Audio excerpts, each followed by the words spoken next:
Hello and welcome to Disco Elysium. Mm, I don't wait.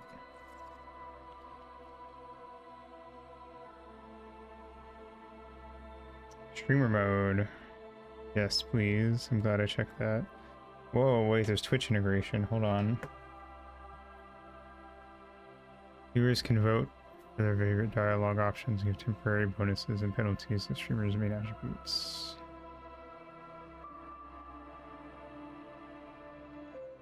Sure. Oh.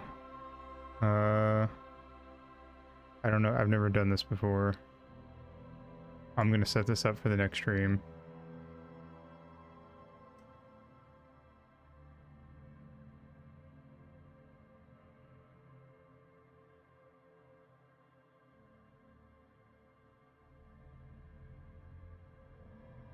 I'm gonna turn on tutorials. Yeah, it kind of feels like definitely something when there's more people, but I'll research it. I'll try to research it before the next stream, and if it seems like something that only works with a bigger audience, I probably just won't do it. But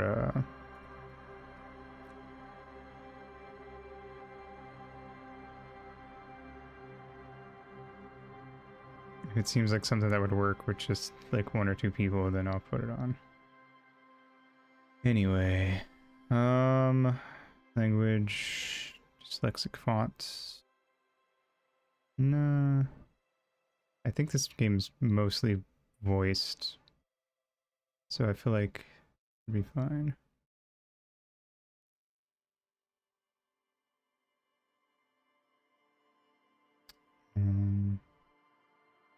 But I appreciate that that's an option. Okay, streamer mode is on. I turned on the tutorial. If it gets annoying, I'll just turn it off. Detective mode. It should be good, I guess. It doesn't look like, or at least on the main menu, I can't do anything with my controller. I'll try when we actually start the game. I usually try to play with controller if I can. Oh, here we go. Does it have? It might not work controller. Then I didn't actually check. I just assumed because it's a big game that it would, or it's a well-known game. I don't know. Anyway, let's select archetype or create your own. I want to make my own. Okay.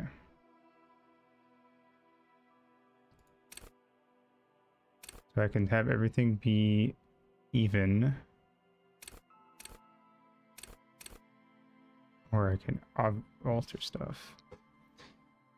Okay, so we have intellect, psyche, physique, and motorics.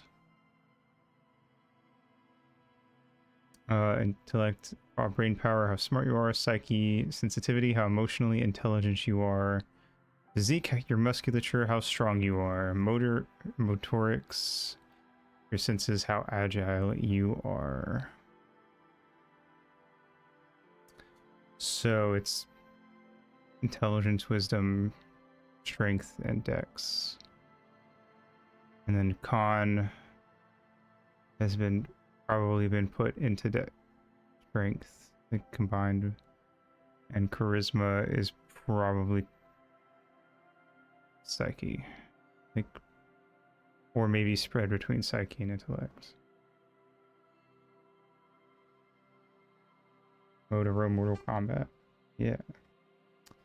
I kind of want to go the route that I would go if I was making like a D&D character, where this would be my worst attribute, and this, I guess. See, I would normally go for charisma, but there's not like an inherently charisma one, but I feel like this is the closest you have, so I'm gonna go. I feel like this is kind of like charisma and wisdom mixed. So, then I could leave the other two alone.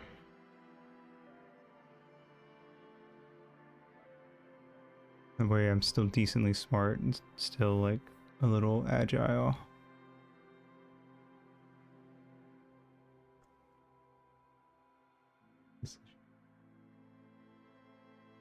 These are the types of games that when I was a kid I would always like play, or when, even as a teenager.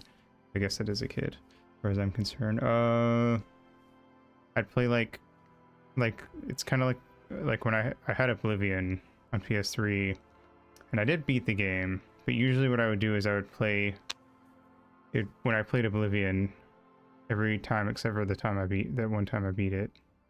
It'd be like I'm gonna play this game for like 4 to 6 hours this afternoon, and I'm gonna make a new character, and I'm just gonna fuck around and like change my like starting shit to something else.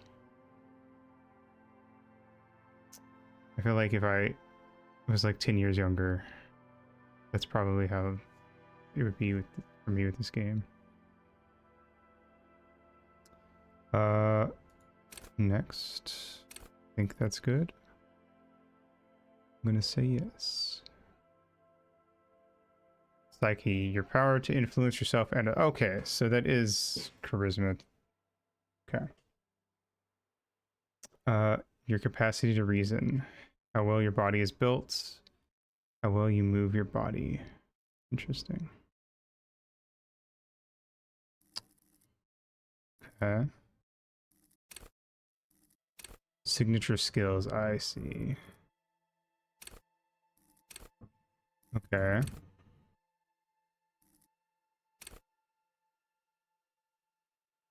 I feel like my signature skill should be a psyche skill because I put so much into that, you know.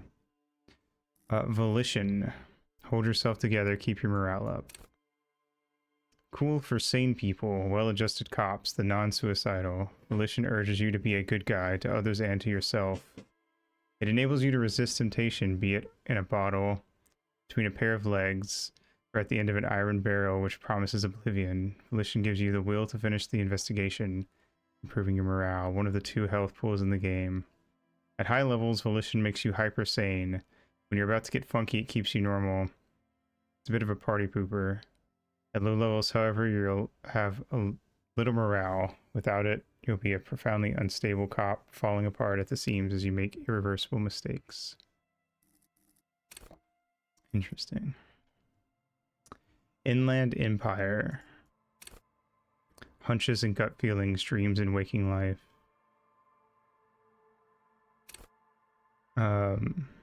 Cool for dreamers, paranatural investigators, mental creators. Inland Empire is the unfiltered wellspring of imagination, emotion, and foreboding. It enables you to grope your way through invisible dimensions of reality, gaining insight into that which sight can't see. What's really going? What do these enigmatic riddles mean for the world fate? At high levels, Inland Empire animates the inanimate. Sounds like that thing from Bloodborne. You'll have conversations with your clothing, conversations that may change the course of the investigation if you're not thrown in the loony bin first. With low Inland Empire, however, you'll be void of imagination and character. And then how will you shape the cosmos? What, Inland Empire? Let's see. Interesting.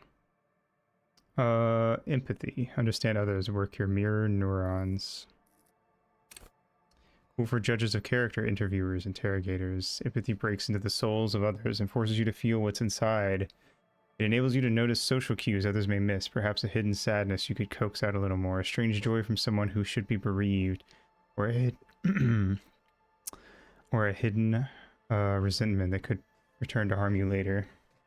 At high levels, empathy really puts you in other people's shoes. You'll cry for their sorrows, punch walls to relieve their angers, and be a more unstable cop. With low empathy, however, you'll be an ungainly beast, unable to talk to anyone without upsetting them. Authority. Cool for leaders. experts of psychological warfare. Respect junkies.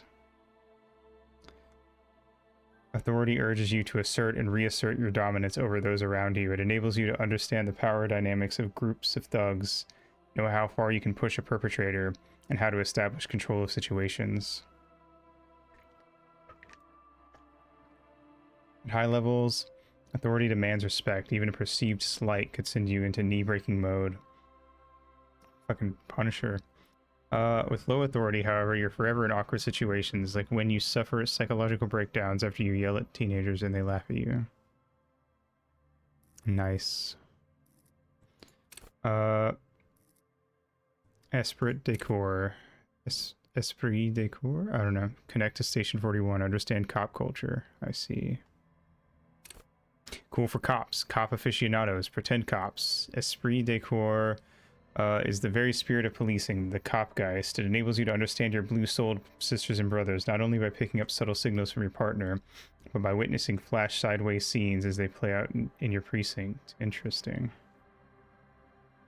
I feel like these stats have much further reaching effects than I would see in like a more typical RPG. Some of these seem like they completely will change your playthrough just by like having an extra point in them, potentially. By witnessing at high levels, you'll be the very heart of the police force, not only willing and able, but obliged to take a bullet for your partner. However, without esprit de corps, you'll be flying blind, unable to understand discreet remarks colleagues make in high-stakes situations, remarks that might just save your life. Suggestion. Charm men and women. Play the puppet master. Cool for diplomats, charmers, and sociopaths. Suggestion urges a soft power approach. If people think they want what you want, you've already won. This skill enables you to implant ideas into the minds of others. You can make the citizens like you more. You can make gangsters turn on each other too. Many crime rings have been broken by just a little doubt after all. At high levels, suggestion makes you affordable to everyone and more resistant to their charms in turn.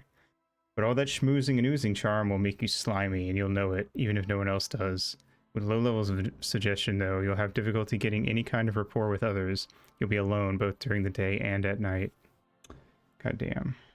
I almost kind of want to read all these. Just because, like, I kind of want to know what they'll do. Plus they're neat. This is cool. Alright. Definitely gonna pick one of these. I kind of want to go with suggestion. I kind of like the idea, even if I risk being kind of a slime ball. I don't know. But I also kind of like Inland Empire, like this imagination thing. But it feels like I don't know. I feel like I'm gonna be like crazy by the end of my playthrough if I go with it. But that could be fun. I don't know. I don't really know much about this game at all. Like, I don't know how many endings and outcomes there are that are like actual you beat the game endings. If there's just one or if there's like a bunch of them. I've heard about this game, but like I don't know anything about it at the same time. But people like it, so I thought, you know, eventually I should get around to it. Anyway, I'm gonna read all of them. Fuck it. We're starting a day. Well, we're starting this game early, so if we don't make any progress, it will. Came out, people loved it. Won a big award, and then the whole rights thing. Yes, I think you're right, because I'm pretty sure I've heard that this game, like the people who owned it, got fucked. But I think the creator / creators put out a book. Like, there's a book that's set in this universe that has come out. I know.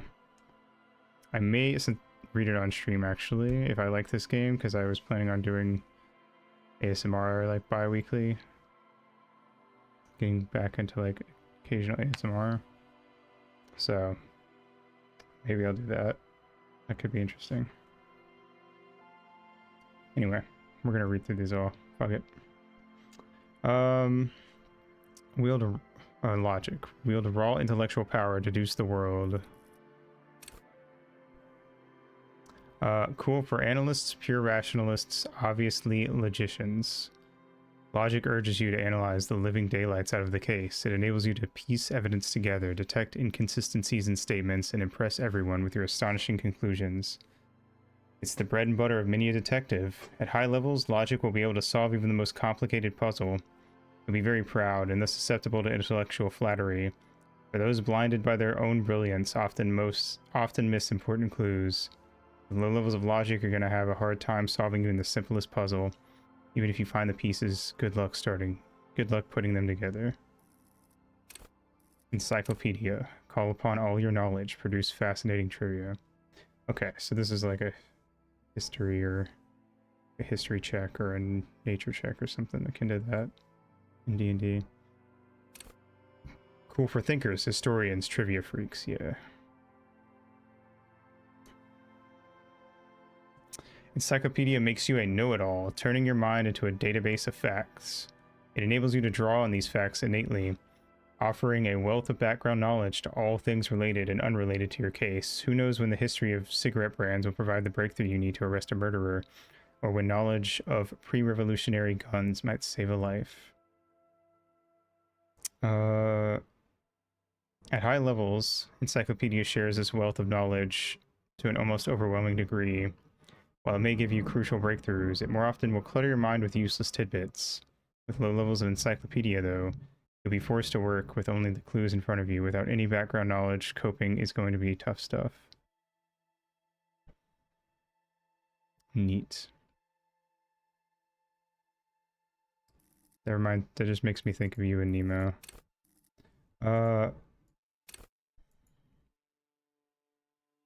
Rhetoric. Practice the art of persuasion. Enjoy rigorous intellectual discourse. Okay, so that's interesting. They have like a... They have... This almost feels like a sort of like intelligence-based version of the suggestion skill in a way.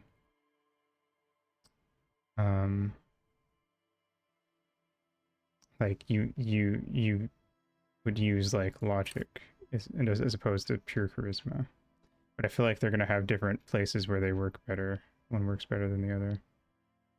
Cool for ideologues, conversationalists, would-be politicians. Rhetoric urges you to debate, make intellectual discourse, nitpick, and win.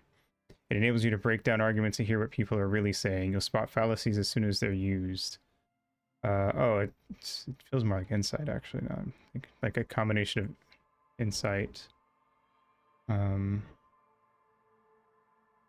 guess like a smart character with high insight, I guess, to compare it to D&D.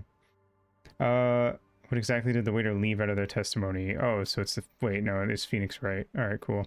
What was the dancer trying to divert you from? Was that double entendre intended, or did you just get an accidental lead? At high levels, rhetoric will make you an impressive political beast, one whose beliefs are impenetrable, which is to say, one whose mind will not change, one who will calcify. With low rhetoric, though, you'll have a hard time of shooting down any argument. Nailing people to their testimonies will be nigh impossible. Interesting. Drama. Play the actor, lie, and detect lies. Interesting. Normally you would associate that more with... I guess because there isn't a charisma stat, it has kind of been like sprinkled across psyche and intellect, which is kind of interesting. Like the different sides of the coin that is charisma. How you go about obtaining and using that. Cool for undercover cops, thespians of the stage, psychopaths. Drama urges you to treat the world as a stage and on it to perform. It enables you to lie, to concoct the most elaborate and wonderful stories, take on ingenious personas and perform acts of stagecraft in an entertaining amalgam of fourberie. I don't know that word.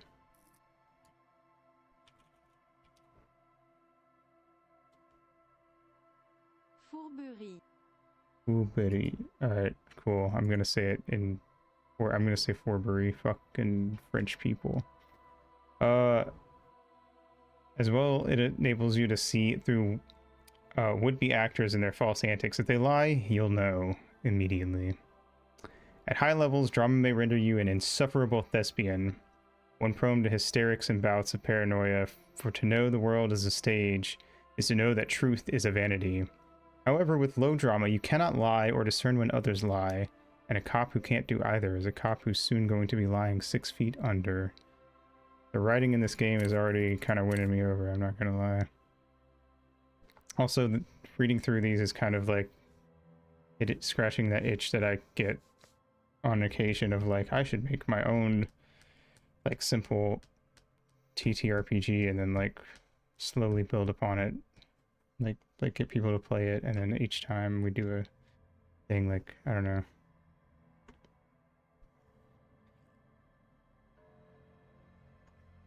One of those many this would be cool to do, but I don't know if I'll ever actually do it things. Conceptualization. Understand creativity, see art in the world. Cool for creatives, psychedelic fanciers, critics. This kind of feels like, I feel like there's like parallels between certain skills here, you know? Like, this feels like the intellect version of Inland Empire almost. Like, they affect the way you see the world from like an sort of artistic, imaginative standpoint, but in almost opposite yet similar ways at the same time.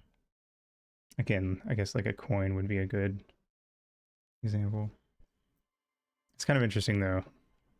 Like it kind of, I feel like it kind of helps so that you don't feel like, because like sometimes in D&D there are certain skills where it's like if you don't take it, it feels like you kind of just like suck at like an entire thing. And granted, the whole point of D&D is you're supposed to be a party and you're supposed to have varied skills. But sometimes I know when building a character, there will be moments where you're like, dang, like I feel like I'm not good at enough things. Like when you're still new to D&D, especially, it can feel like you wish you were a little more varied in your skills. And this kind of has like that thing where it's like, okay, well, I'm not good at this, but I'm good at this, and they're kind of similar. Kind of like, I guess D&D equivalent would be like you either typically only either pick acrobatics or athletics because they're similar enough. They do different things, but they're similar, and sometimes they cross over, kind of like a Venn diagram. Conceptualization has a special role it wants you to play in this world, not the role of a cop, but of art cop. It enables you to make fresh associations, to delve into world concepts from Jan Karp's postmodernist carpery to Revical's arabesque architectural style, Desiderata. I feel like I've seen that before, but I forget how to pronounce it. I'm too lazy to look up every single word I don't know how to pronounce. And even the concept of hardcore, and then importantly, to add your own contributions to these works. At high levels, conceptualization makes you go big, perhaps too big. It is ostentatious, demanding grand displays. Why live life when you can throw yourself into a live volcano? At low levels, however, you will be unable to see the world in a creative light. You'll be unable to contribute to conversations in an art gallery. Only boring people will invite you to their dust parties. We don't have, the only things we're going to be low on are these, so like for the most part, the part that's like if you're bad at it, this happens, won't affect us. But I feel like once we get to the physique stuff, I should just assume that whatever the low part is what's going to happen for me. Although it kind of seems like having high stuff has its own drawbacks too, which is interesting.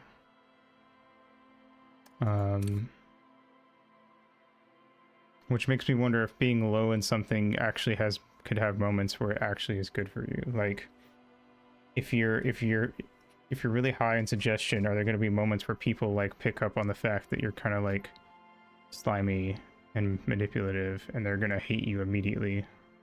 Which is like, you know, that's real. That's a real thing that people do.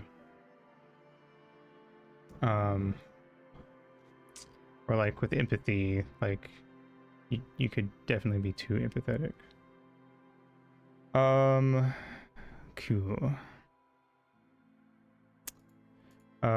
Anyway, what was this? Visual calculus. Reconstruct crime scenes. Make laws of physics work for the law. That just makes me think of that like one scene from BBC Sherlock where he's like sitting there and the camera keeps cutting to different angles and like all the fucking shit's on screen. Which is very silly. But I feel like it's basically that. Cool for forensic scientists, tactical fighters, math-minded people. Visual calculus versus you not only in the laws of the state, but the laws of nature. It enables you to create virtual crime scene models in your mind's eye. You'll see how a bullet shattered the glass, and from that trace its trajectory with mathematical precision. You'll also count so many footprints, and at a glance discern shoe size and design. Oh yeah, this absolutely is like the Sherlock. That as well as the height, weight, and ginger of the one who wore them. Fucking, I could just go full Detective Conan with this if I went intellect. At high levels, visual calculus makes the world reveal its secrets to you. But you may be so absorbed in your mind diorama, you didn't notice as crooks steal your pants. However, at low levels, your mind's eye will be blind. Reconstructing crime scenes will be difficult without outside help. Pretty sure you do have a buddy that you in this game. So I feel like that's one of those skills that I would argue specifically. It doesn't sound like it would be that bad to not spec into, but maybe I'm wrong. All right, on to the physique skills. These are the ones we're going to be bad at. Endurance. Take the blows. Don't let the world kill you. This means that I'm going to... I kind of assumed, but I'm going to have shit HP. And I'm probably going to get killed at some point because of it. Cool for fighters who can take a hit. Lookouts who don't sleep. Human batteries. Endurance is your metabolism and circulatory system. It improves your health. One of the 2 health pools in the game. Cool. It enables to survive being a cop. Who cares if you can't aim a gun, if you can take a few bullets? Why be afraid of drugs that hurt your health if you're a very, very healthy man? This is the, like, I'm 23 and at my peak. Nothing can hurt me. I'm built like a lumberjack fucking skill. Well, if you go into it. At high levels, endurance enables you to take a few knocks to the head, enjoy a greater quantity of drugs, and shake off a few cardiac arrests. It makes you a powerful man who looks down on the weaklings who can't keep up. However, cops with low endurance are likely to struggle. The body is frail already, and the flesh of a cop will often be tested, and if it doesn't pass, it dies. Oof. Yeah, we're definitely going to get shot at some point and just go down in one hit. Pain threshold. Shrug off the pain, they'll have to hurt you more. Interesting. I also really like these, like, art is very cool.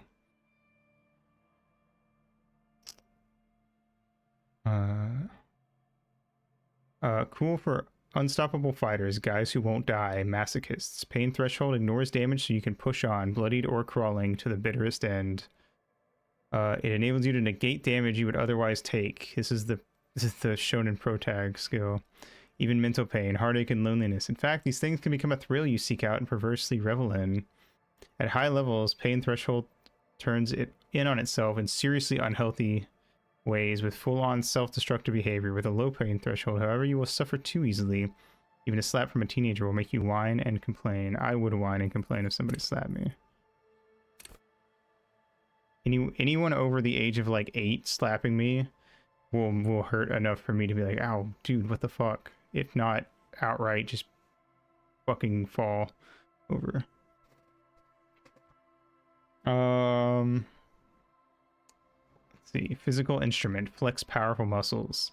Enjoy healthy organs. This feels like... This has like the composition of like a panel from... Oh yeah, Sumi Poon Poon. Is that by a teenager band? Cool for muscle men. Bare knuckle brawlers. Gym teachers. Physical instrument is not only your muscles and your skeleton. It is your ability to use them effectively. It enables you to do push-ups, sit-ups, knockout punches, and 360-degree spin kicks. It's a one-size-fits-all solution to thriving and surviving in a physical world. At high levels, a physical instrument breaks doors, chains, and bones. And it makes you laugh at the namby-pansies who can't. You'll be manned up, encouraging others to curl iron until they're manned up 2. At low levels, however, you'll have a hard time arresting anyone who isn't infirm or already dead. Indeed, engaging in physical confrontations could leave you in either state. Electrochemistry. Go to party planet. Love and be loved by drugs. Ooh, okay.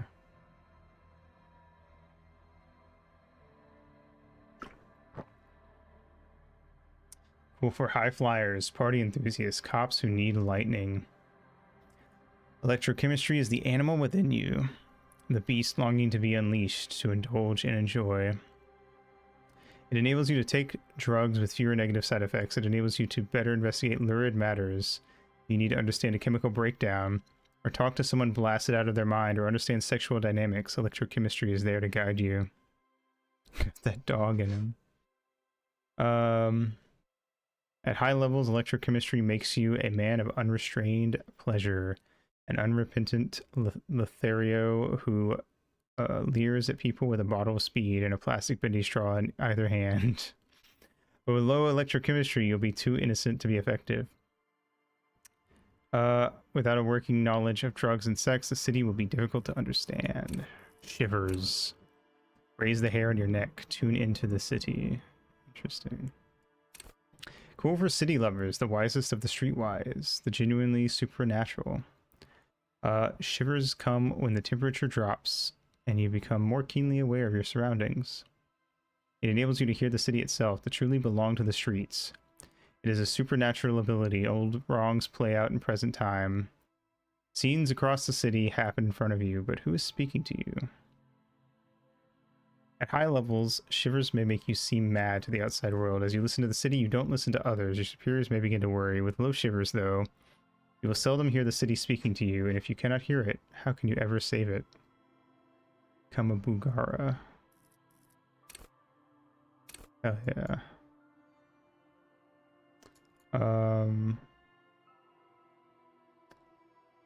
Half-light. Let the body take control. Threaten people. Cool for high-strung investigators. Shoot now. Ask questions later, cops. Surprise haters. They started the new drinking scary. Oh, hell yeah. I think I saw it, but I think I skipped it because I had at the time I had a bunch of stuff in my watch later and I was trying to like actually clear that out. But I should go back and watch that as well. Half-light is your fight or flight response. It enables you to sense the way situations are about to turn. It injects palpable fear into your heart. Fear that urges you to act before it's too late to act ever again. Fear that makes you frighten others. It is the aggression that lets you squeeze every last drop of information out of a witness. At high levels, Half-light makes you ultra attuned to the world. It is perpetual fear of your own shadow, of someone else's name or scent. You'll be ready always to pounce and physically interrogate passerbys. At low levels, however, you'll find your survival instinct is lacking. Those who respect violence will not respect you. Interesting. That is... that sounds like it would be bad to have high. I don't know. I feel like it would get you into a lot of trouble. Alright, motorics. Hand-eye coordination. Ready, aim, and fire. Cool for trick shooters, snipers, and jugglers. Hand-eye coordination loves the interactions between you and the things that fly in the air. It enables you to catch coins from mob bosses, shoot straight, and understand firearms intimately. Want to know the precise make and mark of a pistol? Hand-eye coordination's got you. Want to shoot someone with it? Ditto. At high levels, hand-eye coordination makes you deadly, supposing you've a weapon in your hand, but once you do, HE coordination will compel you to take the shot, even if it's not the best approach. At low levels, however, you'll be even more of a disaster in waiting, because when the guns go off, and they always do, you'll probably hit the wrong target. John Wick skill. Perception, pretty straightforward. See, hear, and smell everything. Let no detail go unnoticed. Cool for fine detail detectives, sensualists, urban scavengers. Perception wants you to be open to the world, with eyes, ears, and nose working at full capacity. It enables you to take in what others don't notice. The little wad of bills hid away in the sugar bowl, the odor of a perp hiding beneath the floorboards, the gulp of a suspect after claiming they've nothing to hide. At high levels, perception takes in every final detail of the physical world, enough to overwhelm but the strongest mind. However, with low levels, you are going to miss out on everything. After all, you can't arrest what you can't see, hear, or smell. Reaction speed. The quickest to react, an untouchable man. Cool for shot dodgers, thinkers on their feet, pinball heads. Reaction speed is the agility of your body and mind. It is instinct. It enables you to dodge punches, knives, bullets, also sucker punches of the verbal kind. You'll be more streetwise, never lost for words or lacking a witty comeback. Your mental alacrity lets you connect little details on the fly, working in tandem with intellect skills. At high levels, reaction speed makes your twitch reflex freakishly good. However, when your body acts before your mind, innocent situations can turn bad fast. You're high-strung, overly alert. At low levels, though, you won't be the one shooting first, which probably means you won't be shooting at all. Savoir faire.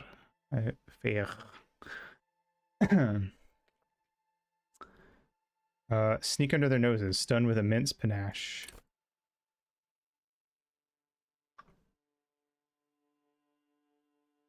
Cool for acrobats, thieves, unbearable show-offs. Savoir faire urges you to be better than you are. It urges you to be disco. Hell yeah. Slip by others in Sumerian boxing style, then tumble out the back with unexpected acrobatics. It enables you to move with silent footsteps, to groove to a good beat, and to lift useful evidence off perps without them noticing. It also makes you a cooler cop, whose athletic flair will certainly impress the citizenry. At high levels, savoir-faire will make you the king of cool, which is as much to say the most stylish douchebag in Revocol. Nobody will see you until you're ready to be seen, and then you'll get the full treatment, whether they want it or not. At low levels, however, you'll be a bumbling, feckless cop, unable to catch a pair of keys thrown by your partner without losing an eye. Interfacing. Master machines, pick locks and pockets. Cool for machinists, tinkerers, instrument players. Bard skill. Interfacing wants you to connect to machines to use and improve them, because that makes you a better human organism. It enables you to understand interactions with machines, be that to repair the motor of a Kanema motor carriage, how to analyze the way a suspect used a pen, or how to refigure electrical circuits. It even lets you steal keys off a keyring without being noticed. At high levels, interfacing will isolate you from society. Why bother with people when you can talk to machines? And why bother with things like money when you can just pocket that display sandwich? At low levels, however, you will have a crucial part of the world cut off from you. People use machines to commit crimes all the time. Can't understand how a crime was accomplished. How can you solve it? And finally, composure. Straighten your back, keep your poker face. Cool for card players, military fetishists, cool people. Composure wants you to not crack, or at least it wants you to not crack in front of other people. It enables you to put up a strong front. It keeps your emotions hidden from the world and helps you read the body language of others, to sense the cracks in their own composure. As well, it keeps you looking good while you do it. You'll rock that disco outfit a lot more if you don't slouch.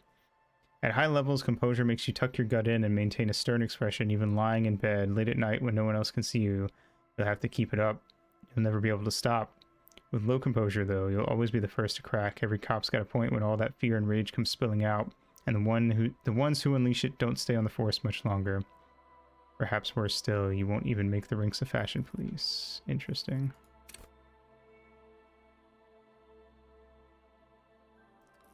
Alright. Now, where do I go? Kind of want to do suggestion. Part of me wants to do Inland Empire and see how crazy it gets, though. And from a, like, metagame standpoint, Volition would be good because it's one of the health types. But,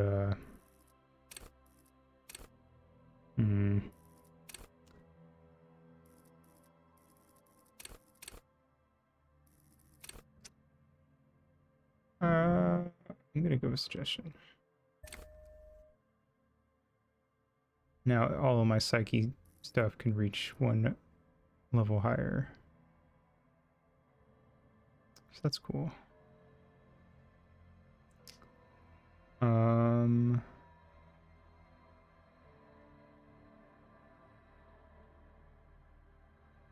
Confirm.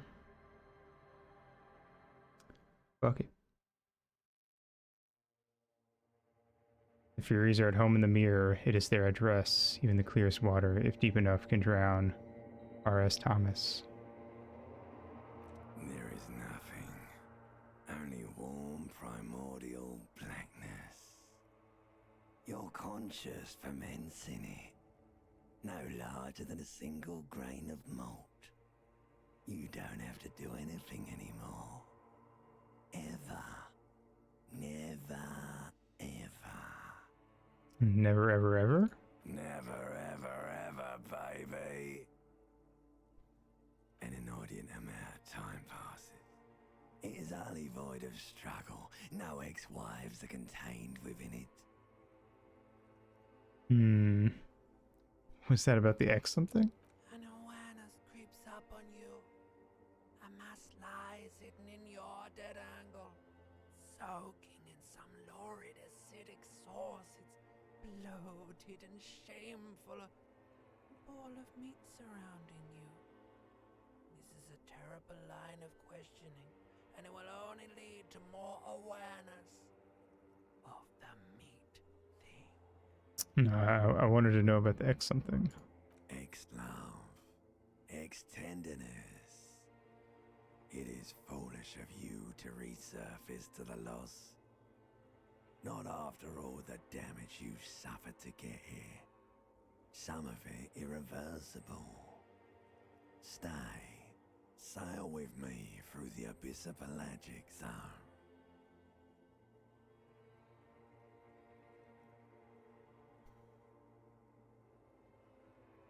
Alonzi never let me go. Alright, nothing down to fuck all,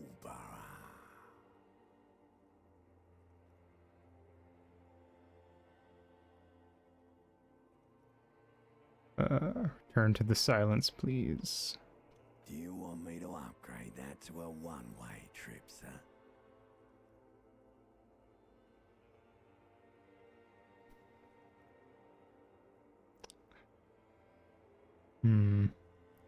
Don't stop, keep singing. Sing me the song of death. Song of death is sweet and endless. But what is this? Somewhere in the sore, bloated man-meat around you. A sensation. Like a fly to the ointment, your conscience sticks to it.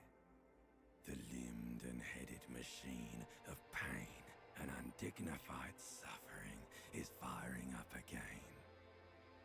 It wants to walk the desert, hurting, longing, dancing to disco music. Nice. You can take it. You're a champion. Mother help me.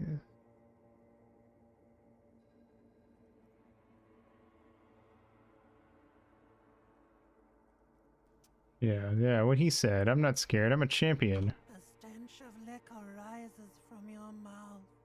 Annoyed it. An ungodly headache. Been there, done that.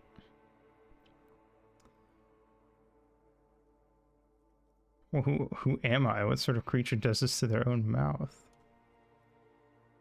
A fiery streak penetrates your skull, trying to force your eyes open. It's a sound, a clarion call from hell.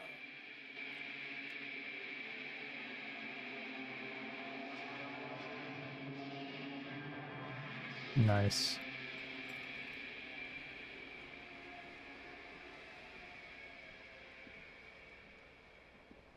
The fuck happened in here?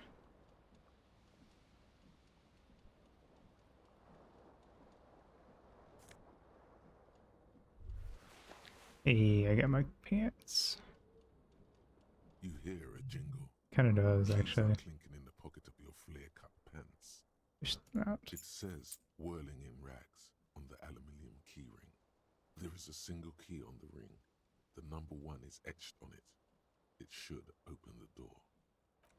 Also, I think I heard that, like, I think every one of our, like, skills has its own voice, and I think I've heard that there's only, like, 5 or 6 voice actors that do them all, which is kind of neat.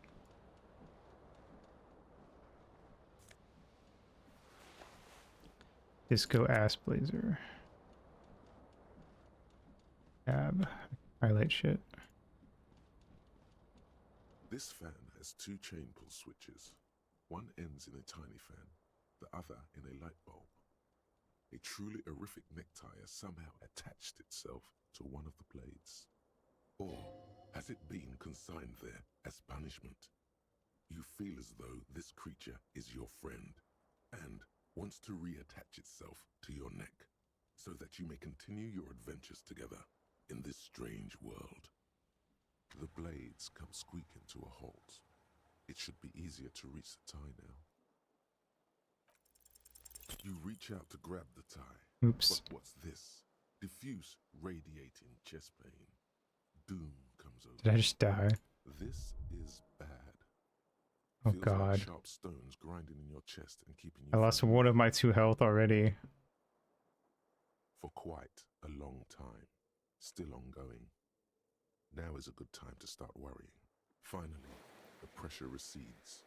Oh, I got it Find back. yourself covered in I guess cold it was a sweat, tutorial thing. trying not to move, hoping it will keep you from dying.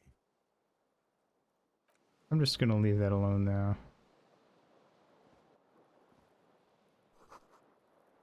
This is this reel-to-reel tape player is still on, rolling empty. Looks like someone tore out the tape while the song was playing. The magnum-sized bottle of Commodore Red is empty.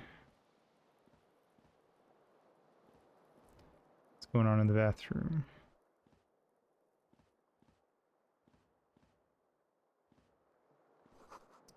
You see bottles in the bathtub, wine, beer, and sweet liquors. What is that? White satin shirt.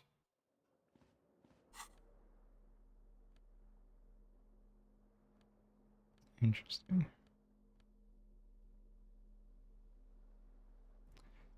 Bonus from items. +1 conceptualization, -1 to suggestion. +1 to esprit de corps, +1 to electrochemistry. Interesting. Oh, our trousers give us a -1 to that. Let's give him the white satin shirt is dropping our suggestion. Interesting. But that still leaves us at a suggestion of 4, so I'll leave it on. Just kind of balances us out, if anything. Wait, what's that? Empty cassette case. Shoes.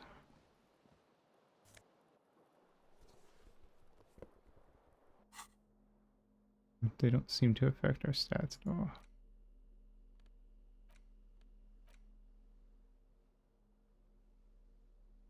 Used to be a tape in this case, but it was destroyed in a fit of rage. Something about the Athenier's single smallest church in St. Simon's must have rubbed someone in the wrong way. Table says the song was recorded in 43.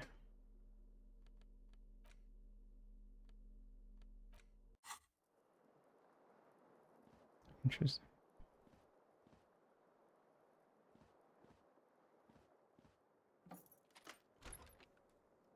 Oh, I can open and close it. Cool.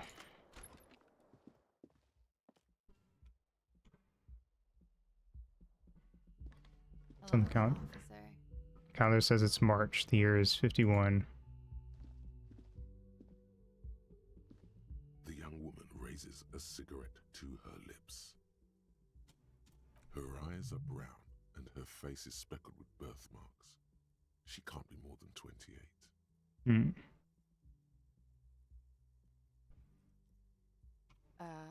No. Officer, am I military personnel? No. She seems perplexed by your question. There's only one solution to this. You're a businessman.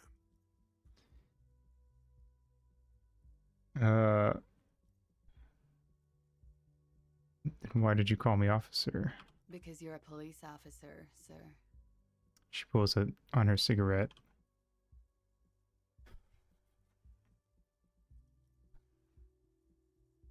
Uh, goddamn right I'm a policeman, and don't you forget it. Okay, cool.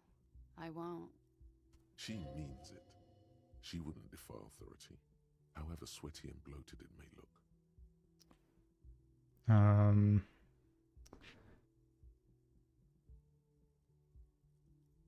No need to be alarmed. I was just getting into character, you know, or good. Now, how did you know? No need to be alarmed. Okay. Breeze in the silvery smoke. How did you know I'm a police officer? Sir, you've been here for 3 days. On official police business, as you put it. And what business is that? Couldn't say. In truth, so far, mostly drinking.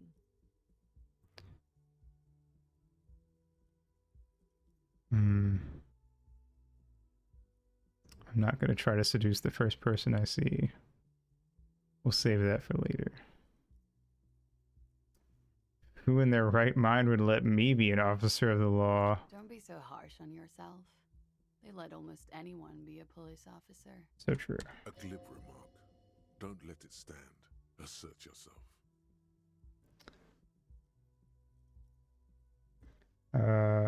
Just gonna let it go. Fuck that. Retreat is not a winning tactic.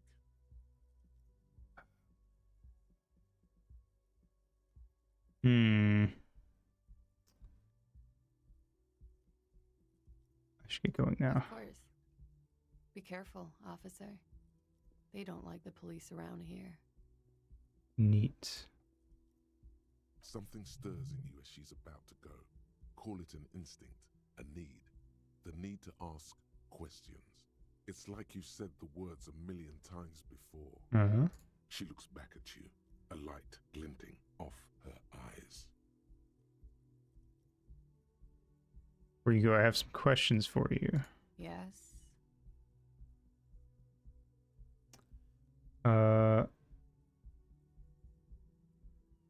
What is it that they have against the police here? The dock workers are pretty cocky. They think they're police enough. At least here on the coast. I can't say about the rest of the city.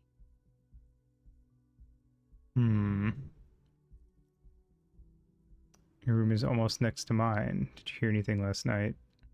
There was the usual ruckus. Loud disco music. Did I have any visitors? I couldn't say. It's impossible to hear people speaking from over here.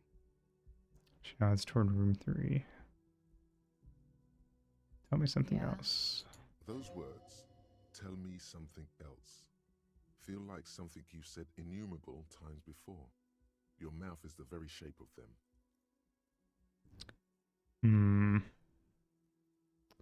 Where exactly is here? Where am I? You're in a hostel, sir. No, where are we? Where in the world? We are in Revachol. Revachol is the disgraced former capital of the world, divided into zones of control under foreign occupation. Half a century after a failed world revolution, she is central to our moment in time. Not Ravenholm.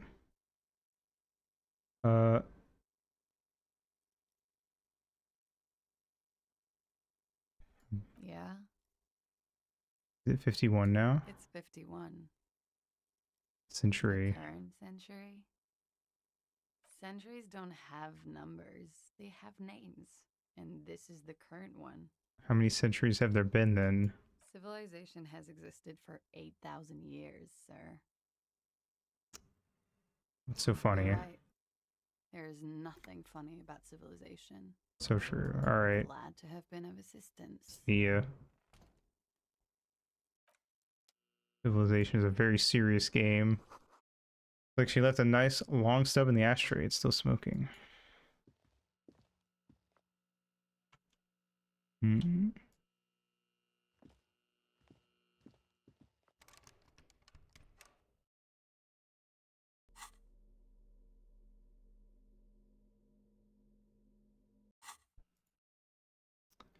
Yep, still a cigarette butt.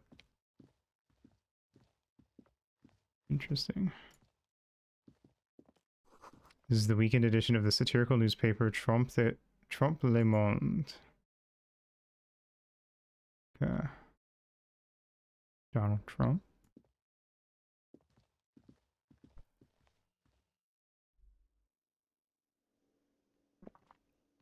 Hello.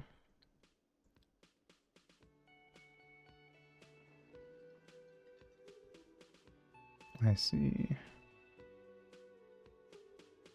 A lot of controversies around guys named Donald this week. What? I didn't know there were controversies this week. Especially not multiple Donalds. You go karaoke mic, just waiting for someone to sing into it.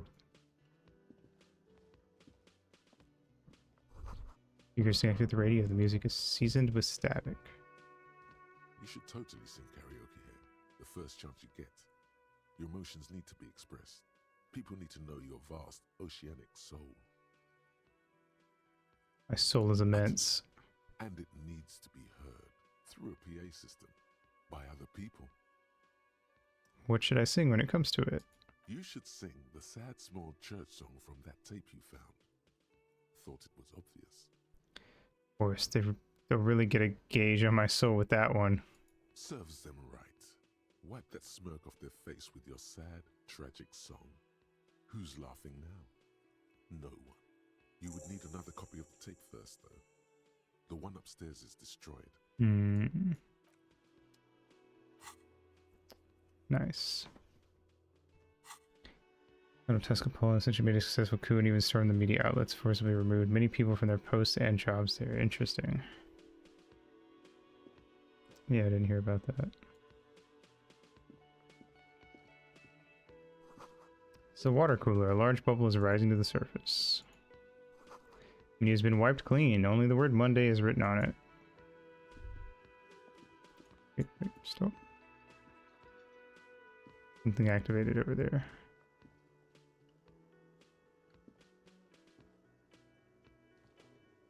I think I missed it. Oh, well. A man in his late 20s stands behind the counter, inspecting a stuffed seabird.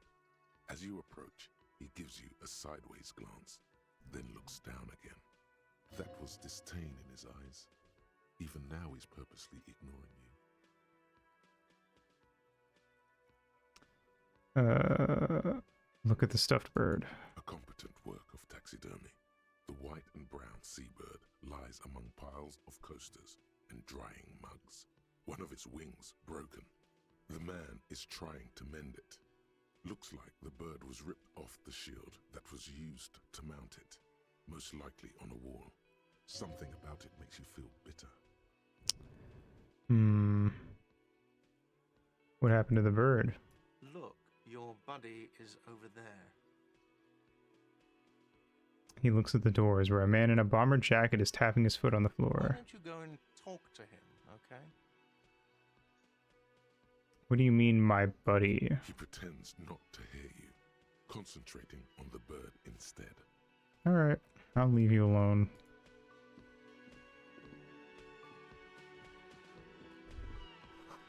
The door is bolted. A sign reads kitchen reserved for personal use until 1300. Soft purr of an electric juicer comes from the kitchen. Someone is working.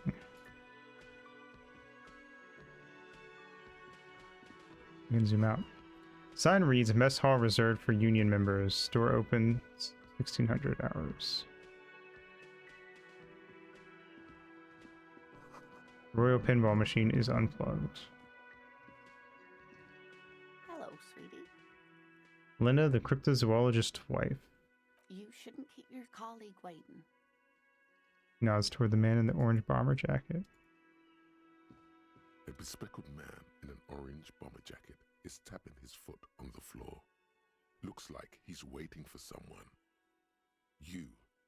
As you approach, he narrows his eyes and extends his hand in greeting.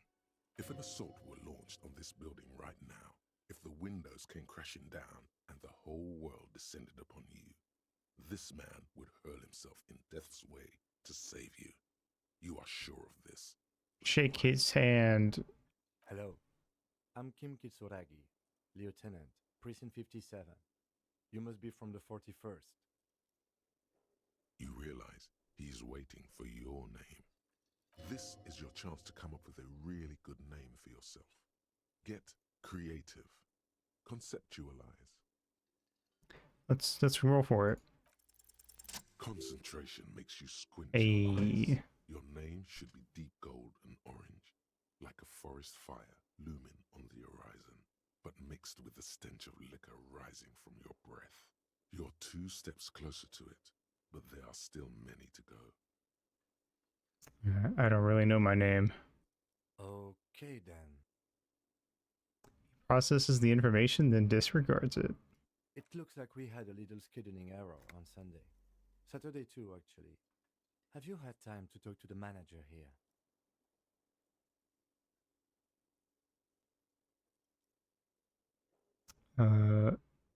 No, I haven't. Then we should ask him for a rundown of the area. Get me up to speed. I understand the scene is out back, right? It also wouldn't hurt to assure him the police are finally here. In full force, I mean. Have you mapped out the initial interviews?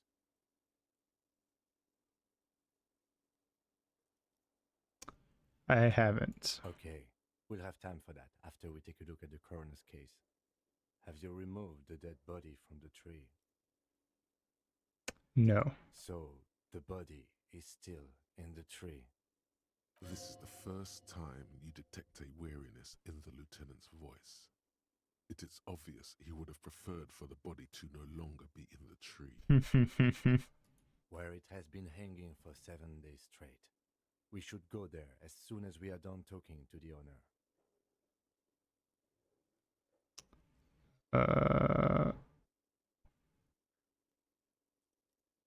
But I can't remember. I'm just gonna tell him.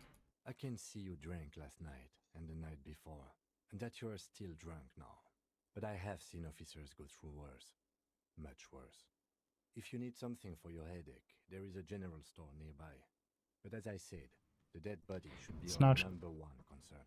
good to actually take headache. Well, maybe certain headache medications are fine. I know, like ibuprofen. I think it's bad. If you've been drinking, it's bad for your liver. Okay, let's go. After you, officer. Interview cafeteria manager. Inspect victim's body. If you're about to embark on an investigation, shouldn't you have a badge? Wait, should I have a badge or something? You mean you don't have a badge? Was it on me when I woke up? Losing your identification card is a serious matter. My vehicle has a shortwave. You can use it to report your badge missing. I advise you to try to locate it as quickly as possible, but getting the body down should still take precedence. Lieutenant Kitsuragi is now in your party. You can talk to him whenever by interacting with him. Neat.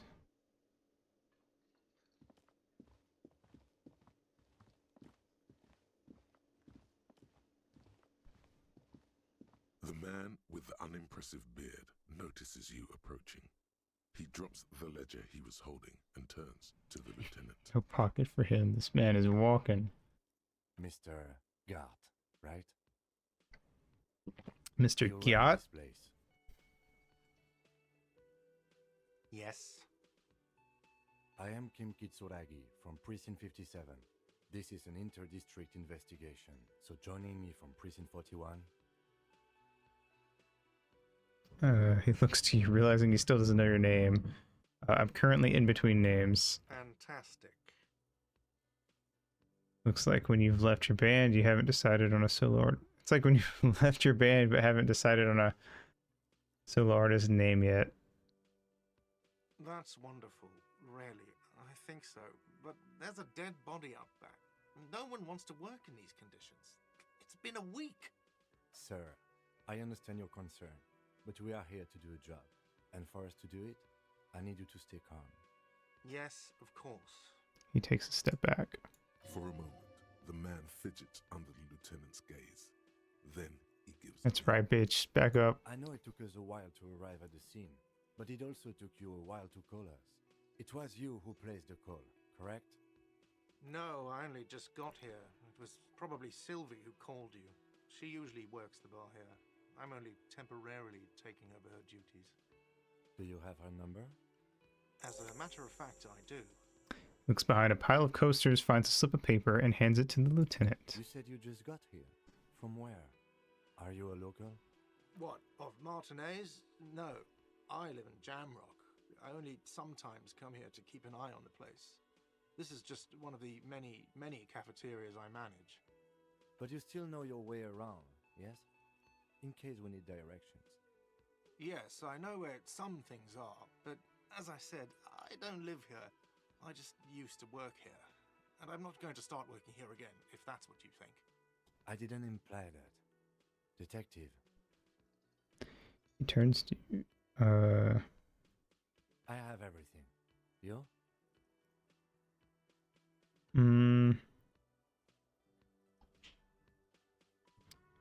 Oh, you mean do I have questions? Yes, yes. He means, do you have questions for me, like a police officer would?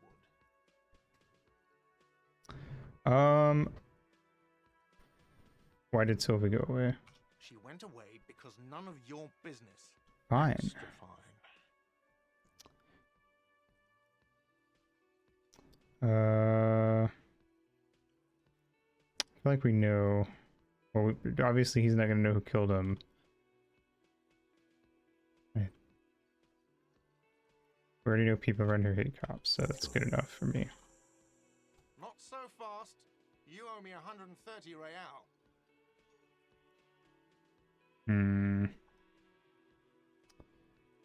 Oh, excuse me. You owe me 130 real. This is the R with a mock aristocratic accent. The IIR, or Inter-Isolary Real, is the global reserve currency. Whatever part of the world you're in right now, it's safe to assume he means you owe him some money. Wow, you're a genius. Yes, that's right, money. You owe this establishment 130 real. What do I owe this place for? I assume the room. Let's see. 3 nights at a tariff of 20 real comes to 60 real. Then there's the window you annihilated. Oops. The hole in the window was the first thing I saw when I came to work. So don't try to tell me you didn't. That will be 40 real in damages. Another thing you've annihilated is half the bar. You've run a tab of 30 real. Actually more, but we'll round it down to 30 for your hard work maintaining the stability and order of Revachol. That's 60 plus 40 plus 30 equals 130 real. And yes, real is still money. What exactly is What are money? you, a philosopher? Since I woke up, I have trouble remembering even the most basic concepts of reality. Money is what grown-up people use to pay for things. Things like this hostel room or 8 bottles of potent blend and 9 packs of Royal Extra. We use it for everything, really. I don't think I have any money. There's a shuffle of nylon as Lieutenant Kitsuragi looks for something in the pockets of his orange bomber. That's cop 4. I haven't offered to pay because I don't have any money either.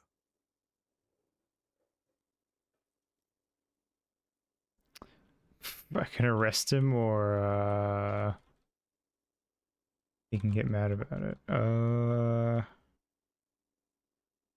don't know if I want to go that hard on the bad cop route. I'm sorry, but he has to pay. I can't let him stay here any longer if he doesn't.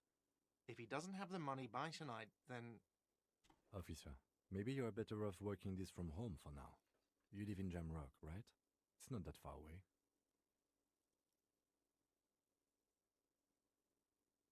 I don't remember where my home is. Officer, you really need to take this up with your station. I have a shortwave radio in my car. Call them, ask for assistance. We have to get this investigation started now. Good luck. By the way, where is home? The address is coming up blank, and this place sure isn't it. I really don't remember. But you've been at this hostel cafeteria for only 3 nights. Where were you before? You had to be somewhere. Don't know, near? South, maybe? You don't really know, do you? I don't. Does this mean I'm homeless? South, maybe. Doesn't sound like somewhere you can stay if you run out of money. Could I trace the way back to the exact street, the exact number on a building? You can try. Run some addresses in your head when you get the time. Maybe a street or an apartment will appear. Lonesome long way home. Let's rewind. Let's trace your drunken steps back home. Jump across the raised channel bridge southwest of here. Fall over, get up, get off the asphalt in 20 minutes. Shuffle your feet through courtyards, scaring little children. Go under the great raised motor track, the 881, until you reach the Le Domaine Eminence in North Shamrock. The streets are frozen this time of year. Caked with ice. Walk down Main to Perdition. There's a side alley there, and your footprints in the mud. Interesting.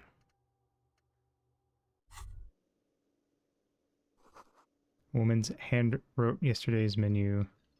Day starts at a man's handwriting. Do we like that? Victim's body. Report my badge missing. Who made the call reporting the crime? Pay for damages. I don't think I have a phone to call with, so I'm gonna assume I can't do the call one. Oh, where's the back of the building?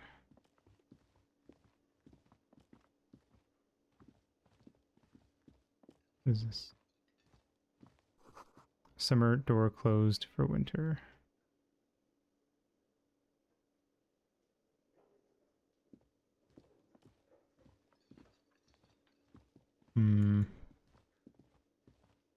Guess we gotta go out this way. Well, let's talk to her. We need to interview people. Hello, sweetie. Wait, who's Sweetie? Who's Sweetie? Why, you are, officer. Maybe I am. And have you found anyone to be sweet to?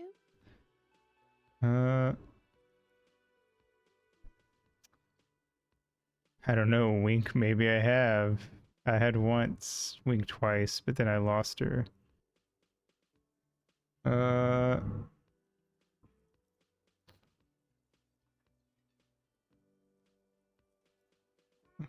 don't really want to talk about that right now. Let's be coy, too. You rascal.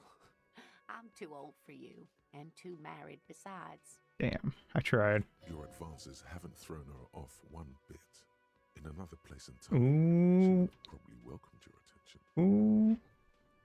You must forgive me. I'm getting so scatterbrained. I completely forgot to introduce myself.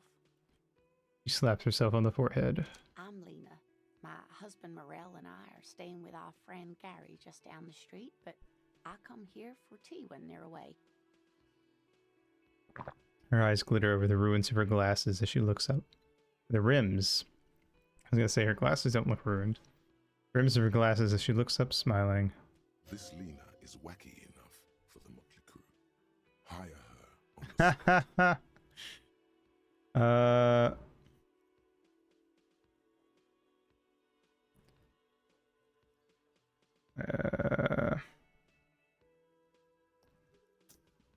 I don't know if you've noticed, but I don't know where I am or what I'm doing or anything. Let's see if she can tell us anything.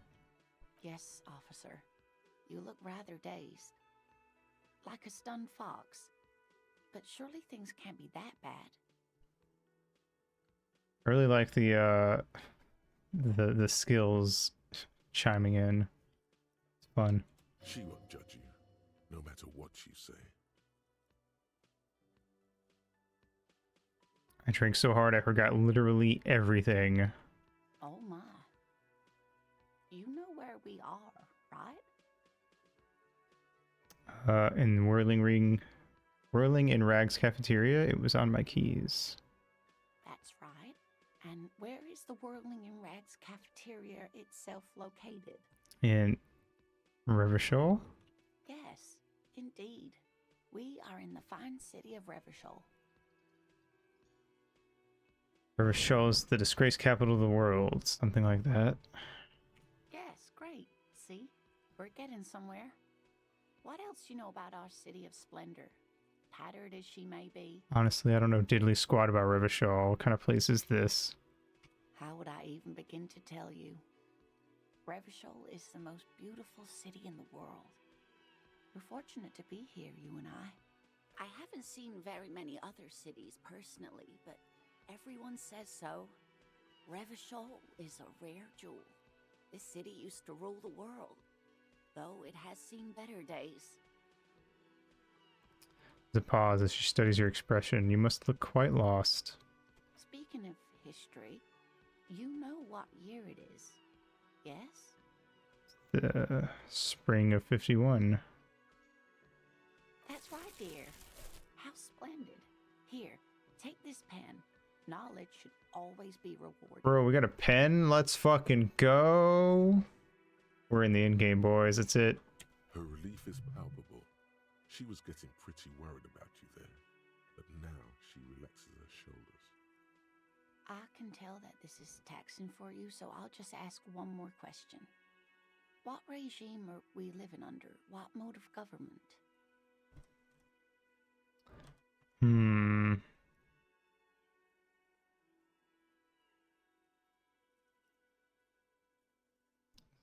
Some kind of democracy, maybe? I'm just gonna go with that.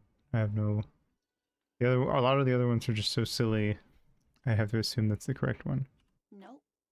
Sadly not. Revachol is what's called a zone of control, under an alliance of foreign powers called the Coalition. We have no government of our own, and what democracy we have is market-driven. Oh boy. There's no government. How come there are cops? Oh dear. And you were doing so well. There aren't any cops in Revachol, not in the traditional sense. The status of law enforcement has been a complicated matter since the revolution. Oh boy. But we should stop for today, sweetie. You look like you need a break. Besides, I'm not the best person to explain the big things to anyone. She's scared now. She's realized you really are brain damaged. Who could tell me more? Someone more educated in sweeping matters. Maybe you should ask. Turns to the lieutenant. No, I'm not an encyclopedia. I won't be a guide either. I'm a detective. Honestly, fair and valid. Of course. Then I don't know. Someone rich, maybe? Wealthy people are educated. Though I don't know where you would find a wealthy person in Martinez. Alright. Of course, dear. Good luck with your case. She gives you a small wave. What does this do? Kind green ape pen. It does absolutely nothing, but it's awesome.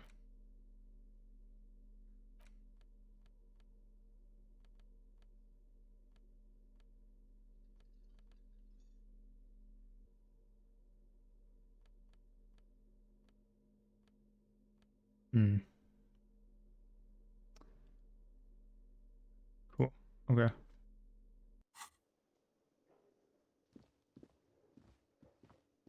Let's head outside. Don't be afraid to say weird things. That's fair.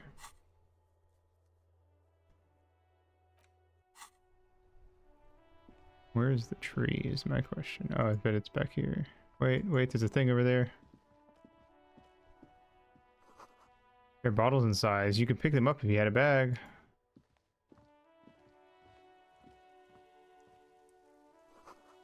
Rue Descente, Geese Lane 8B. You see a set of tire tracks in the brown slush that covers the plaza mosaic. Kind of vehicle drove through here. Hard to say. Your vision is blurred and you're having difficulty concentrating thanks to your relentless hangover. Let's try visual calculus. The tire Hey! tracks were left here by an unknown event that took place some days ago. It's a message written in the language of burnt rubber. Interesting. Some of that rubber stuck to the tiles right in front of the whirling in rags. This is point A. The driver started there, and then accelerated straight into the fence. The driver proceeded to back out of the yard, barely stopping before hitting the adjacent building, before heading south. Must have been in a hurry. You are correct. This is a rather motor carriage-friendly city. Somehow that makes you feel scared. You don't know why. Is this connected to the case? I'm not sure. There are plenty of traffic accidents waiting to happen in Martinez. With the jam right here on the roundabout, I would keep them separate. You could follow the track south. There seems to be a canal there. See where they went, if you find the time. Alright. Let's go to this body hanging in a tree that they talked about.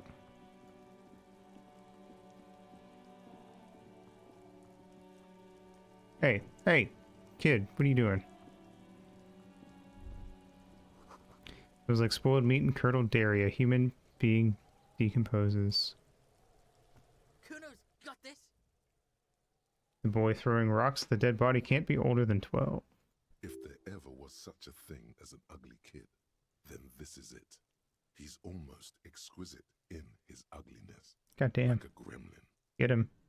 Oh yeah, Nappa Gumpy Kuno! It was the other kid behind the fence. Hey kid, a word. Police business. Right in the dick, Kuno! Get him right in the dick! Children ignore you. Love it in the dick. Whoa! Whoa! You little shit. The boy is sweating profusely. His eyes are That's like it. 2 black holes and his jaw is twitching as if trying to break free from the empire of his body. Oh, this kid's fucking... This kid is out of it. God damn. Stop using slurs at my crime scene. That's not how we do it. Can't talk, pig. Shit's coming up strong. Throwing rocks. Shit coming up strong.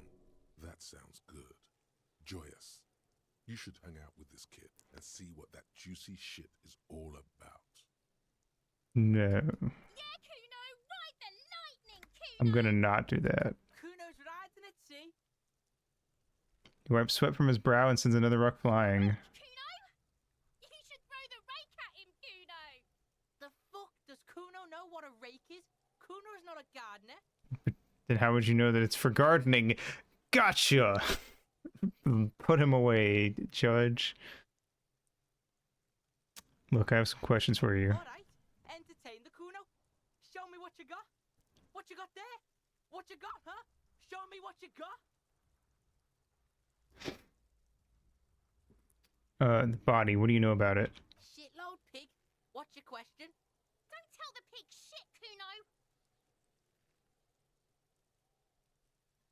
Kim, help me out here. What do we want to know? If I were to want to waste my time, which I do not, I would ask them who he is, how he got there, and the usual. You have no idea what the usual is. Just ask whatever comes to mind. Seen anyone suspicious around? Just a couple of pigs sniffing around in the dirt. That seems pretty fucking suspicious to Kuno. Yeah, you tell the faggoty, Kuno! I don't... I'm gonna assume that that is just another slur in a different language.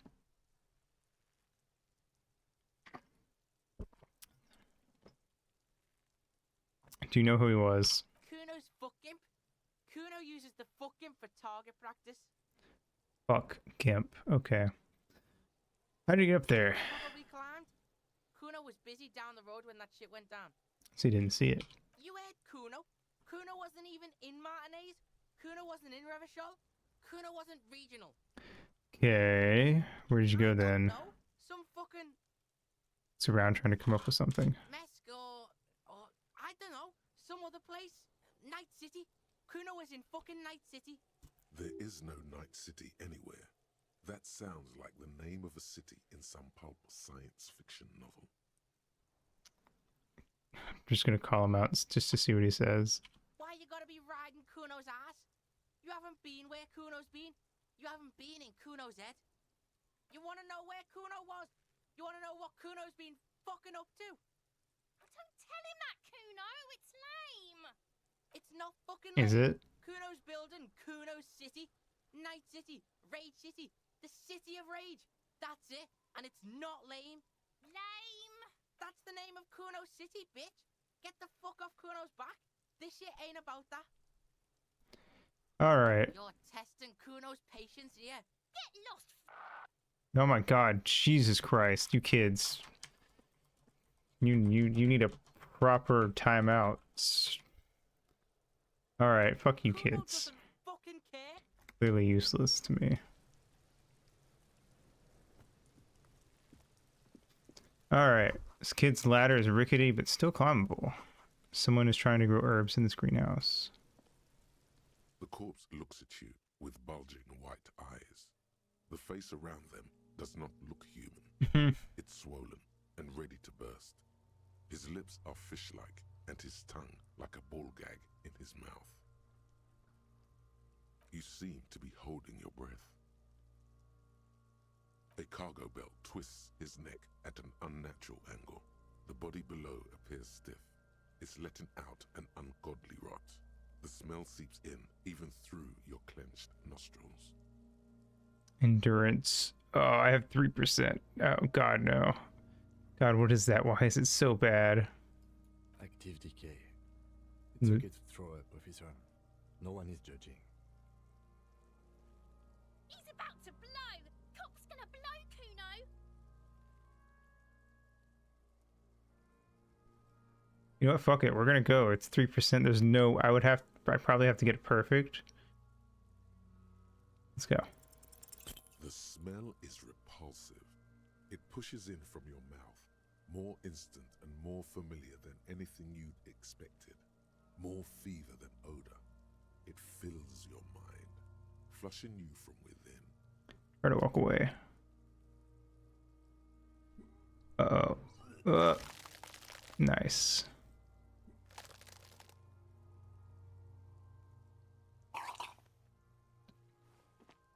Too late. It's impossible to keep in. Your body curls and pushes it out, burst by burst. Yeah, that's fair, actually. Until a pool of vomit lies under your feet, and your throat stings from the stomach acid. Yeah. I'm sorry. It's okay. Happens to everyone. Keep it. Thanks. The hangover I like Kim so far. for you. You could use some ammonia to clear your head. Where do we get ammonia from? There is Frit nearby, east of the hostel. They usually have a small apothecary. If they don't, He points to the greenhouse.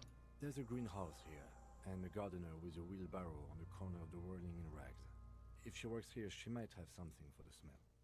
Acquiring ammonia will provide a modifier to the white check. Modifiers make checks easier and allow you to retry them. Alright, turn away. Ladders for kids. It wouldn't hold the weight of a grown man. What's this? I'm gonna go take a pee break after we look at that. Wait, there's also another thing. This winch mechanism has been oxidizing for some years. What is this? Magnesium and money. Take all. Hey. Alright, I'm gonna go pee. BRB.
All right, while we're at it,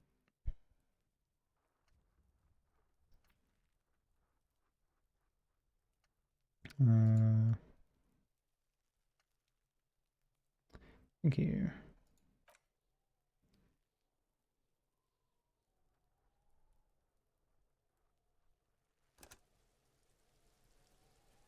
Cool. I have a morale point. Nice.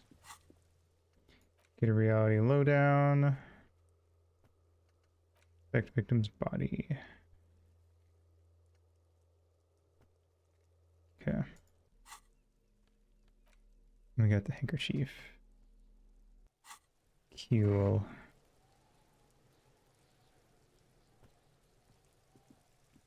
What's that?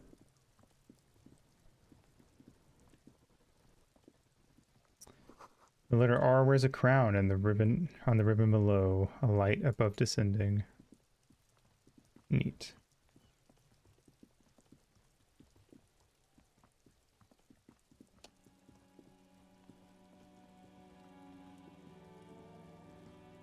It's only been an hour and a half in game and about the same real life time. But I feel like seen so much wacky shit and also seen nothing at all at the same time. Snow melts. Hello. The RCM in Martinez. What can I help you with? Sound surprised. We don't see a lot of police around here, that's all. I have some questions for you. Of course. What can I help you with? My partner told me you may have ammonia. Or we could get directions. I'm gonna ask for the ammonia. Sure, I'm done with it. Takes a small capsule out of her breast pocket and hands it to you. Go easy on that stuff. It gave me a terrible headache. Okay, thanks. Of course. I won't hold you back. Rubs her brow with the canary yellow glove. You get the feeling that you need them. You have a dead body to deal with after all. Nah. I don't want to take her gloves.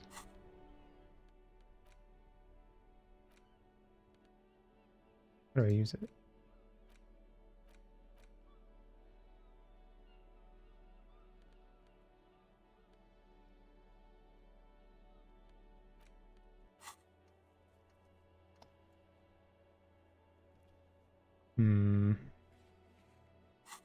Okay, maybe we can go back now. What's this say?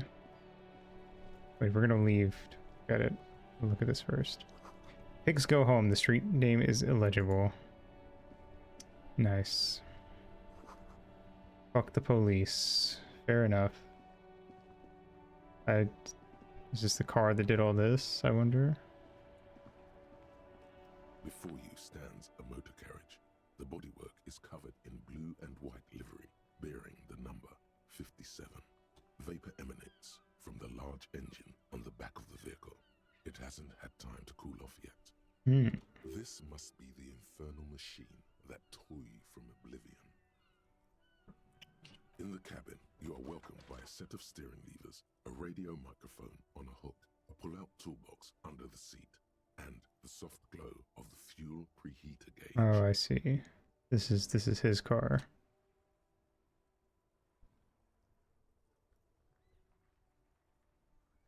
The frequency tableau lights up, and the green button labeled Prime Line glows like a feline eye.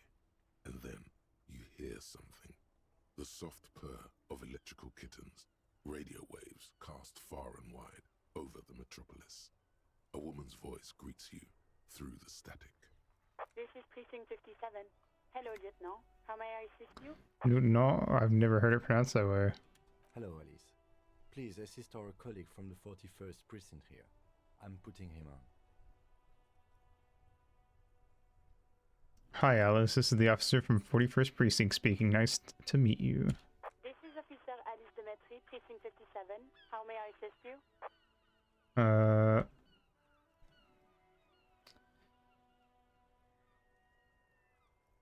Costly corpus canema that catches criminal quickly. Yes. Absolutely. Also, hello, welcome, welcome. Let's try to get our badge problem first. She puts you on hold, the static crackling softly like a bonfire. After a while, you hear an old man greet you from the radio. His rattly voice is oddly familiar. 10-2, 10-5. This is 41st. Come in. Over. A scrawny old man sits in a dusty cubicle, smoking, with a large white rectangle sewn on his vest. In front of him is a box-shaped apparatus with an array of wires and antennas. The radio switchboard. Hope you're doing well today, Kami Gino. The man uses relay code. You got this. You're a cop, and cops know relay code. 10-4, Station 41. I got urgent business over. 10-4, message received. 10-5, relay message. What's your status? Over. Doing pretty good. 10-18, state your message, sir. Need to report my badge missing. 10-9, over. I can't find it anywhere. Basically, it's gone. 10-4, message received. This is a very serious situation. I need to 10-22 the captain. Over. Is it him? What does he want? Says he lost his badge and needs to report it. He what? He lost his badge? Who lost his badge? Dick fucking Mullen. Who do you think?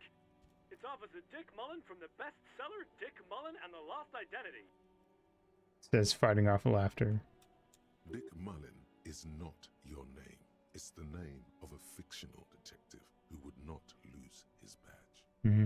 Defend yourself. Immediately. They're laughing at you.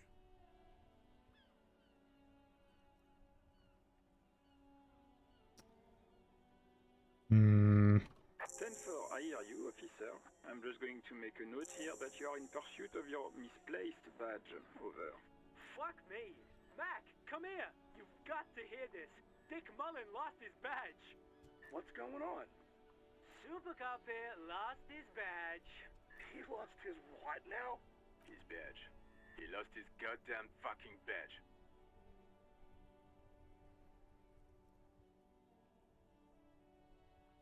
Enough with this now. I have other things to discuss. 10-9, come again. I didn't get that. Over. The animated conversation in the back is making it difficult for him to hear you. New heights even for Captain Sober. Jesus Christ, guys. Ask him if he's lost his gun, too. The room roars with laughter. Sergeant Orson wants to know if you lost your gun too. Over. Check your pockets. Check your... Holy fuck. You don't know where it is, do you? Oh god, it's not here. Okay, it's gone. Your gun is most definitely gone. 10-9, come in, officer. Did you get my question? We were wondering about your gun. Over. I'm going for it. Fuck it. Lying Hey! over the phone. It's easy. Just say it like it's the truth. And then it becomes it. No, of course I didn't lose my gun. He says he didn't. Thank God for that. That would have been a nightmare. I don't even want to imagine the poor prick who has to relay that kind of news to the captain. Losing his badge is bad enough. Tell him to find it, and fast. We can't have some gangbanger running around with it. We're all glad to hear you've not lost your gun, officer. You need further assistance? Over.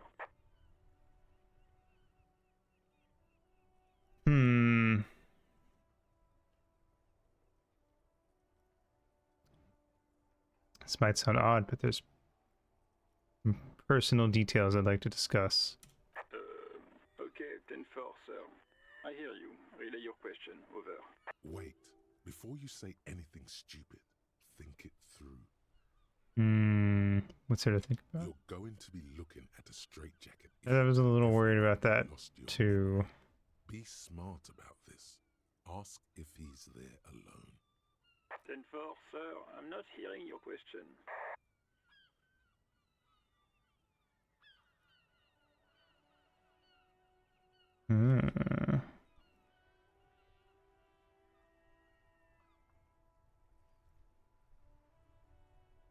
I kind of like the second one. It's like it seems kind of like tricky. Like, okay, I'm gonna go with that. I don't know. I kind of like it. What? What is it? He's still on the line? What do you want? He wants to verify the information on his badge. But of course, it says Dick Mullen, High General of the Revacholian Cavalry. All right, funny guy. Tell him to stop wasting time. What do you need, sir? Over. Never mind. Understood, sir. Over. Roger that. 10-10. Over and out. I never heard 1010 before. That's cool. 18 kilometers to the south, in the 41st Precinct's relay booth, a small crowd has gathered around Communication Officer Jules Oldboy Pidier, around a dozen cops. The small room is filled with cigarette smoke, a buzz with laughter, when Officer Judith Minot enters. Her left arm is in bandages, and her hair trimmed short. Ha ha ha. What is Very going funny. on? Did something happen? She asks, startled. Jean Vicumer turns to her and says, What happened is my partner made contact, and it's not good. He's lost his badge. He seemed confused, delirious even. I can't. He has like a weird accent, and it's either that he has a super strong accent, he's trying to sound like he doesn't, or he either is trying to sound like he has an accent, but I can't tell which it is. It could just be how that guy actually sounds, but I don't know, something about the way he talks. Mac, the torso-torson, is finger-fucking his fist, laughing hoarsely and apparently telling some dirty story. Okay. I kind of figured he wasn't putting on a voice, but like the way he talks, it sounds like he's like, it sounds forced. Yeah, Mullen was fucked, alright. Sounded fucking drunk to me. Yeah, Mac's right. That was some gnarly shit there. Enough! None of this is funny. It's fucking sad. That's what it is. He's a cop. He's one of us, goddamn this. We must help him.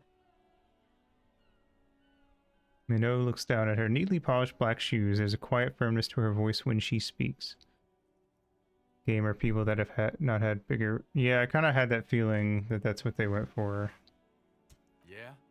How do you fucking plan to do that, huh? Get him out the drink? Go jogging with him in the morning and get him on carrot juice? He's a lost man. It's kind of like the modern equivalent of like what like older horror games kind of went for. Well, some of them. Silent Hill, I guess more so than Resident Evil. I just know we can't give up on him when he's at his weakest. You wouldn't. The crowd in the room has started fidgeting uncomfortably. Someone's trying to slip out unnoticed. Mac, man the door. You know what he told me? I don't want to get better. I want to get worse. Those were his words. He sighs heavily and turns to address the room. This shit does not leave this room. Not a word of this to the captain. Or anyone else. We'll give him a couple of days to put his shit together. Also, I feel like this game is pulling it off. That kind of move is pretty risky because if you do that, it could also just lead to the game sounding really, the voice acting being super forced and bad. If you don't pick the right, you don't pick good voice actors. And at that point, I would rather hear Yuri Lowenthal than, you know, that. Good. Okay, everybody. Nothing but a prank call here. We all got our laughs. Now get back to work. Unless it's an old PS1 game, in which case, I love it. Far north, on the other side of the motorway, the officer Like Grandia. quietly hunches with his hand in the motor carriage. All right. We need to call that other person. This is Precinct 57. How may I assist you? Of course. What is the number, officer? Kim, didn't Gart give you Sylvie's number? Yes, hold on. Her number is 005 1944 298. Received. Hold on, officer.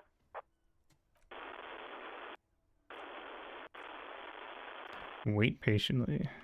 Lieutenant Kitsuragi slowly begins to tap a little rhythm with his right foot. Quite a lot of time has passed.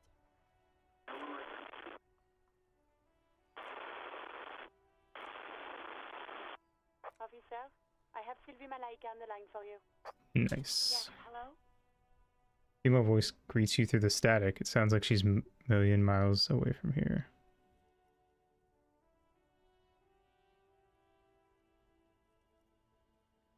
Hello, this is the police calling. I have some questions for you about your last days at work. Oh, right. Hello, officer. What can I do for you? You can hear resentment in her tone. She's not thrilled to be talking to you again. Was it you who called the police? No, not me. Oh wait, did that guy say he called earlier? I forget. But why didn't you call? Didn't a corpse behind your workplace bother you? What? Of course it bothered me. But I thought the union already knew about the corpse.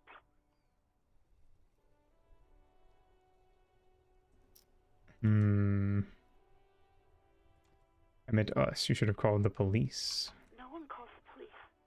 The union would get angry. What do you mean by that? You know, what the union says goes. People listen to them and they take care of their own, which is like everyone here. Garbage.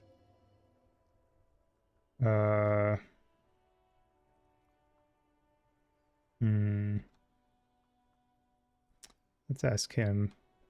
Wait, Kim, is she speaking the truth? The union's the law around here? Legally, no. In reality, yes.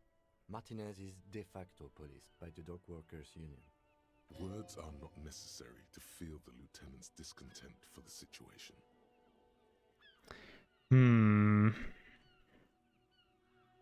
Tell me, why exactly did you let a corpse hang in your own backyard for weeks instead of calling us?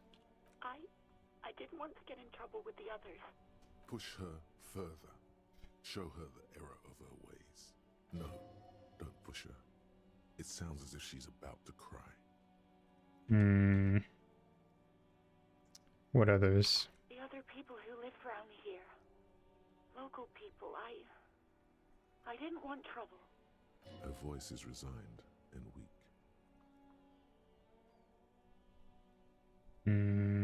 What trouble? You don't live here. You don't understand. Squealing is frowned upon here. Everything is dealt with, well, by the union, internally. Please, I just didn't want any trouble. Alright. You do? What else can I do for you? Do you know who did make the call? No, sorry. I don't. Not a lot of people have phones around here. Copper thieves take the wires. People don't have the money to have the cables put in again. They use the union's phone, or the one on the coast. It was someone else. We'll find them sooner or later, officer. It just might take a while. Okay. Yeah, go on.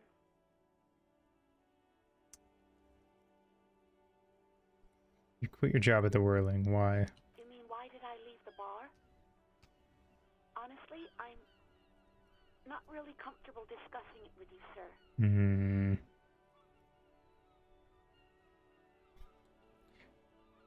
You know what? Fuck it. I'm gonna push it. Why aren't you comfortable discussing it with me? Let's just say I left because I needed to get away from someone. Okay, well now I'm interested. Get away from whom? The guy at the bar? You know whom? You think you hear a sliver of accusation in her words. Don't be paranoid. She's obviously talking about someone else, not you. You mean me? I really don't want to talk about this. Let's just forget about this, okay? Alright, fine. Maybe, I don't know. I just know I have to take some time off right now. I do hope so. Please, don't call me again. Bye. Let's make an empathy roll. Yes. Hey. You've obviously done something to upset her at the Whirling in Rags when she was still working there. Wait, before you go, you're mad at me, right? Tell me, what did I do? I can't remember anything. I'm not mad, it's just... You were so so drunk and so emotional all the time, and then the skua thing happened. It just made me want to quit. What skua thing? The stuffed bird. The great skua.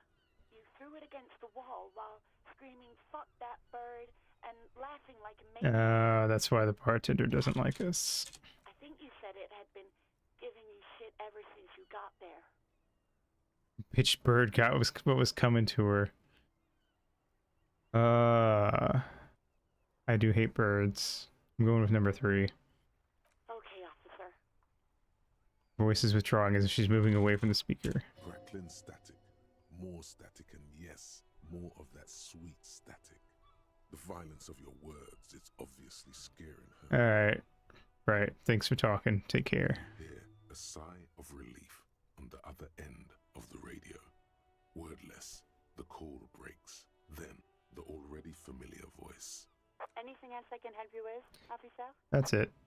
57's over and out. Voice disappears into the void. You see a set of steering levers, a radio on a hook, a pull-out toolbox, and the soft glow of the fuel pre. What's in the toolbox? A metallic drawer slides out from under the seat and clicks into place. The tools inside are neatly organized. Take what you need, officer. It's going to be a long case. I'm not protective of my tools, like some men are. He's clearly a little protective of his tools. But what can you do? Work is work.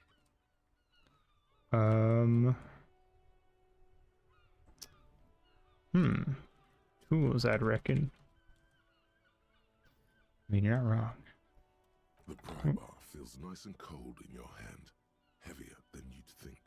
Useful for opening all sorts of doors and lids. Can I take it all? The handles are long and sleek. Snap, snap, go the cutters in your hand. It's robust, weatherproof, and well made. Police issue, blue. Alright. Lets you see things in the dark you would otherwise miss. The pull-out toolbox slides back into its nest. Preheater gauge casts a warm glow on the steering levers and the radio on its hook. Kim, what are we looking at? What is this machine? This is the Kupris Kinema, my motor carriage. You can use the toolbox and the radio if you'd like. He nods at the cabin. Motor carriage. Something bad with a motor carriage. A dark lump rises in your throat.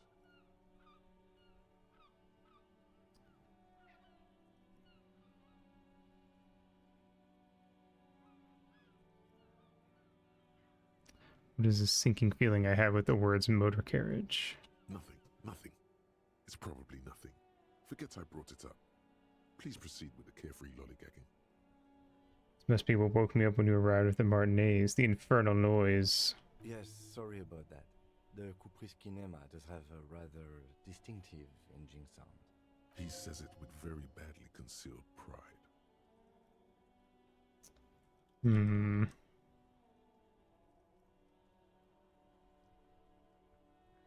the cabin, you see a set of... Alright. Good enough for me.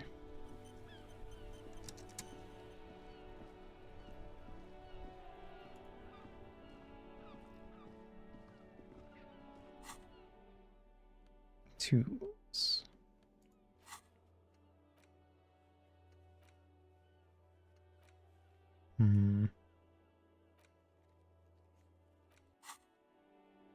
Alright. Cool. Can I fuck with the body now?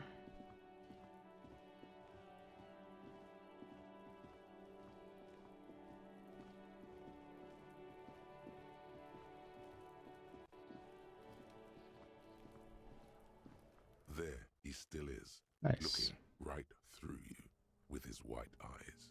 The body below is entirely dedicated to that corpse.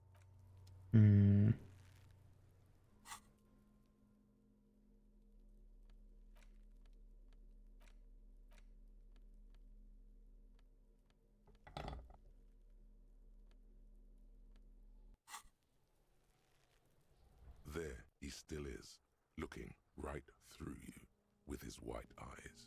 The body below is entirely dedicated.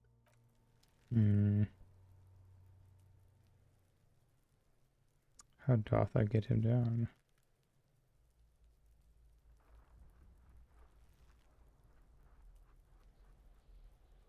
Yes? What do you want to know? Tell me literally anything. Maybe you can tell me what you do know to help me narrow it down a bit. I know literally nothing, only what you told me before. Do you want me to brief you? Yes. 3 days ago, the RCM Emergencies Desk received a report about a security guard who was found hanged in Martinez. An anonymous caller said there was a dead body behind the Whirling in Rags hostel cafeteria. The cadaver had been there for 4 days. No one had come to investigate. During that time, the victim had been stripped of his belongings. The caller did not identify him, but used the word lynching. There is an ongoing labor dispute between the local dock workers and the logistics company Wild Pines. I was told we should approach the death as part of this dispute. Does the briefing say who the victim was? A security guard or worker of some sort hired by Wild Pines. This was just hearsay from Martinez, of course. We need to find out the truth. Why didn't we know anything about the caller? They didn't identify themselves in any way. The tone was muffled using a device of some sort. The desk could identify neither the caller's age nor sex.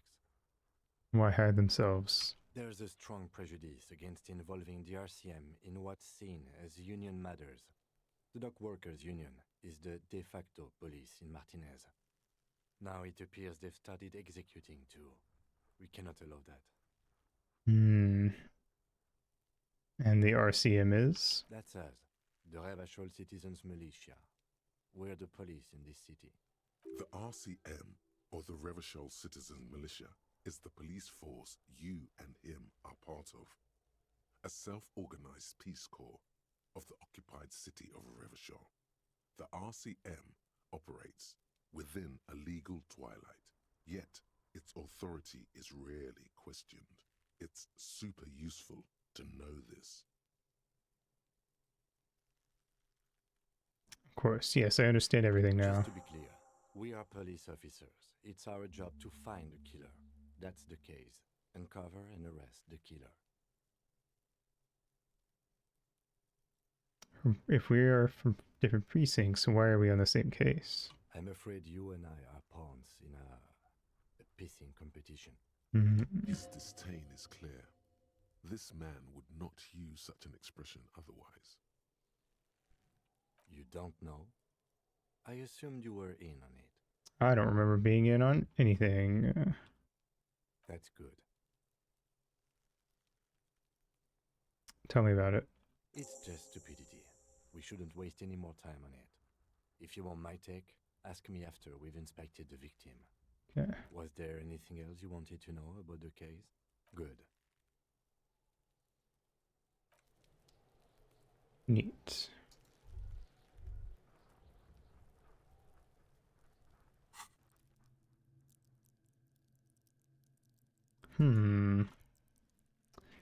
What should we level up?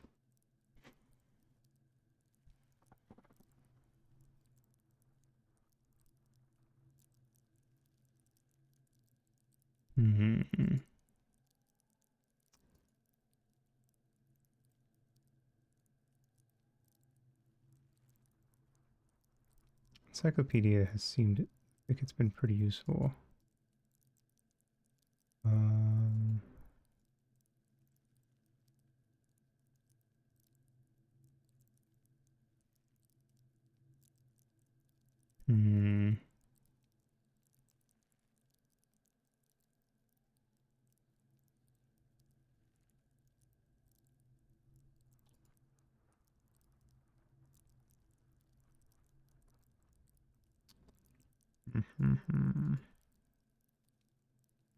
Drama could also be useful going forward for like interrogating people.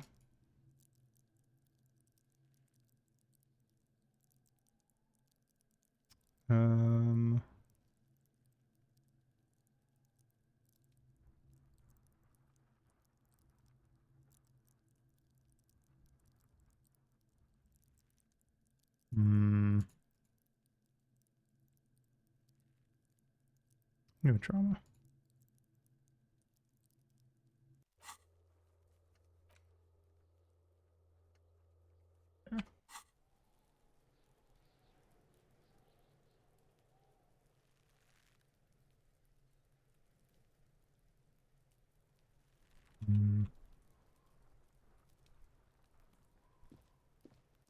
There's something on the ground.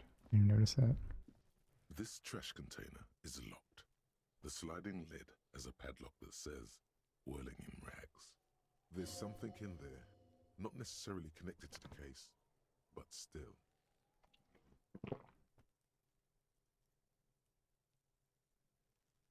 The body is downwind from here. Maybe you prefer the smell of garbage to the smell of death. Lieutenant, what do you think could be in here? Trash, food waste from the cafeteria. They lock these containers to keep the derelicts from flocking in. Could be evidence too. Yes, I feel like there's something in there. What do you mean, feel? Just a hunch. Maybe someone threw something in there. How do we get the lock open? We could try using a pry bar, the one you took from my motor carriage, Or? We might want to ask for a key from the manager of the Whirling in Rags. He probably has one. And he also has information.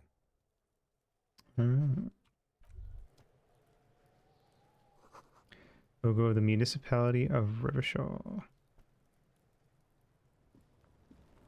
Alright, what is this on the ground?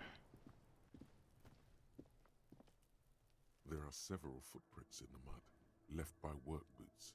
Anywhere from 6 to 12 pairs have walked here. Let's try for a count. Damn it. Who do you think you are? A super detective? You're hungover. These are just dents in the mud.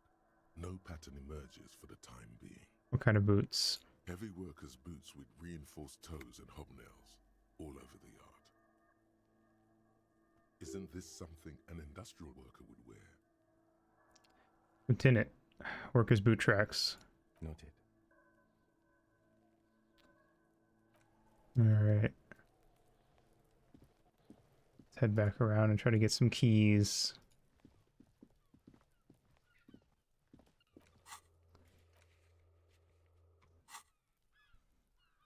Scooby boop, scooby doop boop, boop boop.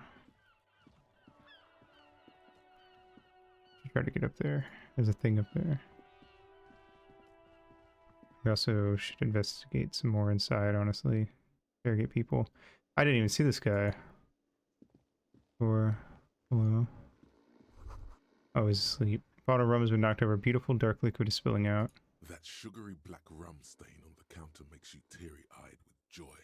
It's almost touching how syrupy and sticky it is. How long have you been up already? 2 hours? An hour would have been bad. 2 hours is mystical. You have truly wiped out all trace of yourself if you haven't thought about rum and lemonade yet. Actually, should I be thinking about this? Looks like drinking hasn't turned out too well for me. Maybe you haven't turned out well for your drinking. Have you thought about that?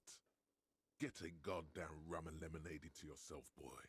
Or better yet, lick that stain off the counter. I'm gonna not do that.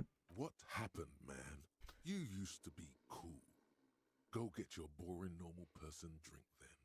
Get your drink on and your act together. Okay, sure, man. Hey, buddy. A man is sleeping at the table wearing mud-caked boots and rolled down overalls. The back of his shirt reads Wild Pines, encircled by a logo with a tree. On the counter, rolled out of his open hand, you see a blister pack of headache medicine. Pick up the pills. The man does not mind. You probably need them more than he does. You've just picked up some magnesium. This item is stored in the bottom left corner of the screen above your character portrait. Use magnesium to heal your morale if you have morale damage. Alright. No idea. Looks like he works for Wild Pines, the logistics company who owns and operates the harbor. But why is he sleeping during the day? Possibly because there's a strike going on in the harbor. There's not much to do aside from drinking and sleeping. Fair enough. Can't argue with that. Let's go upstairs first. Talk to some people, and then we'll talk to him again, try to get the keys. Oh, actually, can we get... The door is closed. There is no answer. You hear the shower being turned on. somewhere inside. Gotcha, bitch. A tremendous loneliness comes over you. Everybody in the world is doing something without Oof. you.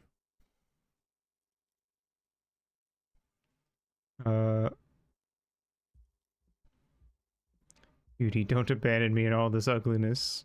The door does not care. Damn it. Leave.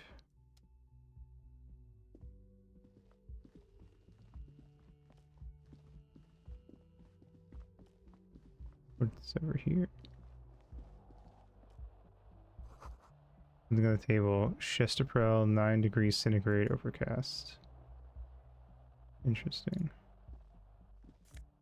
I'll take this money.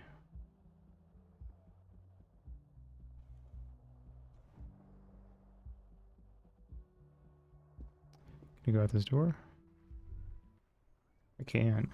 Smell of the sea makes you dizzy. Interesting. Oh, is that my other shoe? Oop. There they both are. Two identical shoes. Didn't realize I was only wearing one shoe. Copiously green and indiscriminately snakeskin, reunited on your feet, like two baby crocodiles. These do not look like normal cop shoes. It's pretty clear a normal cop is not what you are. How do they fit? Good. They're balanced. Comfy. Hey. Feels like the only good thing about you right now, truth be told. Nice. I healed my morale. Just a briny wind washes over you.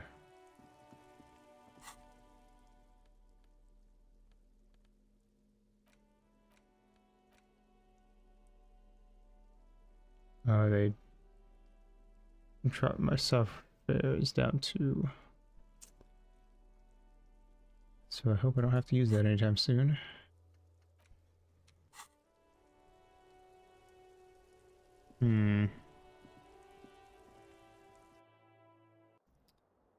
Oh, she's in the shower. Let's go back to my room. See if I can find anything. Kim tries not to look at your broken down bathroom door. Also tries not to look at the pile of taped viscera on the carpet, or the weird suitcase on the hat rack, or the potted plant dying in the corner. But it's all just too morbid to ignore. Say nothing, nod stoically. He takes a step toward the door, like he'd like to leave. Fair enough. I don't know if there's really anything in there anyway.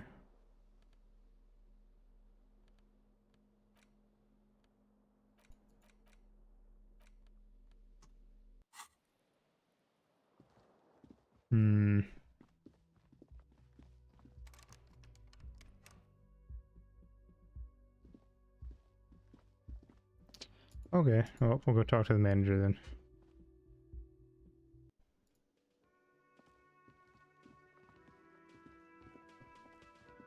Can I help you? Is the trash container out back yours? Mine? No, it belongs to the Whirling in Rags. Thank you for clearing that up. Why do you keep the container locked? Why? To keep the hobos and drunks out. That's why. And the neighbors too. They put their trash there and they don't pay for the garbage company. I thought as much. And are you the only party with access to the trash container? Well, yes. Us and the garbage disposal company. It seems a little callous, doesn't it? Something stirs in you. I wonder what this feeling is. Prod at him and find out. Doesn't it seem callous to you, guarding over even your leftovers from the poor? Callous? What are you, Kras Mazov? Almost all establishments in Revachol keep their trash locked. The Whirling in Rags is not special in that regard. Krasmazov, nom de guerre, was an economist and a historical materialist. He was a leading figure on the Grad side of the Centennial Revolution, where he headed the 9-day government. It says 11 in the text. The father of scientific communism, Mazovian thought, or Mazovianism. Yum yum, tell me more. He killed himself. Oh. No one was implying you were, officer. Where were we? What do you need them I need the for? keys. It concerns the case. Please cooperate.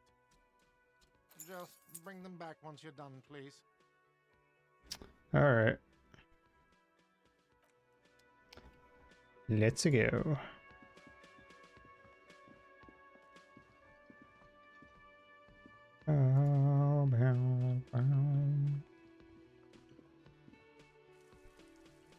Alright, cool. Eat the keys in front of him to assert dominance. One, just swallow it whole. What's he gonna do about it? Nothing.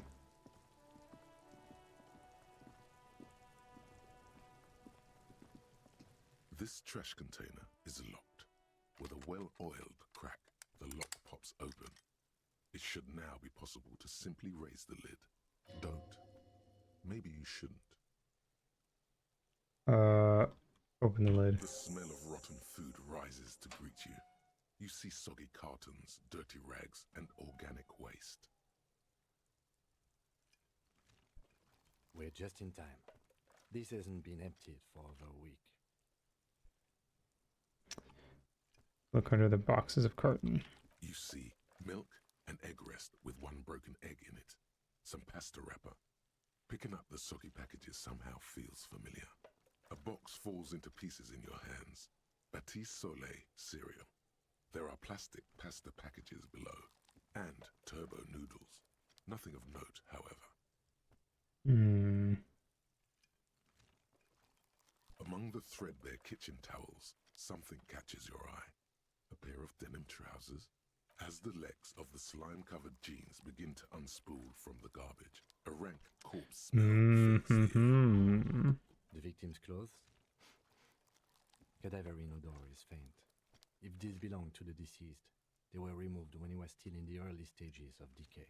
Drop them in here, officer. Lieutenant produces a black plastic bag marked evidence from his pocket. Guitar marked blue jeans.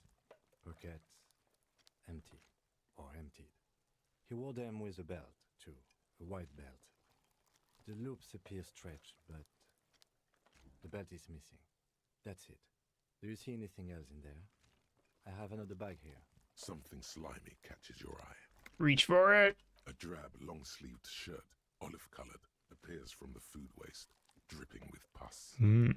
This is a military-type overgarment. No label or serial number. This is the kind of rib-knit shirt that's worn over light armor to conceal it in an urban scenario. Anything more? The rest of the rags are just kitchen variety waste. A yellow old mug that catches your eye. But other than that... Thrown out a towel, a mug, that's all. Alright. We should go to Gart again and ask if he knows who put the clothes in the trash. It could be as simple as someone from the hostel cleaning the yard. Or that one. I'd advise against confronting that force. Think someone from the whirling might be involved, maybe? Not really. All we know is the victim's clothes are in the trash. The lid was locked, and his establishment had the key. It's just a small loose thread. Okay. The lieutenant nods, then looks back into the trash container. Search the food waste. Just organic waste, cold and slimy on your hands. Apple and potato peels, mostly. Unidentified sludge, and the occasional chicken bone thrown in for good measure. But hey, nothing. It's nothing. Nothing more. Quiet Inland Empire. What's this? A blue piece of plastic sticks out from the apple peels. It's shiny. Looks like the corner of something. Something larger. A clipboard. A blue plastic clipboard with moist papers hanging from it. They look badly damaged, but you can still make out forms and notes, written in a man's handwriting. Officer, is that your paperwork? I don't know what this is. Look, the plastic has the RCM street grid on it. You've even got an autopsy form in there. If you don't mind me asking, how did this get in the trash?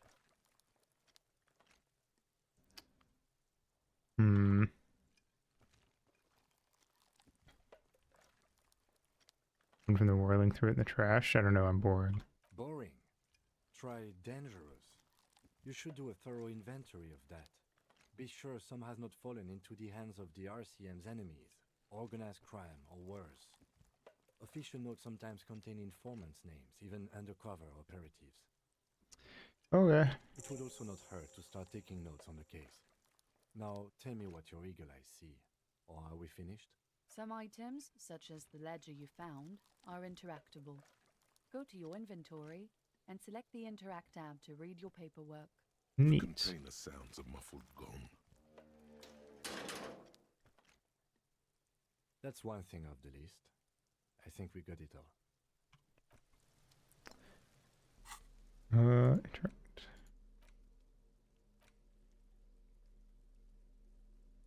How do I interact with it?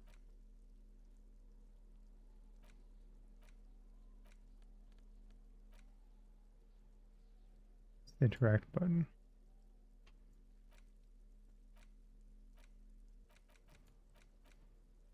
Little notes.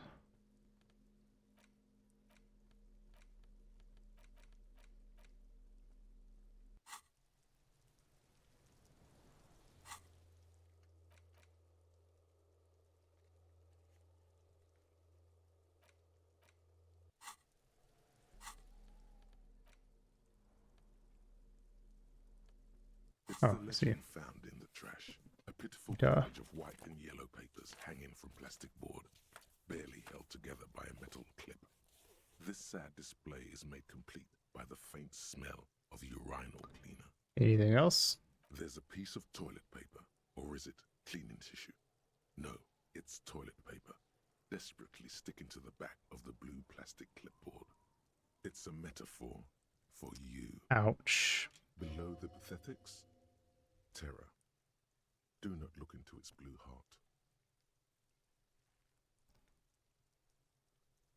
heart. Browse the white papers. They're not exactly white. They're yellowed in patches by sunlight and alcohol, and covered in dense blue handwriting. Ink escapes into watercolor patterns, reaching its tendrils across entire pages. The paper itself is checkered, with faint red lines forming short paragraphs. Nice. Once in a while, there's a red stamp that exclaims, "Case files, commit to paper." The case files themselves are plenty. You count more than 100 sodden, crumpled up, earmarked pages falling apart in your hands.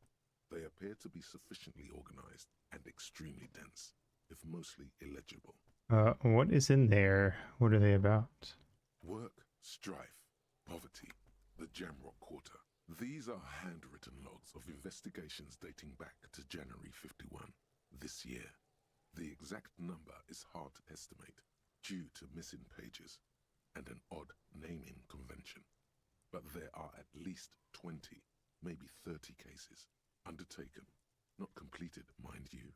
It's the middle of March. You have attempted 2 cases a week on average.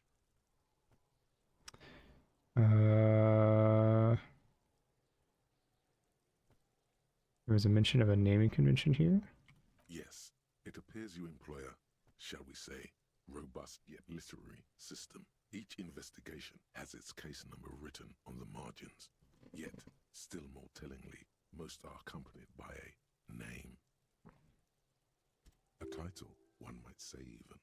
One that draws inspiration from snoop fiction and vespertine cop show I statements. see. And oh my, and they're written in capital letters too.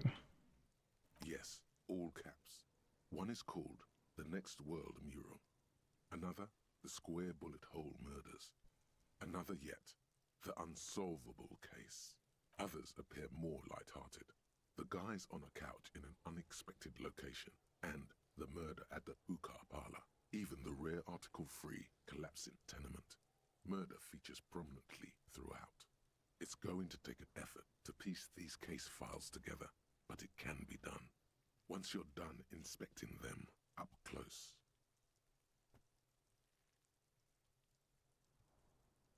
You don't exactly close them, so much as distance yourself from the smelly papers. They're a little further from your nose now. Browse the yellow In papers. the back, you see thin, translucent copy of paper.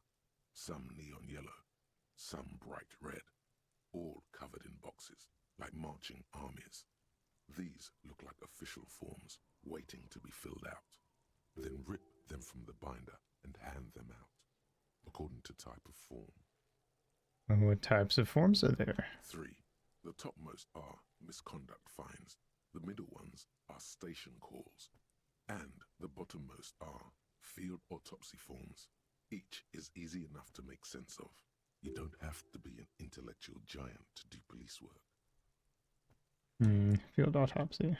A dozen pages of thin copy paper, bright red in color. You see the parameters of a deceased human form, waiting to be filled in.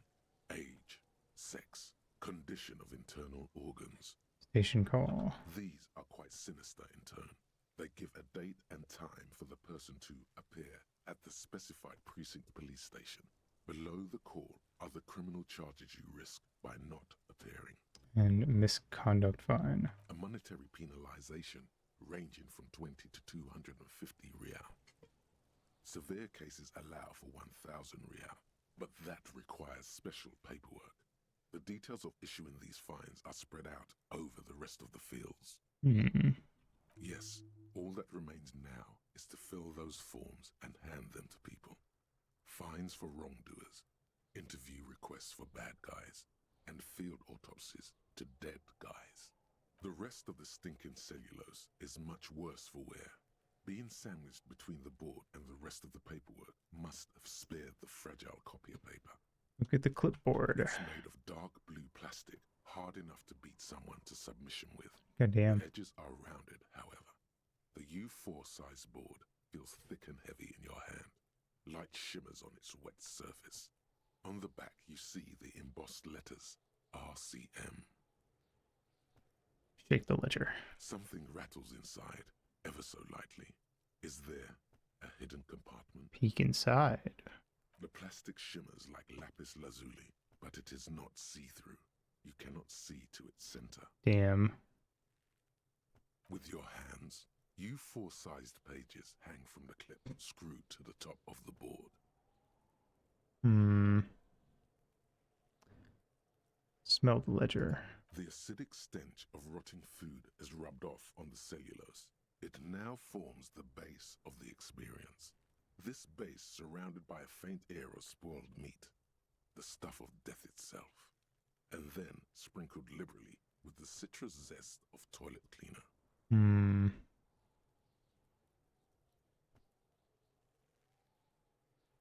Scented what? I'm gonna try to read. Yes. Nice. You can piece them together using the alphanumeric code on the margin. It always begins with HDB41, then date of initialization and time of arrival on the scene, followed by the title. For example, HDB 41120111700, the next world mural. What is HDB 41? 41 is your precinct. What about HDB? It's safe to say those are the initials of the officer responsible for the case. Your initials. Wow. I got nothing here either. Logic really isn't the best faculty to have this conversation with, but it's the one you got. So sorry. Yeah, we're staying out of this business for now. HDB is bad news from yesteryear. It's shit, honcho. How long does it take to read a case? It takes about half an hour to piece one together, using the system you've devised. Where do you want to start? I think I want to come back to this later. Not much has changed in the meanwhile. A bunch of Alright, let's try this one. Still, sack is not Fuck. what you end up doing. You squeeze the plastic to slide it open, but nothing happens. Then you bend it some. Then crack it. The goddamn thing is stuck. The ledger quivers in your hand as it shakes. Fine.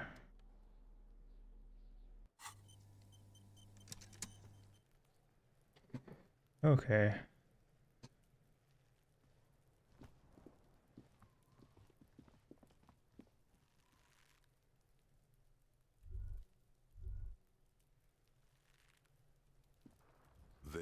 still is, looking right through you with his white eyes.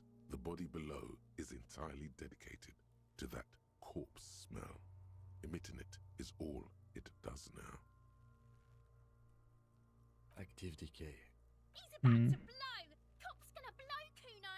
Let's try again. The ammonia only Fuck. makes it worse. The combination forces tears out of your ducts. You manage to keep it in once. The second time, not so much. When the vomiting is done, your cheeks are wet with tears.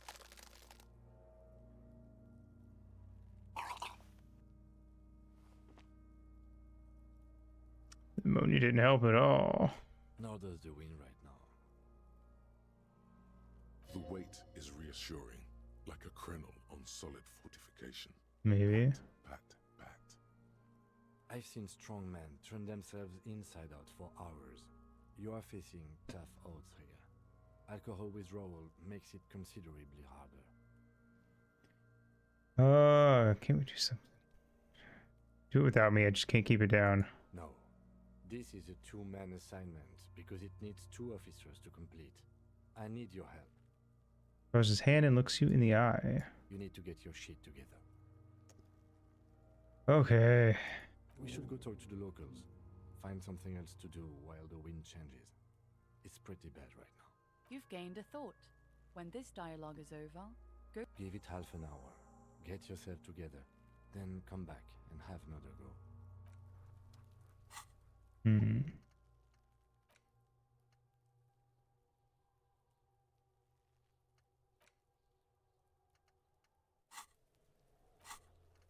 Back to victim's body.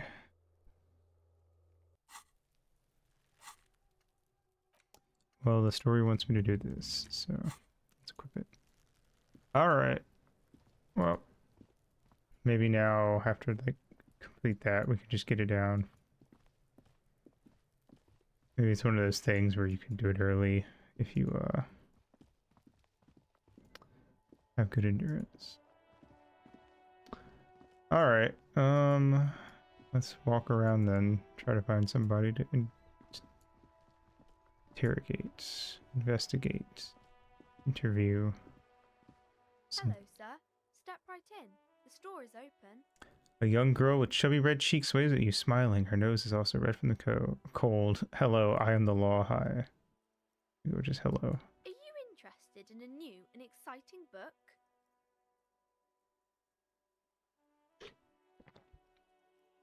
She stomps her feet to feel warmer. Is it okay if I ask you some questions? Okay, sir. I'll try to answer any questions you have. I hope they're about books. What is your name? My name is Annette, sir. My mum, her name is Plaisance. She owns the store. She's inside minding the register or organising the stock. The girl gazes at the window, then suddenly jolts, her eyes wide as if recalling something. Feel free to step in and browse our wares.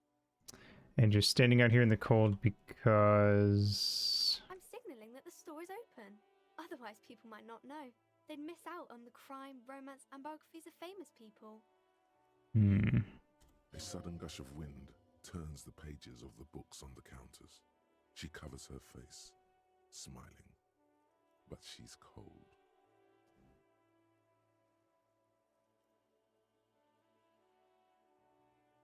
Don't really know what I could do to help. So, I should have a word with the store owner, maybe? Oh, no, sir. I'm happy to help Mum by luring in customers. Besides, I have some hot juice in my vacuum bottle to keep warm.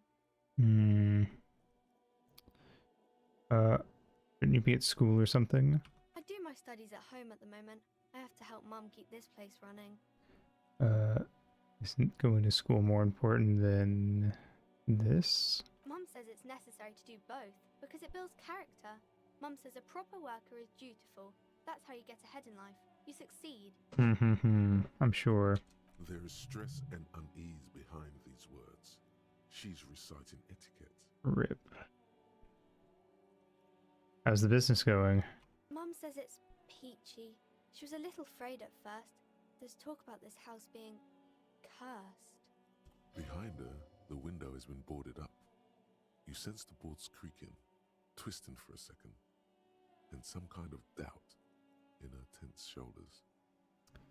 Cursed in what way? Cursed in the way that makes them say that no business has ever really thrived here, sir. That they all go... Bankrupt. Exactly. But we've been doing fine so far.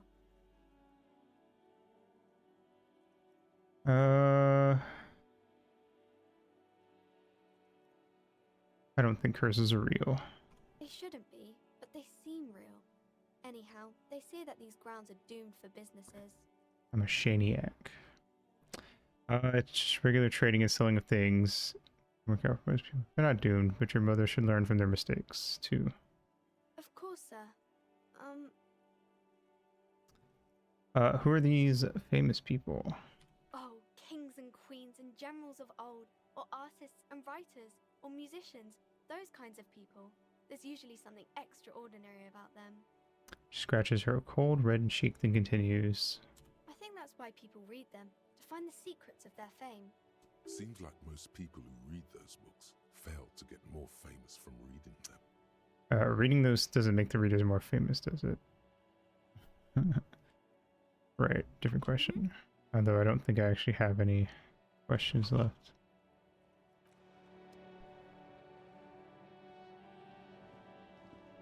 Alright. This book has a rose, a pistol, and a half-naked dame on its cover. On the cover stands a very muscular man surrounded by flames. I wonder if these are references to real books. This is a book about pate. Book you don't really understand what it's about, nor does it seem important. Book about Boadero culture. It promotes freedom and roaming upstream. Book about the future. The government reads your mind using radio technology. So true.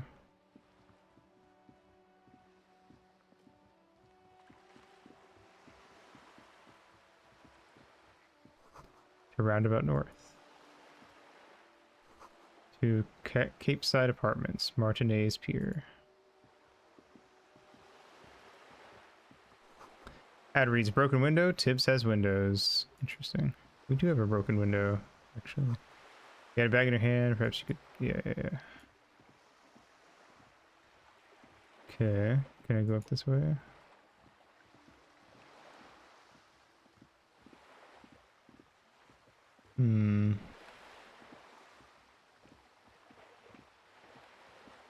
A bird. A lonely cormorant surveys the sea, indifferent to your approach. Fair enough. Let's agree to just not interact with each other, bird. Anything interesting back here? This is a wall on the side of an apartment building. That was a high conceptualization score. Oh, I got some more magnesium. Nice.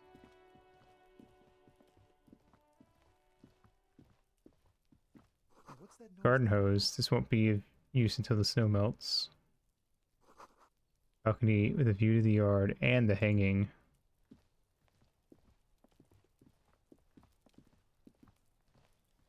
Chairs and tables eaten by rain and rot. Orange bum hats. And Nusfed. It's a closed door, but you look at it suspiciously. These barrels are half full of rainwater.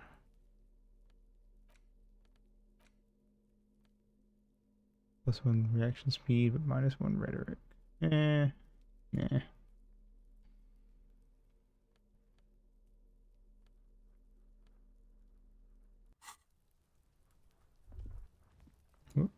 The smoker up there could be a witness. Talk to him. Oh, I will. I'm gonna check everything else first. There must be another way into the building. Why was that so loud? Can't get involved in this. There's a dick on the door.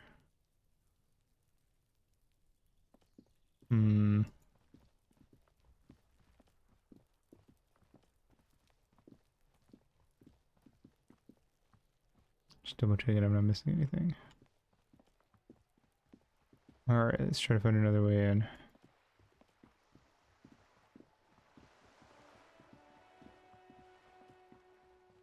that. Girl up there, did she spill the paint? I can't even see the girl. Oh, I can kind of see her. +1 suggestion, -1 half-light. I think my suggestion's already good. Regular decoration week. Oh yeah, I saw that. Inside the frame of a motorcycle in repair. And the tools used to disassemble it. The streets will flow red once more. A great torrent rushing down Rue de Esperance.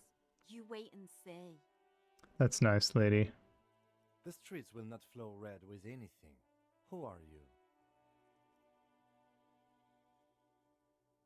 I'm Cindy the fucking Skull. What else do you want to know? Date of birth, blood type, the last time I was tested for Hep C.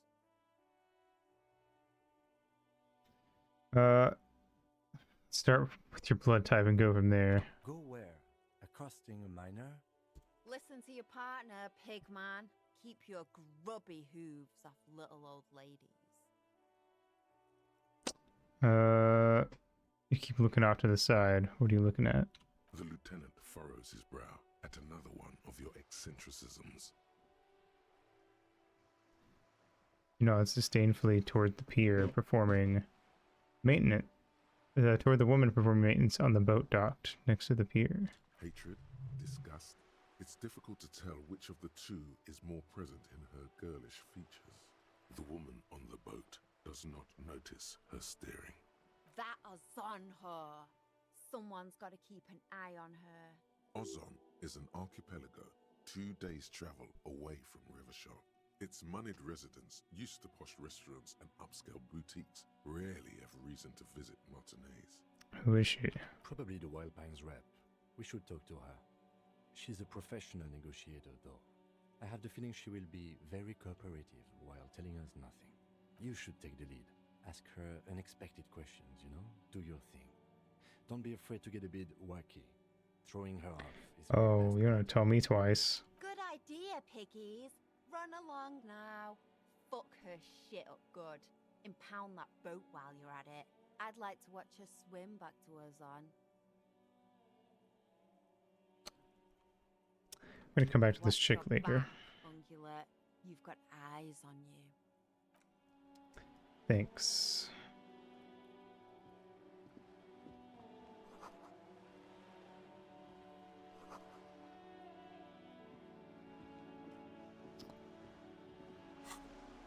I will look into the banners and stuff like that.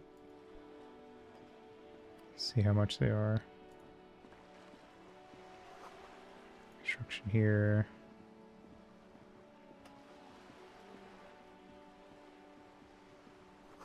Belly of this boat shines like it was recently painted. Nice.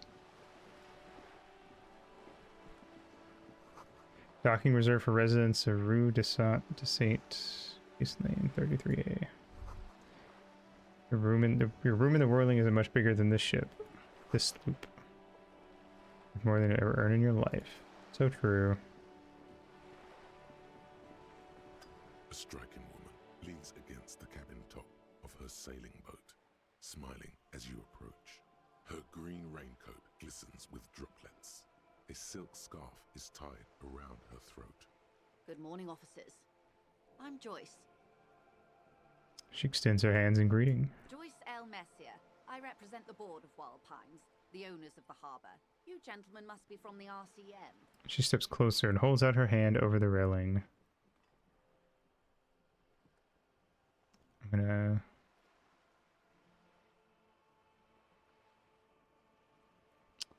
Joyce L? What does the L stand for?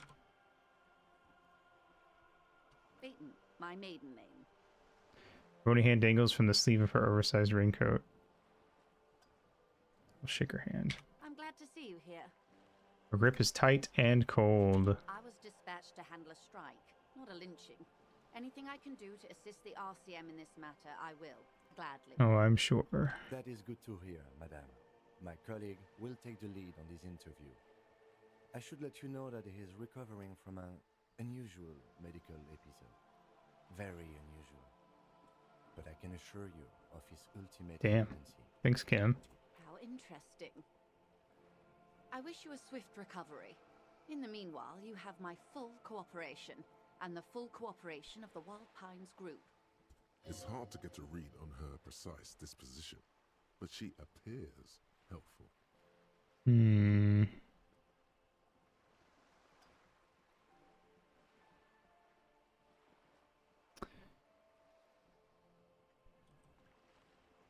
Tell me about Wild Pines. What we do.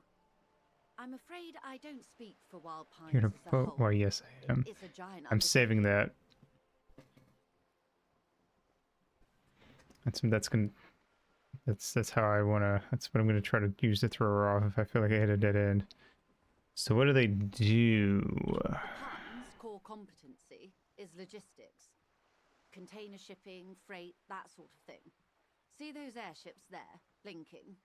Those are the shipping side of things. And that is the terminal. Another subdivision deals with energy, oil and gas exploration, offshore platforms. The Wild Pines Group is one of the original Revacholian Indo-tribes. Companies awarded royal monopolies by the king, the suzerain himself, centuries ago.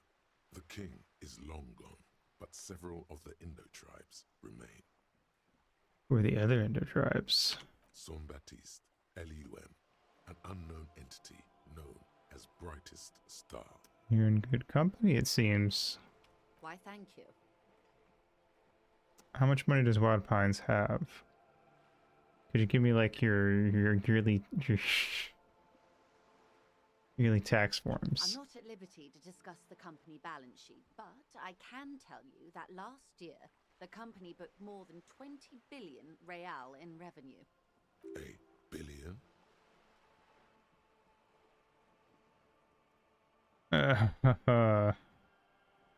Sid, I thought Wild Pines was supposed to be big time. And to think, there are years when the group books losses in the billions. Chance I get 130 royale up front. Wild Pines employ 72,000 people, all of whom have families that depend on their salaries. It is a tremendous responsibility. Where does Wild Pines get all these billions? They started as an exploration and cargo fleet conducting trade between the Samaran and Insulindian Isolas 250 years ago, when Pine ships explored the South Seminese and charted Lormentang on behalf of the suzerain. Centuries of care, deliberation, and madness have gone into this endeavor. Vessels pass through the great unrest to re-emerge with apricots in tow. The logic of the system is totalizing. It's taken everything from its employees to build it.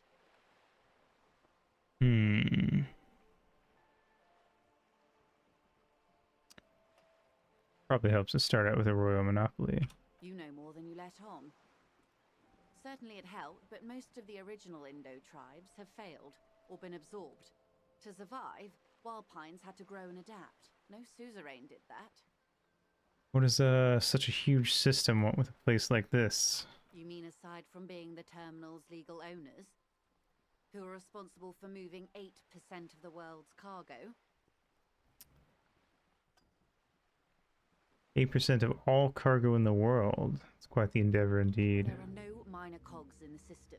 Each terminal must be accounted for, lest the entire system break. Every hiccup in such a system means thousands lose their jobs, the world over. I'm here to assure that doesn't happen. With your help, hopefully, says her warm tone. What can you tell me about the strike? Everything. Right up to, but not including, trade secrets. What's your role in this precisely? Actually, you know what? What if I want to hear the trade secrets? First, you'd have to repeal the Emergencies Act of Trade and Aliments. That gives me the right to silence. It's quite the octopus. Wouldn't want to disturb an octopus. I am glad you see it that way. To repeal the act would mean repealing the coalition government, the one that leases you the right to police West Revachol. But I am derailing us. You wanted to know about the strike. What is your role in this precisely? I believe the official title is Senior Labor Negotiator. In Negotiator. practice, I'm a grocery clerk. I relay the union's demands to Wild Pines and return with Wild Pines' counteroffer. And how are the talks going? They're not. That's the problem. The union stopped all negotiations a week ago, after that awful lynching took place. Now they won't even let me into the harbor. There's a 2-meter 20 racist behemoth blocking the gates. Tell us more about this behemoth. What can I say? The union employs a giant covered in tattoos. A racist giant. I guess that's part of their big tent organization now. How were talks going before the lynching? Let's say I was not making the kind of progress I'd hoped for when I first arrived. And when did you first arrive? I arrived 3 weeks ago. Yes, in the middle of February. The bay was still partially frozen then. I prefer to do these things on site, like the RCM. But the strike began in December. I wasn't the original negotiator here. I took over after Mr. Gaumont hit a wall with Mr. Clare, the union boss. Mr. Clare refused to speak with Gaumont despite concessions he'd granted the union in prior negotiations. This isn't the first time the union has gone on strike? Heavens no. There have been 2 prior strikes. Both times the union won significant concessions, including overtime pay and a medical plan. This time their demands are more, I guess you could say, aggressive. What happened to this Gaumont? Mr. Clare told him to... how did he put it? Fuck off, midget. Gaumont is short of stature, you see. Not cool. Keep in mind, this is a negotiator Mr. Clare has worked with before, and who was more than fair with him and the union. Sounds like usual aggressive posturing. What are their demands? There are leaflets everywhere, and banners. What did they say again? Oh yes. Every worker, a member of the board. Over aggressive commie posturing.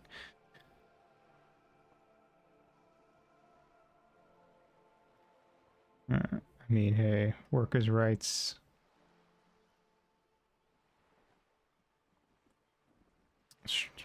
I support strikes. I like it. Then you might also like their other slogan. Demand democracy. Not hard communist enough for me.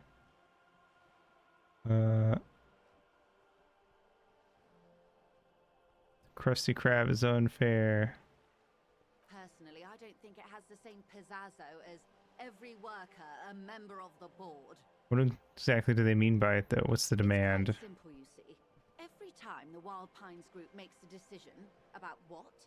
About anything really, it needs the signature of each of the 2,200 workers in its Martinez terminal. Yeah, it kind of shows the staying power of like those earlier better SpongeBob episodes. Just so you understand, this is but one of 22 terminals owned by Wild Pines. Essentially, not only are they kings of the company, they are also kings of the 72,000 employees of Wild Pines Group.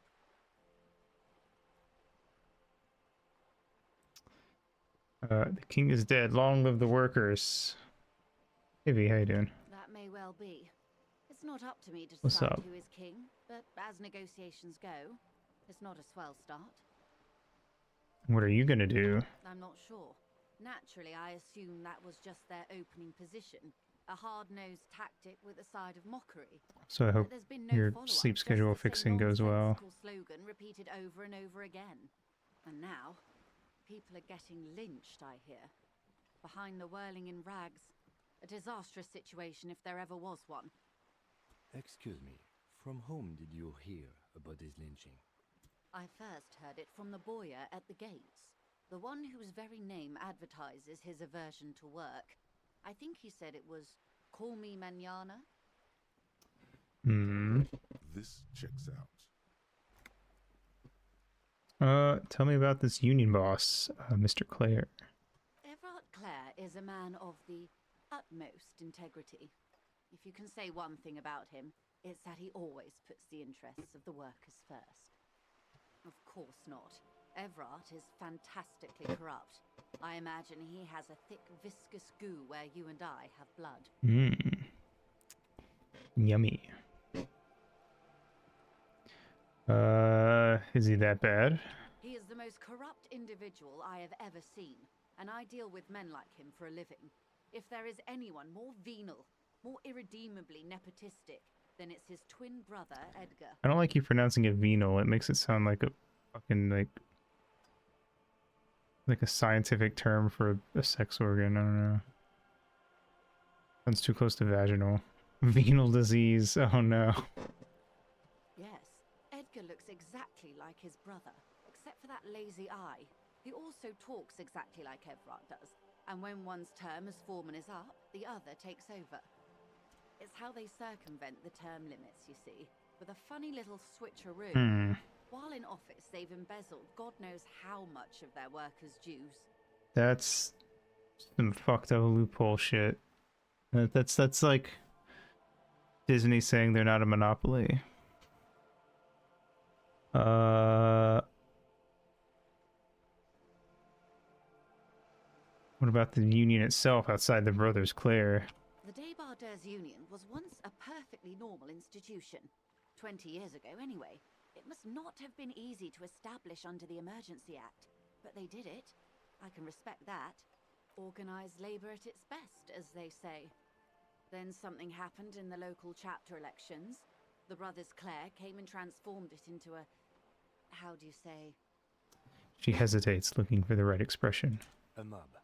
The Debardeurs are a crime syndicate. Sad as it may be, I suspect we'll be forced to cooperate with them. Refreshingly honest, officer. The company has tried appeasing in the past, but I'm afraid our concessions have only emboldened Evrart and his brother. And your opinion, detective, if I may ask? I'm a curious and talkative person, you see. Would you say the Debardeurs Union is... Giant leech. Oh wait, the union. Oh no, sorry. I thought we were talking. I was still thinking about the two fuckheads. An effective advocate for the rights of local working men. Could also just not have an opinion, but I support unions, so we're going with one. Why do you think so? Voice is calm. There's also curiosity between Everett the Human Leech. True.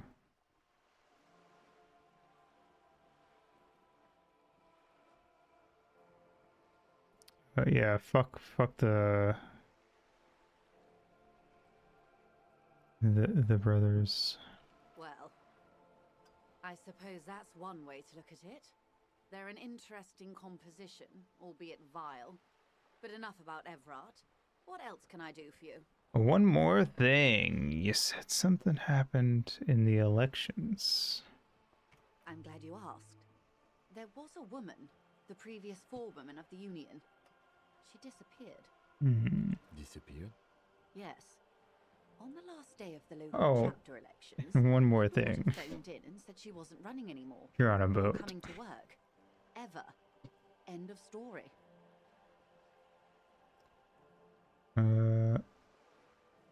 Interesting. Downright haunting, if you ask me. The Wild Pines suspected foul play, but what could they do?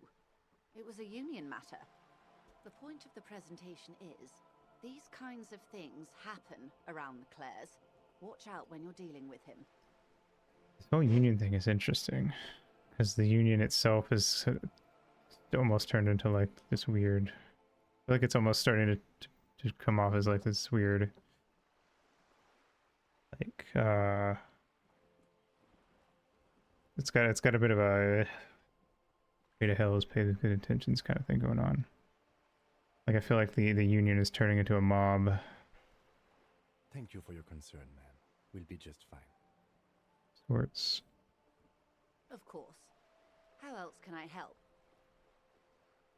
What do you know about the lynching? Quite a few things, I'm afraid. Did you fall silent for a moment, contemplating something? The information I'm to share with you includes sensitive trade secrets. For the sake of my employer, I have to ask for your names and badge numbers. Oof, I don't have a badge. Of course, ma'am. We should have introduced ourselves. I am Lieutenant Kitsuragi from Precinct 57. And this is my colleague from Precinct 41. I'm afraid he doesn't have his badge at the moment. I hope mine will suffice. How curious. Why is that, Detective? Awkwardness washes over the conversation. The woman doesn't like this turn of events. Remember when my partner told you I'd recently suffered from unusual medical episode? My lost badge is related to it. I see. So, are you saying you lost your badge during the course of this episode? It's possible. After a heavy night of drinking, I lost all my memory. I could have eaten it for all I know. I don't remember anything. This world, the city, nothing. Let's go with that, because it just sounds wacky, and we came here to throw her off. Oh dear. Some kind of encephalopathic amnesia. I don't even know how to respond. I do believe you, naive as that may sound. I simply can't imagine what you gain by faking such a condition. The lols. As I said, ma'am, his technique may be very unconventional, but he is an officer of the RCM. Of course, I sympathize, but I'm afraid I simply can't share anything more until I've seen that badge. Hang on. She's a professional negotiator. Mm. She should be open to some sort of mutually beneficial arrangement. I have good suggestion. No! Oh, I had a 72% chance and I still fucked it up. But madam, I need to know about this lynching. It's very important to me. It's the case I'm solving. I assure you, it is no small matter for me either. We all share the responsibility for disarming this situation. I hope you have a badge for me as soon as possible.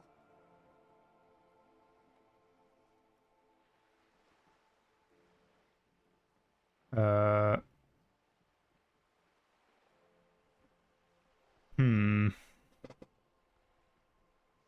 don't understand. It's not like a side case for me. This is my main thing. This is the primary goal of this. This is the main quest, ma'am. You don't understand. It is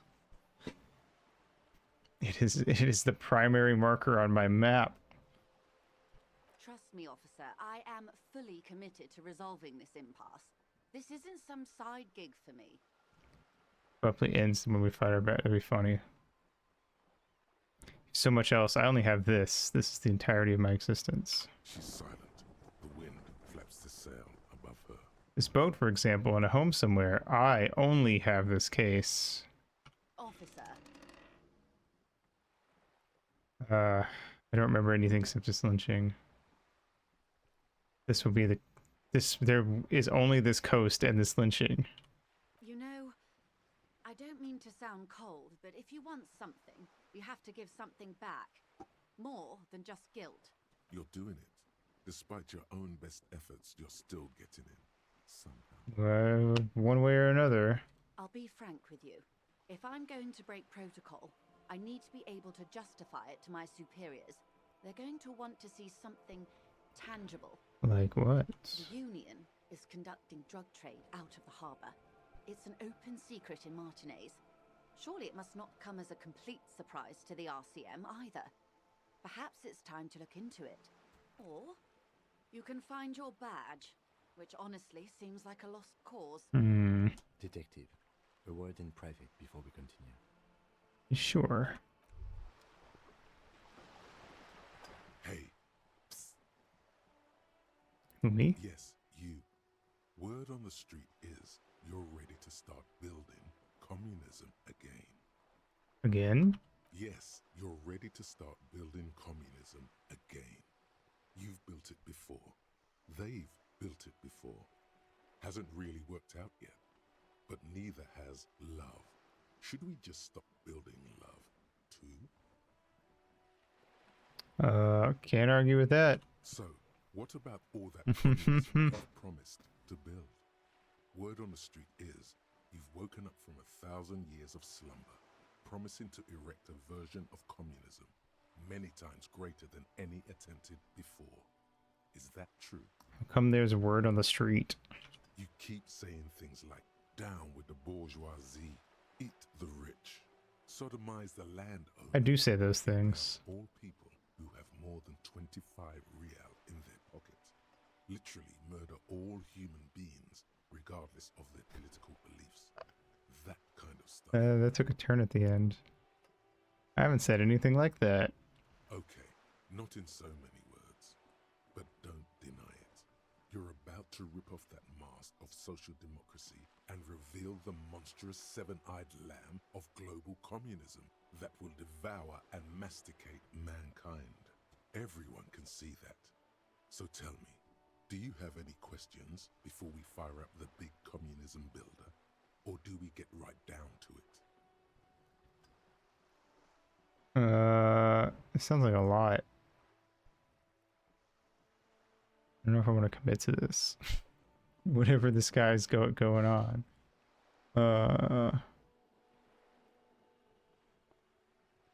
It's too tiring. I don't have it in me. Very well. I guess no one will build communism then.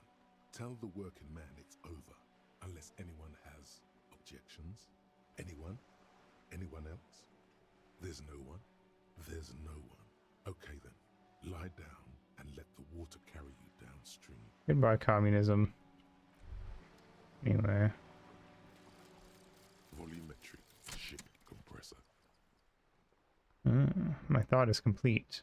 Bizarre scientific news from Revachol West today, where a police officer's shit has been observed at a pressure of around 495 gigadecimals. These metallic hydrogen levels of shit togetherness were thought to exist only at the center of collapsing stars, not law officials. It remains to be seen how long the shit's singularity lasts. All endurance white checks unlocked. Learning cap for endurance raised by 4. Neat.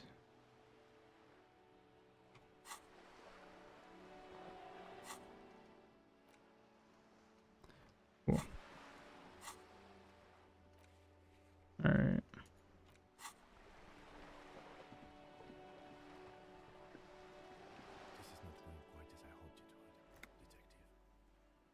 How did you hope it would go?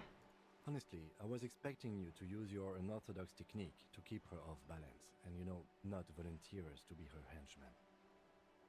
Oh, so we're henchmen now? This woman is running circles around us. She might have known about your misplaced badge all along, or she's simply an adept improviser. Either way, we've played straight into her hands. Yeah, I kind of fumbled that dice roll, I won't lie. He doesn't let it show, but there is a limit to how much the consequences of your unprofessional behavior can cost the investigation. Sorry for putting us in this situation, I'll handle it. I'm sure you will, detective.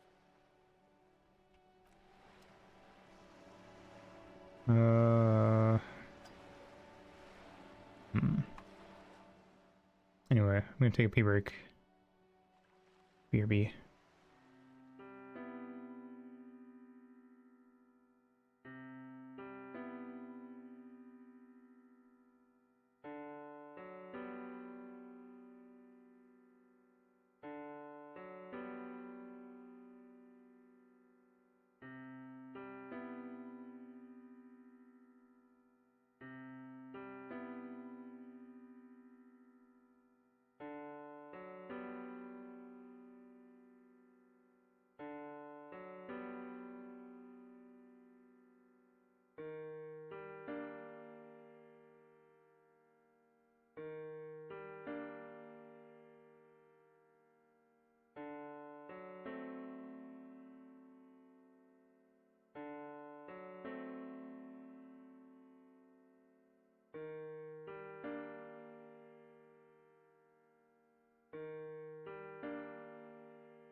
Alrighty.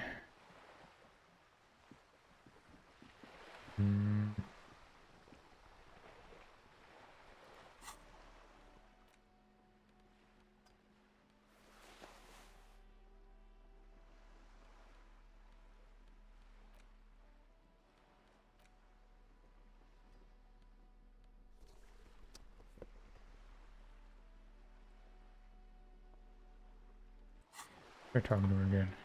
With my suggestion raised. Good. What can I help you with?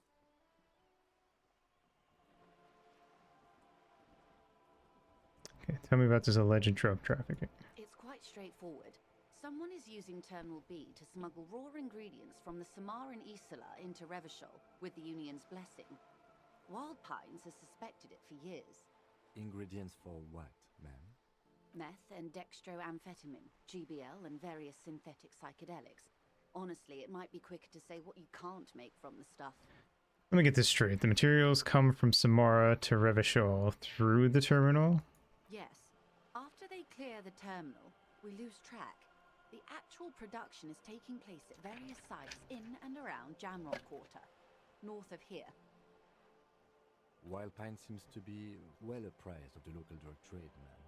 Do you mean to say the Union also produces the product? Sells drugs, I mean? We're in logistics. It's our business to know. And no. As far as the company knows, the Union does not produce it. They transport the ingredients for a cut. And you want us to investigate? Yes, but you won't get anything out of Evrat and the Dock Workers Union.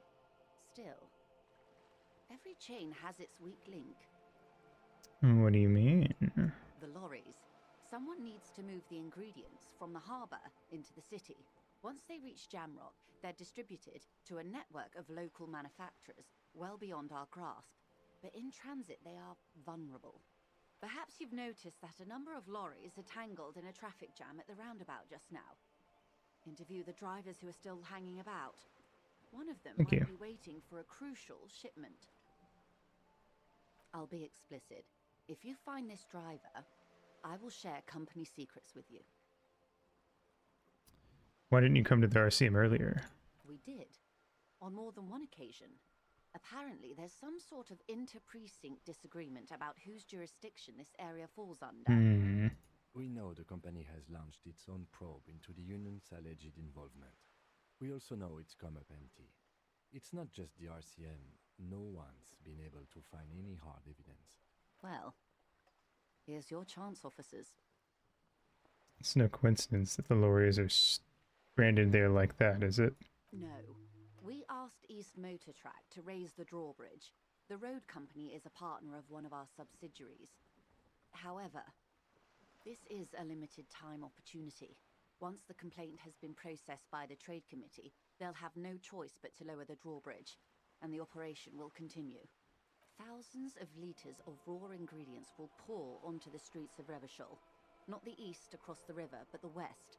The vulnerable, the weary. Well, at least this solves one mystery. What is that, Lieutenant? Why I had to call East Motor Track and beg them to open a drawbridge for me. I'd wondered since I first drove in, on my motor carriage. I am sorry for the inconvenience, Lieutenant Kisaragi, but we need them trapped here. This is a unique opportunity. I'm sure you understand.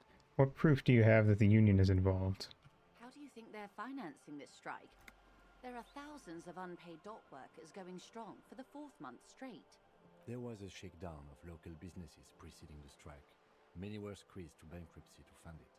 With all due respect to these desert cacti, the contents of a few cash registers cannot provide for 2,000 men. The local businesses can scarcely provide for themselves. You think the strike is being funded with source ingredients for drugs? Precisely. Smuggled out of that very gate at night, most likely, then loaded onto lorries and driven to Jamrock. You simply need to find one driver who will open up to you. It sounds like she tried looking into it herself, but she's clearly not the type your typical lorryman would confide in. Probably not. Okay, I made up my mind about the smuggling investigation. Yes? We'll do it. I'm suggestive. Excellent. According to my reports, there are at least 3 lorry drivers lingering near the roundabout. Hopefully one of them will know something. It may come to nothing, or it may just blow the case wide open. I can keep the drawbridge up for a few more days at least. You should have the time you need. In the meantime, let me know if there's any other way I may be of assistance. You're on a boat. Why, yes I am. Isn't that exactly what you typed? Not a lot of people on boats, are there? Of course there are. We're on an archipelago. How else are you supposed to get around? Wait, we're on an archipelago? Yes, we are. We are on Le Caillou. Still, I haven't seen anyone else sell a boat around here. Anyway. I haven't seen anyone else drive a souped-up Capri Kenema motor carriage either. Actually, that motor carriage has been specially issued to serve as a patrol and pursuit vehicle. It's for crossing long distances in the greater Ravachol industrial harbor. It's not a toy. Neither is this. A toy, I mean. It's a machine for crossing long distances in the Bay of Revachol, between the city and the islands. She's having a good time arguing against the law. Too good, perhaps.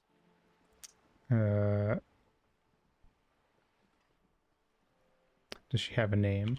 The boat? No. It is called Cor de Leyte 19 because that's the type of sloop it is.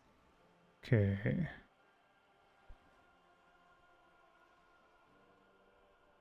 How do you like it? My sloop?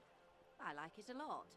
It's the eel's hips, baby. Never say that again. I'm enjoying this part of the interview. It has so little to do with the murder we're investigating. I really do, the lieutenant thinks. Is she thrown off yet? He's looking at the woman, assessing her. Do you have a license for this boat? Officer, I assure you I'm a highly qualified pleasure craft operator. The crowns of her teeth are porcelain, white as the boat's hull as she smiles. Her nonchalance might be related to something called the Wayfarer Act, a law that says she doesn't need a license. Sly Fox, you're not aggressive enough to harass Thanks, her babe. further on this. Good. You seem smart. I need someone to give me a lowdown on this reality we're in. This reality? Yes, reality is your side case.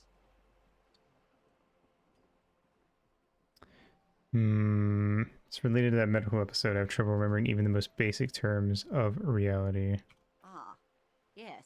The episode. Sounds like an acute case of encephalopathy, now that I think of it. She puts down her thermal cup and looks at you. Don't be phased, madame. He functions perfectly well. He only needs a lowdown on all of reality. We may be here a while then. Ask away, officer. I'll help however I can. All right, we're in. I know these all look good, but begin with the first, okay? Can't get any of them. Where are we? We're in Martinez, baby. Baby? A casual term of endearment popular among the 50-plus crowd. It's a disco holdover, pay it no heed. How come birds fly, but I don't fly? Explain. I'm a disco holdover myself. Aren't we all? And what is Martinez? Martinez is a district of Revachol. A very small district tucked away near the industrial harbour, north of the 881 and Jamrock. My shoe tastes bad. You would be excused for not knowing about it. Unimportant, they say. Forgotten, even. Shelled to smithereens during the Revolution. It has its charms, just not this time of year. Tell me more about Martinez. I'm not a good ambassador. I've only been here once before, as a teenager. Not a lot has changed. There are ruins, a terminal, fishing boats, reeds, boys with boxy shoulders. This place used to be a province, a workers' resort before the city swallowed it and the artillery did its work. The reeds are the real star of the show here now. The further down the coast, the wilder it gets. Mentioned a sea. What sea is this? It's not really a sea, it's the Bay of Revachol. And the bay feeds into the ocean. Are we near the ocean? Yes. We are on an island in an ocean, the world's largest body of water, the Insulindic. Known to the early Revacholians as Les Immensités Bleues, the blue immensities, vast, lukewarm and unknowable, flowing in and out of sight. I see. Oh, what's the name of this island? Caillou, as you already know. Imagine a pebble. A smoothed over pebble amidst a great blue sea, misshapen, cracked. The cracks are the river Esperance. We're in the delta of this river on the 6th branch, the Martinez distributary. What about river gulls? It is clear this pebble is of enormous value to her. Okay, that's Martinez. What's Revachol? Revachol?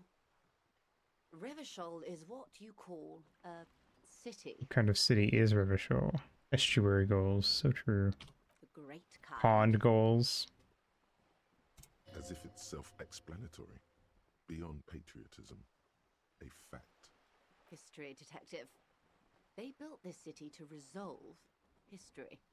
Our part in it, at least. Our centuries. Okay, who built the city?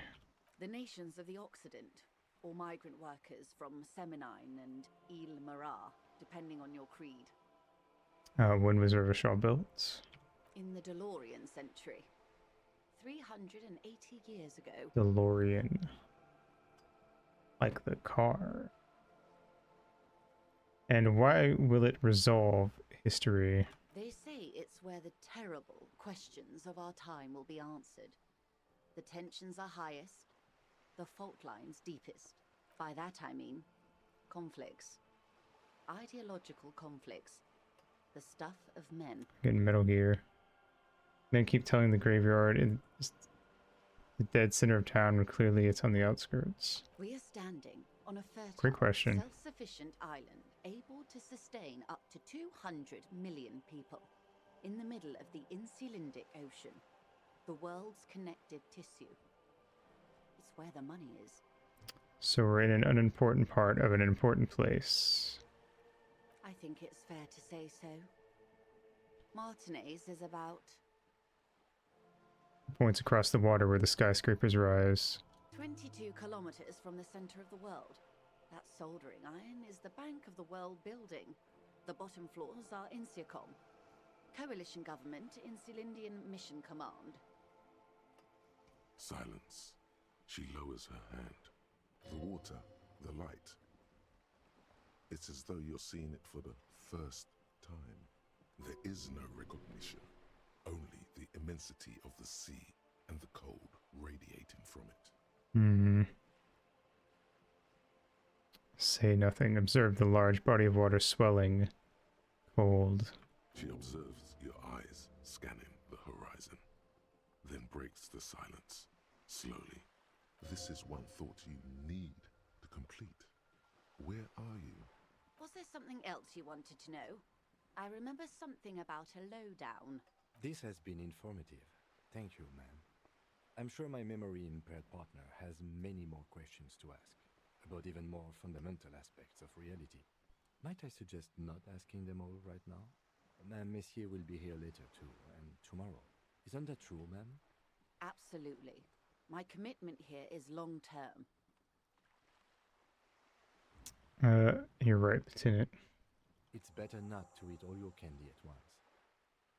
Indeed. So true. I'm always at your service.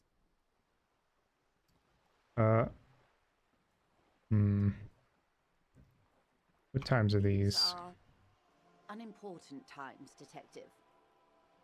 You and I were born after the dust had settled. 1,000th of a second too late. Too late for what? For the big time. Her eyes light up. There's a flash of teeth. What's the big time? Big time rush? The revolution. Oh. And what is this revolution I keep hearing about? It's quite easy. Every 100 years or so, our species gets together to decide what's next, who gets shot in the head, and who gets the mineral rights. It's a real kerfuffle. Who got the mineral rights? The liberals got the mineral rights. And by mineral rights, I mean everything. Okay, and by liberals you mean... Liberals are usually middle-class people, Detective. Or the remaining gentry. The beneficiaries of the pre-revolutionary arrangement. Some were rich enough to stay with the Constitution, with monarchy. Big mistake. Others bet on the revolution. They were called the ultras, or ultra-liberals. They fared well. How did the liberals win it all?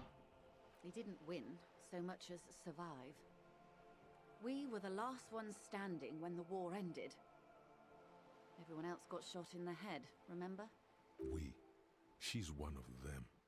Of course. Everyone got shot. Who was there to surrender to? To foreign intervention. The coalition. Those people really took the mineral rights. Or the coalition? The coalition of nations.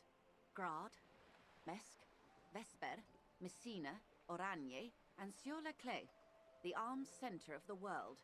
They landed here and ended the revolution. It was the moralist thing to do. There is bitterness in her voice, tempered with understanding. She is critical, but ultimately understands the cause. Moralist? The moralists believe in keeping everything exactly the way it is. They believe in mineral rights, and not shooting people in the head. At least not in the same manner and volume as the others do. They are the long-standing provisional rulers of Revachol now, the coalition government. This is their zone of control. They embolden the RCM with crumbs of the same law they took. Technically speaking, you are a moralist. The color of moralism is blue. The official motto of Moral Intern, or Moralist International, is a blue forget-me-not, a piece of grey sky. Unofficial. For a moment, there was hope.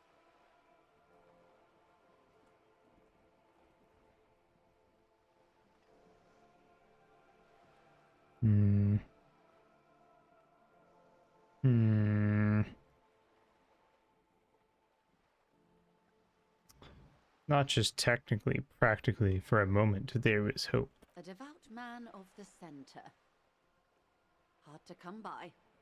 It's good to have someone who takes a moderate approach to head shooting. In your line of work, I mean. For now.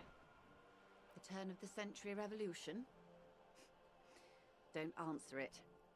It's a trick question. The revolution began in '02 on the Isla of Grad, though by the end, nearly the whole world had gotten involved. Who started it? It wasn't a who, but a what.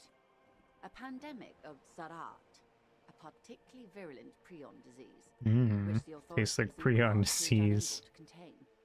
Then Mazov came along and overthrew the government. What did the Zarath do? It made people overthrow their governments. No way. Indeed. Zarat is a highly infectious microorganism that destroyed brain tissue. The actual causes of the revolution were material. The pandemic only provided the spark. Where did it spread from there? From Revachol and Grad? Not far. The world managed to cauterize itself. Mazov's government was overthrown in '08, and the coalition crushed the Revachol commune 2 years later. It was the end. What came next? Why? You and I, officer. Our lives in the zone of control. Something tells you her life and yours are not that similar. Our lives are not the same. No doubt.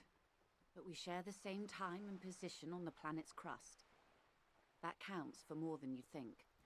What is the zone of control? A city-state divided into free market zones under the everlasting interregnum of the Coalition of Nations. And you, of course, the citizens' militia. The clatter of typewriter keys fills the main hall of the reappropriated silk mill. Precinct 41. Chad Tilbrook presses enter. Outside, Officer Elfboy Williams slams the door of an armored motor carriage. Oh boy. The Zone of Control is the third incarnation of Revachol, after the failure of the Suzerain and the Commune. What happened to the rest of the world? Modernity.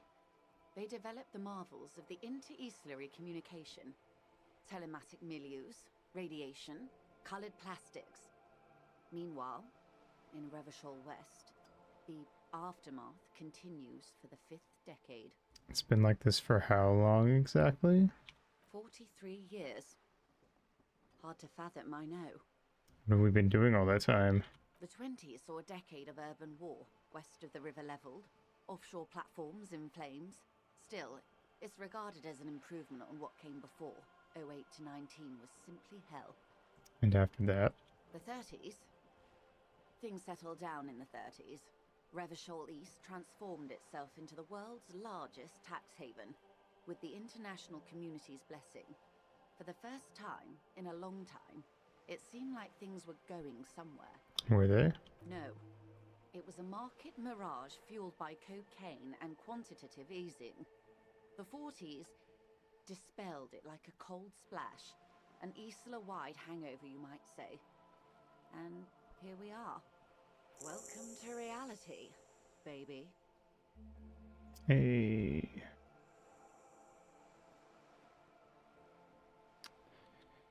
That's enough about the times. What they are. Who knows? An afterbloom may yet come. Anyway, enough sentimentality. Is there anything else you want to know? That's all. Glad to have been of assistance. The little that I know. Anything else? Of course, detective. Take care.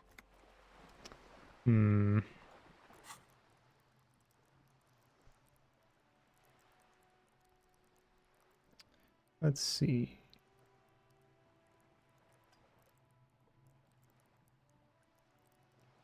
I'm going to...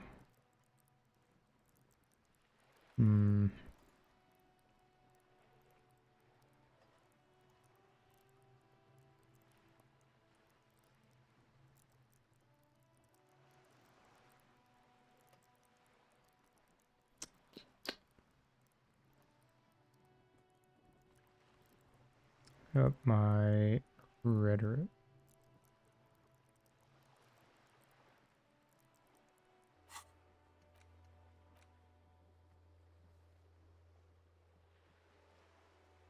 Oop. Analyze.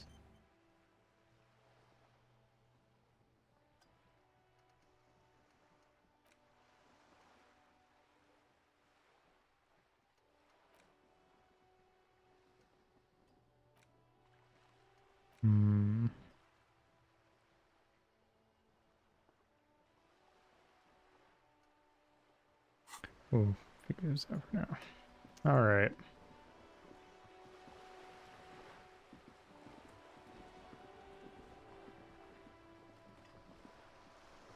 I say, all that done, we go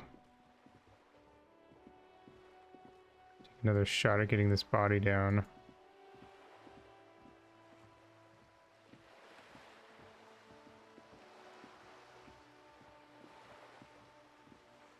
First,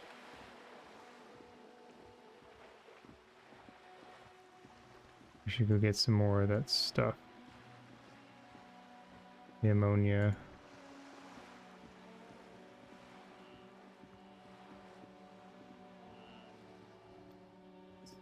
Nah, I'll leave that guy alone. Fuck it.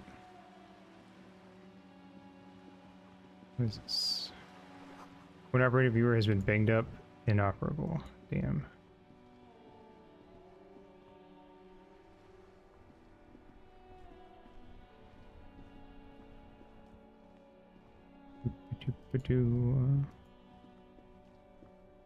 Already took one from her, so I'm gonna assume we can't get any more from her.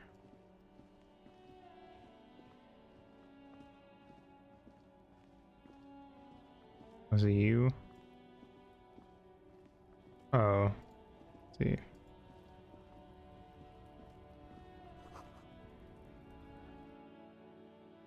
Hello.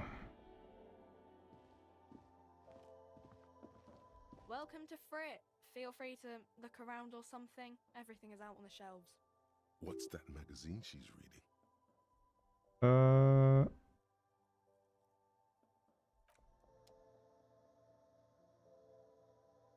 This. The tear machine stands in the corner. A sign says, 1 bottle equals 10 cents. What is this machine? Oh, that's the tear machine. Is it? It's a machine for tear. You know, you find tear outside, like bottles or whatever, and put it in the machine, then it gives you money.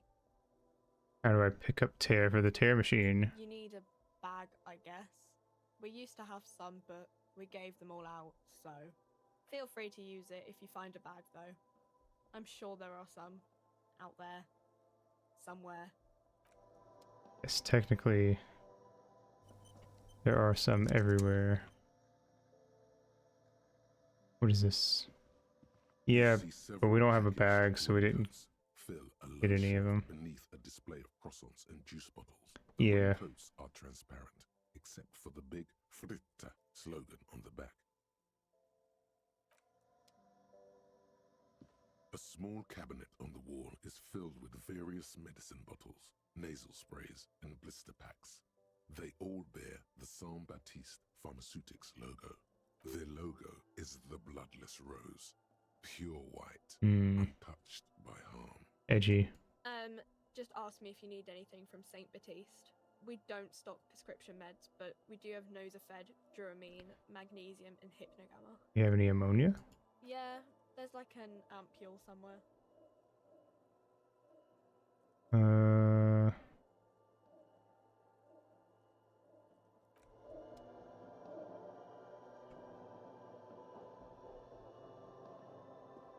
What is that stuff A colorful there? display of cigarettes and alcohol bottles line the shop wall, inviting you closer.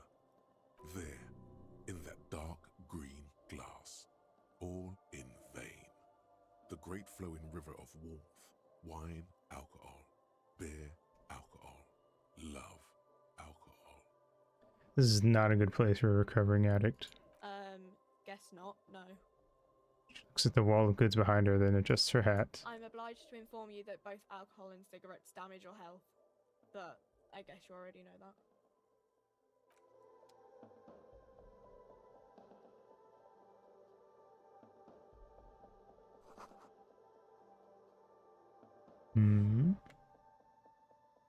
Interesting. Thanks. A small cabinet on the wall is filled with various medicine bottles, nasal sprays, and blister packs. They all bear the Saint Baptiste Pharmaceutics logo. I would really like... and some ammonia.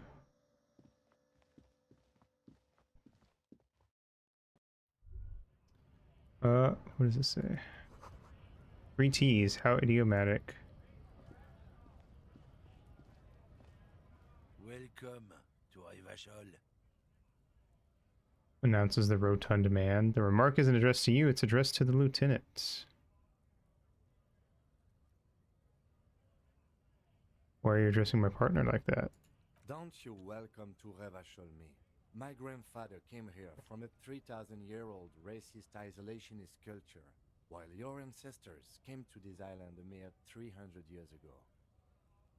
Every school of thought and government has failed in the city, but I love it nonetheless. It belongs to me as much as it belongs to you. You tell him. It's men like you who keep Revachol divided, making it that much harder for everyone to climb out of this post-war limbo. What he means is, fixation on the Revacholian nation makes it harder for Revachol to actually attain self-determination. He's right, you're undermining your best shot at a real self-determination. Oh, come on, man. I just said, welcome to Rivachol. It's a lorry driver thing. I know exactly what you meant. You think my kind doesn't belong here, that I should watch myself and behave. But you see, I'm an officer of the RCM. It's actually my job to make sure you behave. I would advise Holy you shit. to remember that. Yeah. Silence. The air between them becomes tense. We're gonna get Kim riled up. Your partner needs backup. Now's your moment to shine.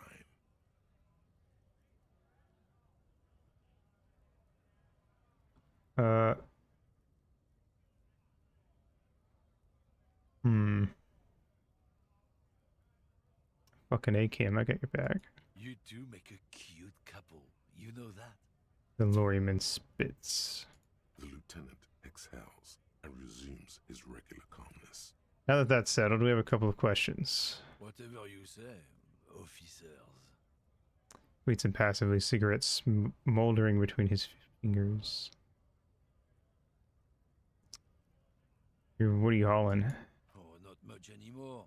I'm here to pick up some cargo, but the dock workers are on strike, so it's a sit and wait on your ass situation.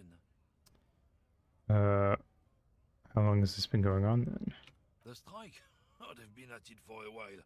A month, 2 months maybe. But this here is just the last week or so. Cargo you're supposed to pick up. Apples. Apples is exactly the kind of thing you'd say if you had something to hide. So true. Every time I get caught in a lie, the first thing I say is apples. Apples? Yeah, apples. I take it you had other questions? You're a lorryman, right? What's your stance on drugs? Drugs? They're shit, man. I don't let anything pollute my body. Takes a long drag on his cigarettes.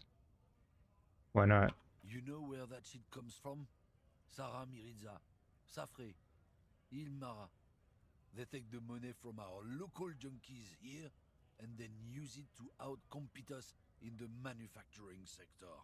They know they can't beat us in a fair fight, so they have to get us to weaken ourselves somehow.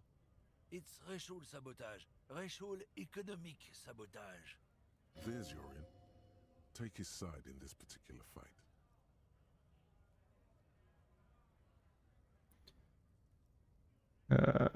Sure. Listen, I agree. It's our responsibility to keep this poison off the streets of Revachol, right? He eyes you warily, unsure how to respond. This goes on for about 2 seconds. Then, damn, it didn't work. You should have signaled you're a nationalist. Damn, I set myself up too much. I don't know shit. And if I did, I wouldn't To be on Kim's side earlier. So why are you still hanging around here? Most of the other lorrymen have left. What do you think? I can't leave the lorry unguarded. Stuff's been getting looted lately. It's those little kips sneaking around at night. If they touch my stuff, the bosses will be on my ass like ass cancer. It's not you, then who's running drugs through Terminal B? Isn't it obvious? Fucking Sealang, that beady-eyed South Samaran. Jesus. His little side business is a scam. I wouldn't be surprised if he was peddling drugs as well. Who's that? He's a Samaran guy who likes to pretend he's some kind of businessman. Really, he's just selling his employer stuff. Stuff he stole after he broke the seals on his Humanox lorry. Guess, the boat lady wasn't lying about the racism in town. Where do I find him? Just follow the smell. It smells like apricot and oil when you're nearby. Yes. Where is he? Looks like I offended your partner there. Too bad. Sealang's usually a little bit south of here, near the canal. You can't miss him. Just watch yourselves. His tribe are natural liars. It's in their blood. He's your man, all right. 100%. I wouldn't be so sure about it. Not until we've heard what Sealang himself has to say. Thank you for the gold piece and stretch creeper. Guess we need to pay Sealang a visit then.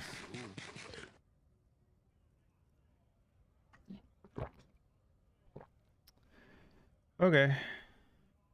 Well, let's dip. Let's go to that body then. I'm gonna see if the gardener will give me some more ammonia I can take.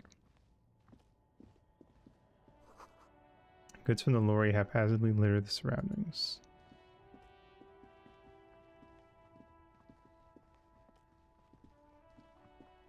I can't believe it's snowing again. It felt like springtime just a few days ago. Nope. What is this fuck the police business? Excuse me? She doesn't understand. She's uncomfortable. Maybe you should drop this line of questioning. Never mind. She shifts in her seat awkwardly. That's fine. Alright. We've got a +4 now, so hopefully manage it.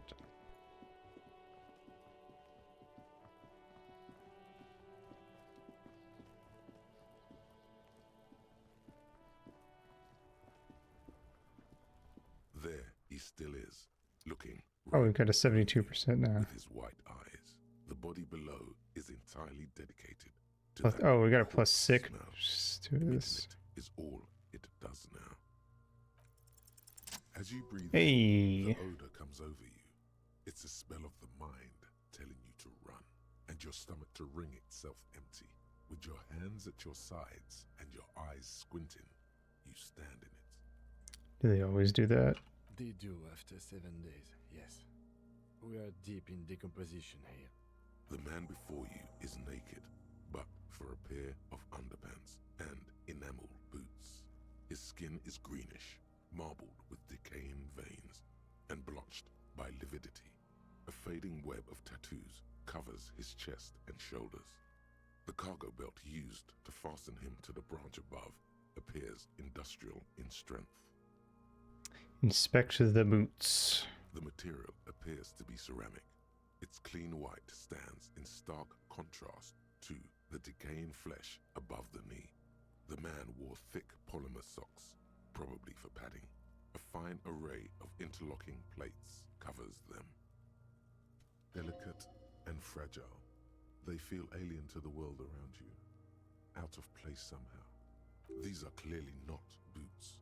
They're armor, possibly part of a larger set.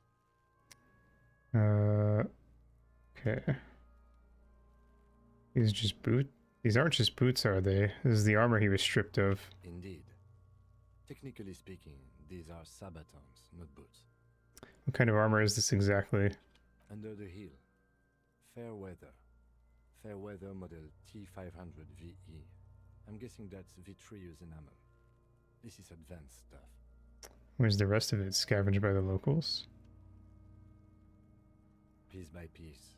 He's been out here for 7 days. It would be odd if they didn't. We should keep a lookout for these species. The armor could yield information. This is one thing he might actually know. The sabatons dangle off the man's decaying form, ageless and synthetic. The cadaver slowly twists on the cargo belt, his torso covered in tattoos, and extremities blotched pink and blue. The hangman's knot is pulled tight by the weight of the corpse below. Yellow, hard-edged polyester cuts into his neck. Above, a sliding buckle ties the belt to the branch. This is a steel-reinforced cargo lashing belt, big brother of the regular cargo belt. It's used for tying cargo under 6-rotor airships. Don't ask me how I know, but this is a lashing belt used for airlifting cargo. Airlifting? I thought it was used on lorries for strapping cargo to them. Apparently this is the reinforced kind. Air transport, my brain tells me so. The local harbor uses 6 rotors to shuffle containers around. I get the sense they use whatever was on hand, without paying much attention to not incriminating themselves. You're wanting him to stay up there. The rope is reinforced with steel wiring. I was afraid it would be. Thin steel wiring, parallel strands. This makes getting him down more problematic than I had assumed. We're assuming dock workers from the harbor did it? I'm still approaching this as a lynching, yes. Motivated by the ongoing strike. You? Don't ask me, I'm just lumbering from one moment to the next. We all are. This belt worries me. How did they even get him up there? A noose is one of those things that's easier to use one way around. He points to the buckle Tying the belt to the branch above. Did they climb up using the kid's ladder? That ladder can't carry a grown man. I didn't see any splintering either, did you? I think they lassoed the branch, then pulled on the belt to close the buckle. Hmm. The cadaver hangs from the cargo belt, limbs limp and torso covered in tattoos. An intricate web of blue lines stretches across the torso, from the right shoulder to the solar plexus. Each time they intersect, a small white star is formed in their crossing. Hundreds of fading asterisks riddle his skin. Their concentration is highest around his heart. His corpse is marked by stars. What will mine be marked by? Alcohol and heartbreak. Is this a national pattern? Of no nation that I know of.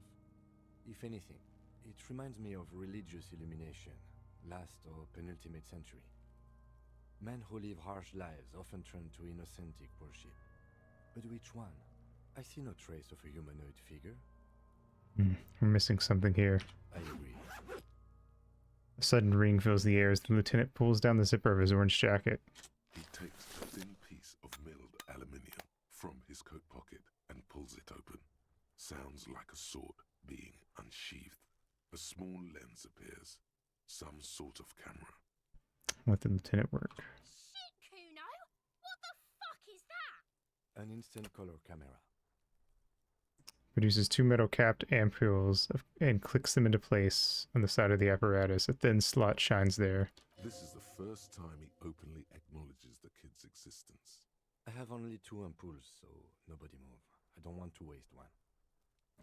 He points the camera at the corpse, peering into it. The lens needs adjusting. Then A sound, a shrill flash, followed by the breaking of a small ampoule of glass. You see streams of color pour onto the thick, glossy piece of paper, rolling out. In case we need it. it says and shakes the paper, letting it dry in the cold wind. On it, a color-perfect copy of the dead man's tattooed chest. Good question.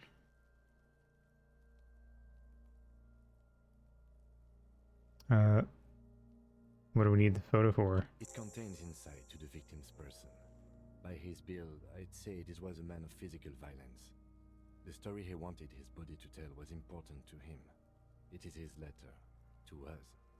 Someone should decipher it. We'll need to show it around. Here, a souvenir. Don't lose it. The glossy-eyed corpse looks by, his mouth mute and his skin as colorful as the chemical rainbow on the photo paper, teeming with opportunistic organisms. You've acquired an interactable item. Investigate this item further. Yeah. His eyes are milky white and blind to the world, protruding comically from their sockets. There is no one home, just subaquatic terrors. He hands us the photo and we stick it in our mouth and it like slowly suck it in like a fucking paper shredder. Dark brown hair grows on his head. His face is ready to explode from the organic processes inside. The death's head grin has passed. What remains We can make an inland empire check. I'm gonna go for it.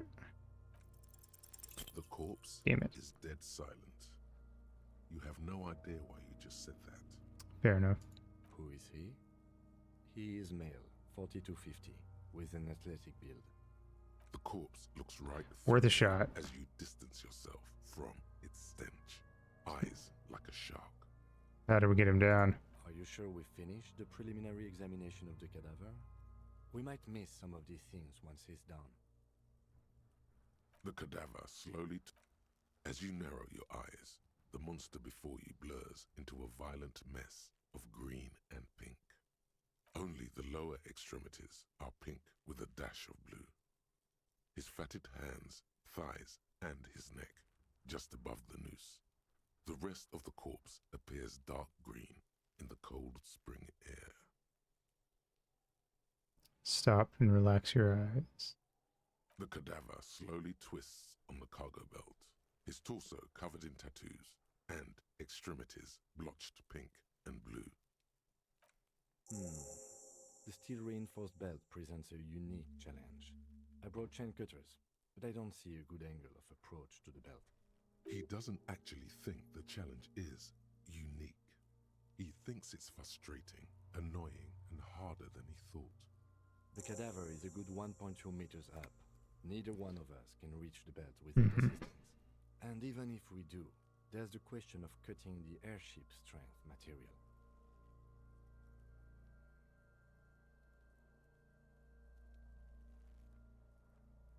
We could saw the branch. Put a tarp down, yeah.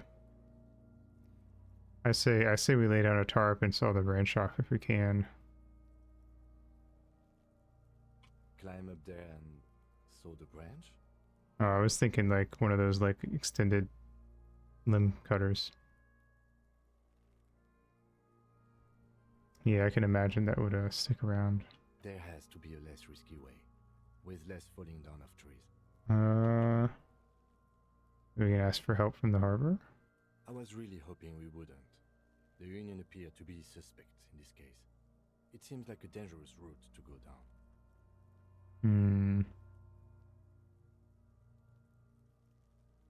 But what other options?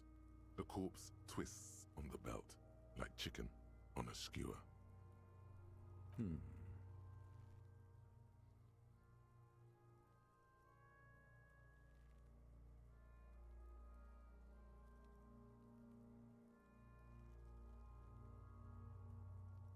The material appears delicate and fragile. These are clearly not boots. They're indeed ceramic plate. Zirconium under the heel. Fair weather. This feels dangerous. Are you sure? Yep. Pull the boot. The stench fills your nostrils. As you push downward, an ominous creaking sound comes from above. Stop! Lieutenant's voice is sharp. He looks at you with the boot under your arm. He's gonna pull his head off. Brutal! What? Even the mongrels can see you're about to pull his head off. Do it, homo! Do what? Pull his head off. There's no point performing an autopsy if you do. We'll have compromised the coroner's. Why are these kids so homophobic, first of all? What are you trying to achieve anyway? Why are you hanging on to that boot?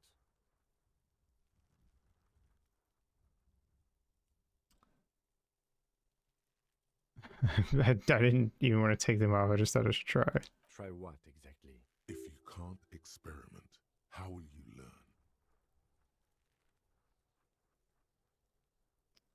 learn?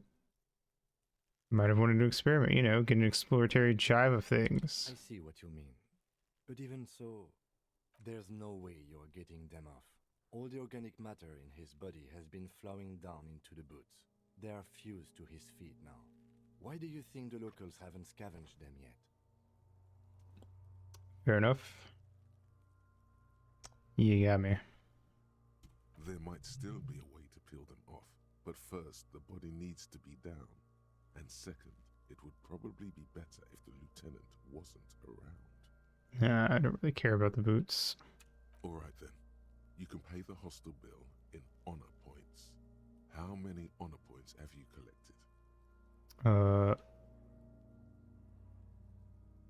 Okay, got it. Processing will take care of them. With the situation in the morgue, it will yield nothing. But we must pick our fights. Should we continue?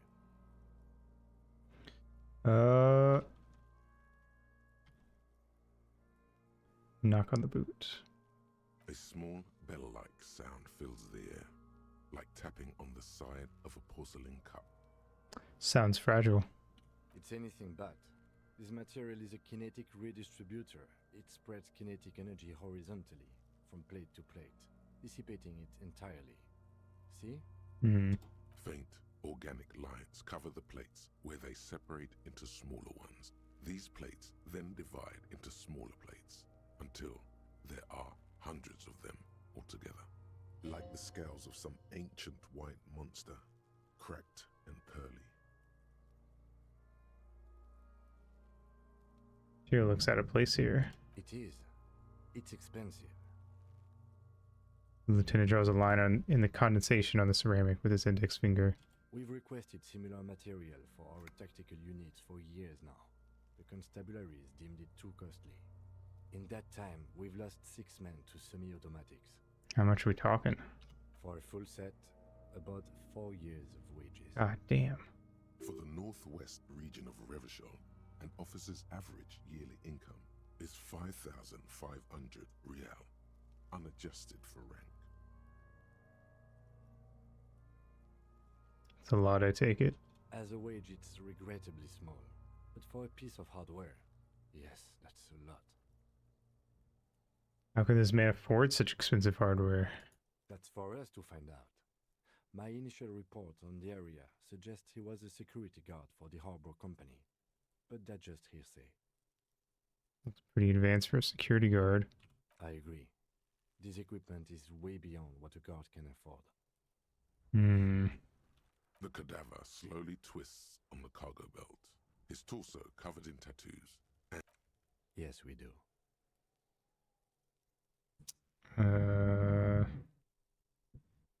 Can't someone else do it? Someone else? You mean like the police? Alright, you got me. What was that about processing, then? Weren't they supposed to take care of the boots? Why don't they help? Can't the boys from processing take care of this? No. Why? Think of the boys from processing as murderers. Only instead of people, they murder crime scenes. Processing is a wrecking crew. They know how to commission off items and how to work the incinerator in the morgue. I know it's hard, but I assure you, the others won't come to help us. And we have a growing sanitary concern here. We need to get him down, fast. Maybe we could shoot him down. I'm sure he'll turn this down, but I want to see what he says. Yeah! Bang bang time, pig! Shoot his head off! How? Will the bullet break it? It absolutely will not, officer. That's not how physics work. I mean, you know, cut it's worth a try. Yeah, now we're talking. Entertain a Kuno with some shit. They'll miss! The pigs will miss Kuno! The lieutenant is undecided. On one hand, he wants to shoot some gun. On the other, it's an awfully stupid idea.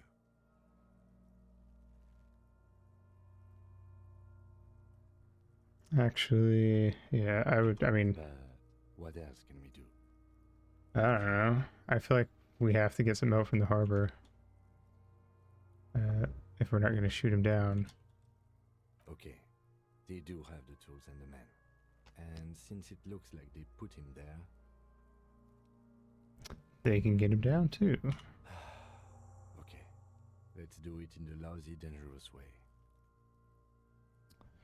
But how do we get inside the harbor? From the gates, by negotiating or fighting. I'm unenthusiastic about fighting. Or we can try to find some secret third path. It's unlikely though. Secret third thing. To the gates. Let's negotiate. Let's go. I agree.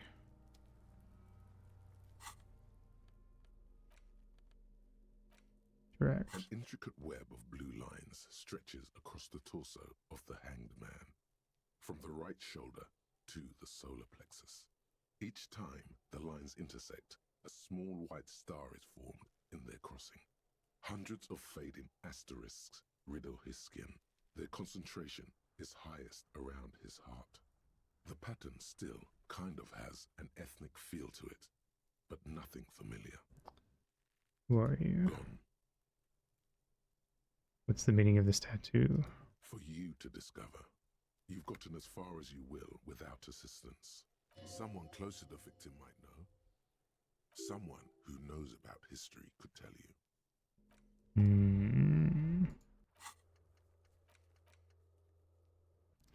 A skill point to use. I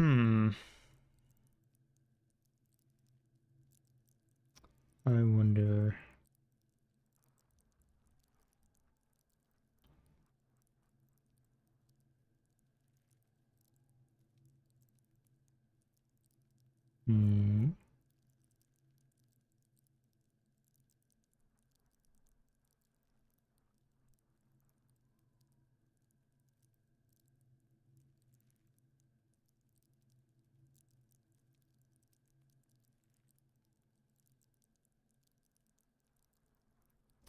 gonna level up logic.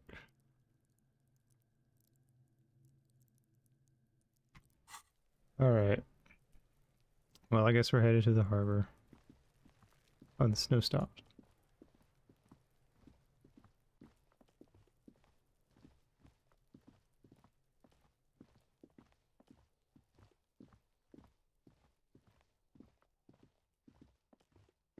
Hmm.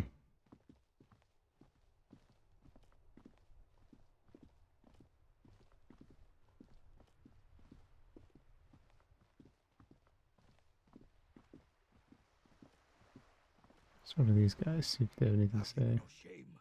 Whining about your back every time you bring out the measuring tape.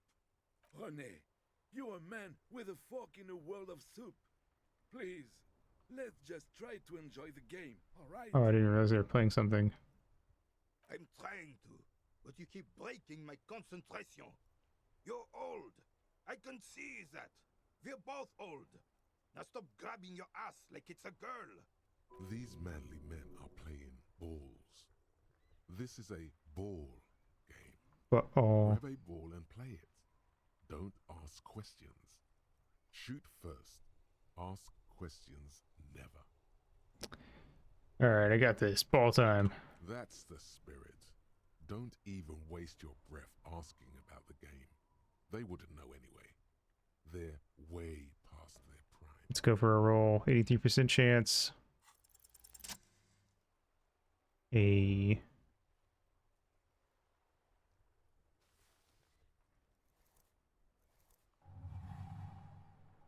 You are immediately surprised by the ball's lack of weight. No matter, you'll make it work. Feel the ball. The cold metal ball is surprisingly smooth against your neck. It has a pattern on it. Probably a sponsored ball. Yours would only be covered with bumps of learning and scars of victory. Already, your muscles are adjusting to the weight, the nervous system calibrating, until you and the ball have merged into a single entity. The man ball is ready. The man ball.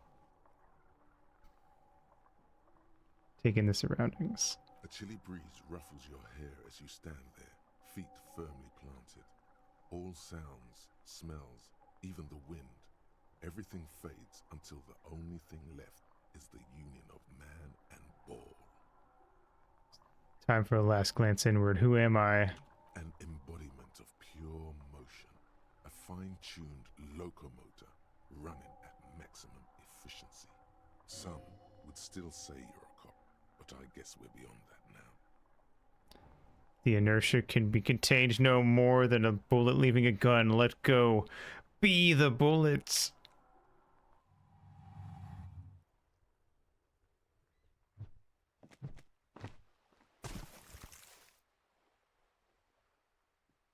Take that. Merde! Bordel de merde! A whorehouse of shit. Use it manually to shoot that guy down. What the hell is your problem? Uh-oh. Not a weak right triceps, that's for sure. I don't care if you are a cop. You do not just ruin someone's game. It's so goddamn disrespectful.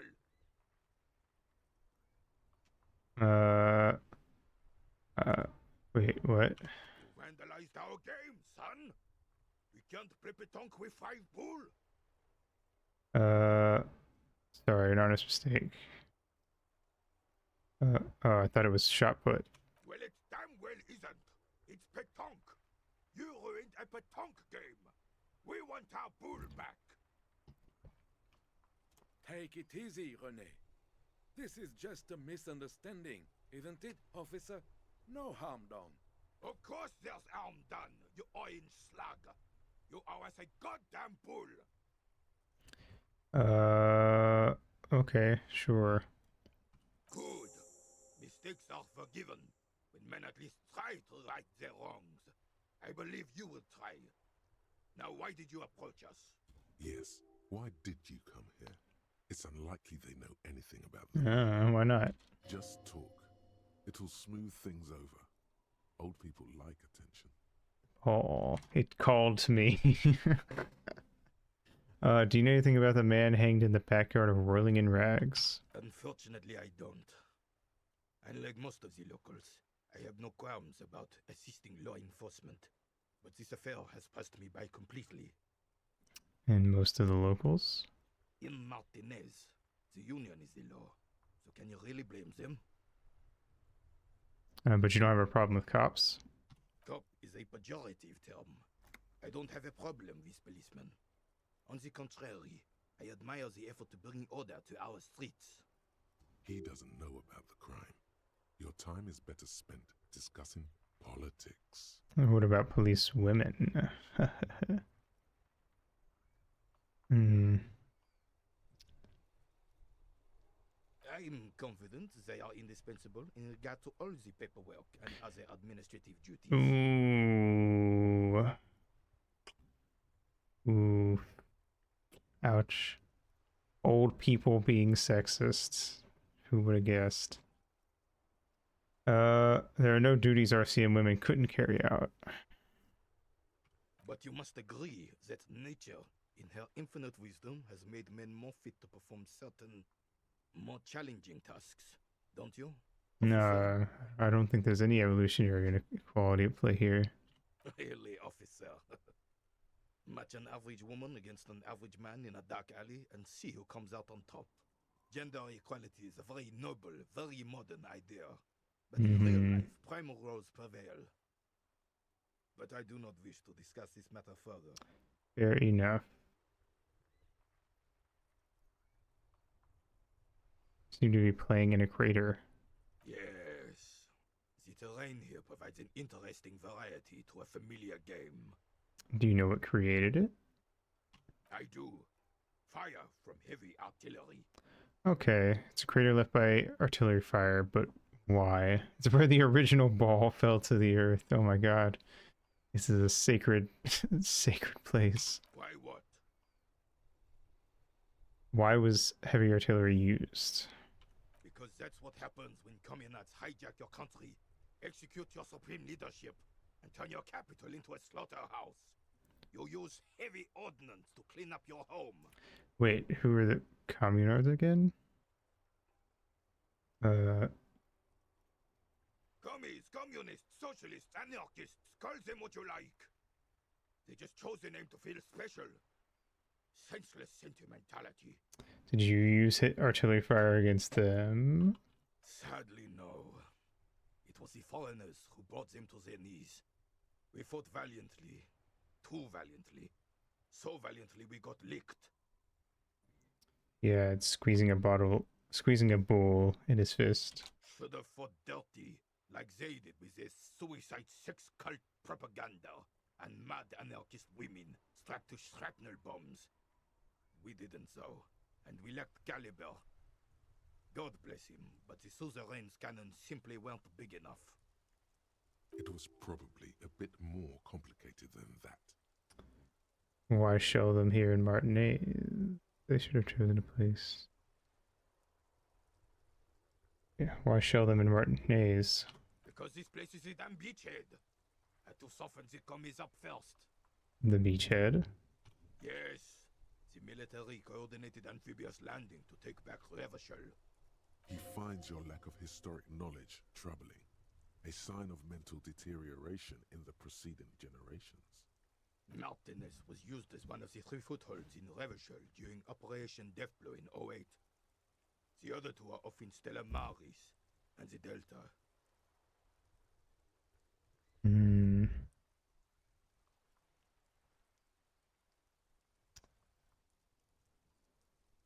Shake my head. SMH at the crater. This here is Blood Ground, where coalition boots first made landfall and cleaned those rabid dogs out. Most likely, we're playing pétanque on their mangled corpses. That's a lovely place to play a game. I'm gonna go to the graveyard and set up a chessboard on top of someone's stone. Blood ground. You got old René going there.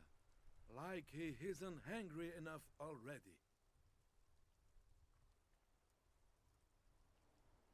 I would say that having a gravestone be a chessboard would be awesome. Actually, it would be. I was gonna say people would sell the pieces, but just don't have pieces. Just have it be a chessboard, and people can bring their pieces and play on it. Not that I'm gonna have a gravestone. The guy who went to Ouija board has one carved into his gravestone. Oh, that's pretty sick, actually. I just want to be cremated. Preferably. I kind of wish... I feel like there are laws against... There have to be laws against just, like, chucking someone in the fire when they die. But honestly, that would be... I don't know. Maybe that's not a good way to dispose of a body, though. I don't actually know. But, I don't know. I would want to just get like tossed somewhere where nobody had to pay to get rid of me. Preferably, or pay as little as possible.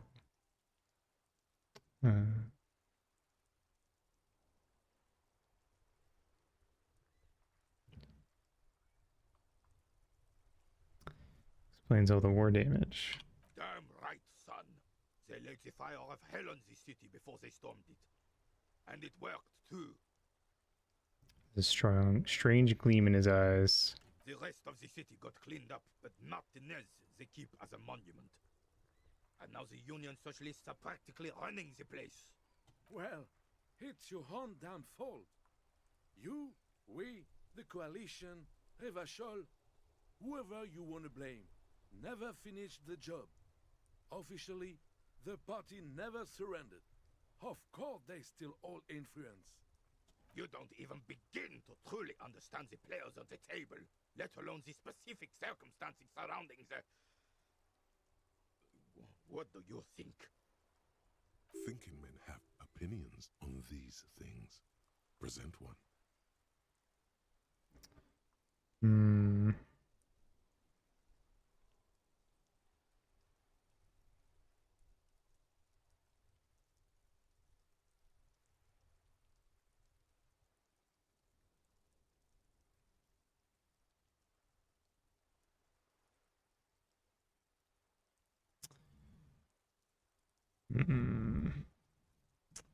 Foreign powers cleaned up our mess and now they rule us. Shake your head in shame.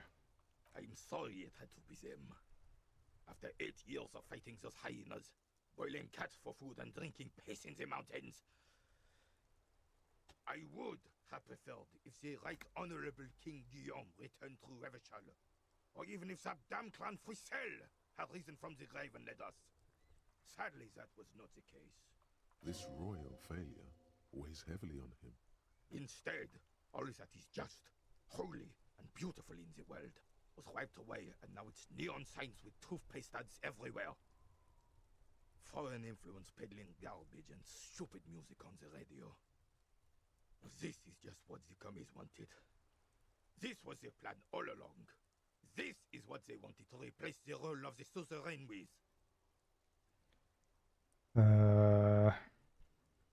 Who was this Frisell? Damn Frisell. He was the king we couldn't protect. The Carabineers failed him, and the crown. He died in the hands of the Hyperlay, in a very public execution. He slouches as he says that. It makes him smaller, admitting they left the king to the mob. You mentioned Guillaume. A true king in both blood and mind led Revachol before Frisell. He would have been better, but the damn commies drove him into exile. Some manner of self-deceit is present in his thinking. Sounds like this Guillaume abandoned him, and he doesn't want to admit it. What exactly is a suzerain? The suzerain is the king! Has everyone forgotten already? They've forgotten already. It's no use talking to you. You were still in Daddy's balls when it happened. When we took our last stand against the filth and rode the cavalry straight into gunfire. Nope, that's not gonna happen.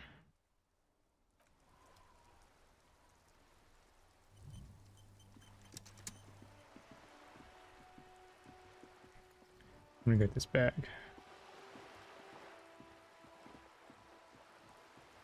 And then see if this guy has anything interesting to say.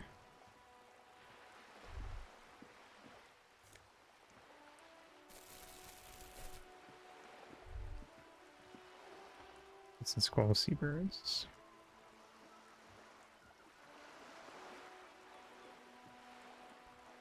Hmm.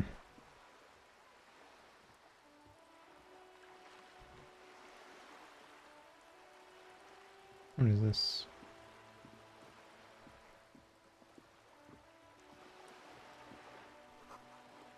Enormous bulls worthy of a real man. Can I take him?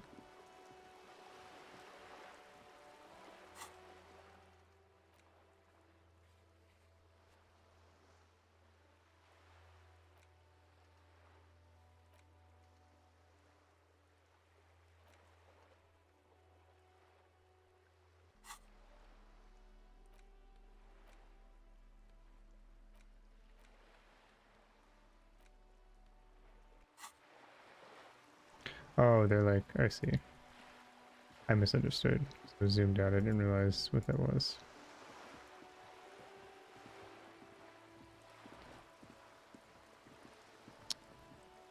I didn't realize it was telling a joke. Alright, how do I get to the harbor? Like, is this... We have this area, but like... Maybe the harbor is on the other side, where I guess it would be over on the other side where the riots are taking place.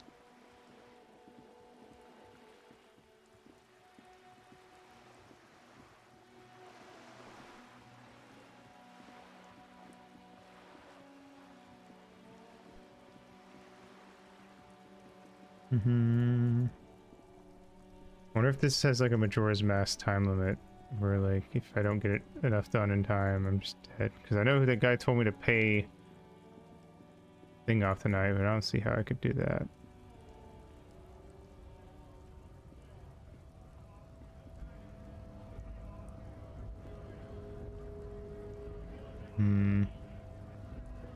What is this thingy? Probably stored fuel here. Let's talk to this guy. Bastards! We have a right to work! The man yells towards the harbor gates. His voice is the loudest of the lot and oddly screechy for a man his size. What's going on here? Hold up and stay frosty, everyone. Cops are here. Broad-shouldered alpha male turns to you. He's a full head taller than everyone else here. You here to fuck with us? Beat the honest worker down. Why should I? No. Good. We're fighting for a cause here. Right to work! Right to work! Besides, we're not that different. It helps if people see us talking, cops and strikebreakers together. Shows authorities are on our side. Builds confidence. What kind of cause are we talking about? Rights of people. Rights of workers. To have gainful employment. To make a salary. And feed their Alright, I vibe with it. His manner of speaking is wooden, the tone of voice bland and uninspired, almost as if compiling replies from a set of learned phrases. That's fair. Kind of cause... I don't think I've chosen any sides yet.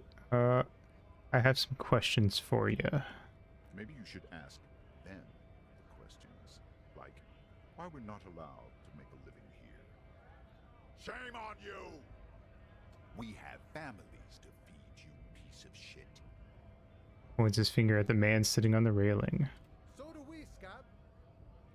Hey, it's Manana, the guy I mentioned before. I want to get into the harbor too. Have fun. Union shits are on full strike. Don't think they're going to let you through the gates.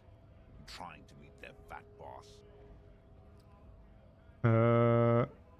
Interviewing people about a murder that took place here behind the hostel cafeteria there. I know nothing about a murder. Reply is snappy and terse. The mention mention of a killing sends a barely noticeable shiver of tenseness through me. Interesting. Why so tense? What are you talking about? I'm not tense. Yes, he's tense. Right to work! It's shameful. Cops doing nothing. You should bring backup. Open up the gates for us. Blockading gainful employment for workers is a crime. This really isn't my expertise. We are not picking a side in this just yet, sir. Pity. Let us work!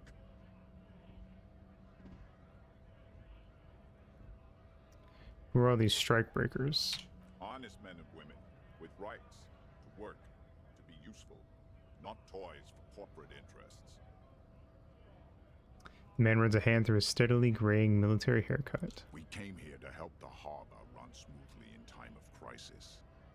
If union fucks don't want work, they ought to let in those who do want work. I have a question. Why do all these men follow your leadership? You think they follow because I'm big and loud? No. They follow the rules of the market, the rules of the economy, because they were given a job to do! You've been talking to him for quite a while now. Something is off with this guy. Ask him where he's from.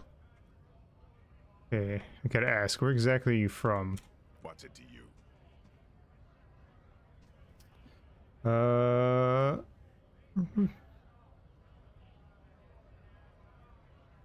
Routine, part of the investigation, curiosity. Let's go with curiosity. Big mess, caused by union greed. But I only fight for the rights of people. I already got that. I'm interested in your background. We're all workers, right? Workers stick together. Hmm. Came from the eminent domain, from Jamrock. Backgrounds in odd jobs, heavy lifting, cargo hauling, bouncer work. I know the drill.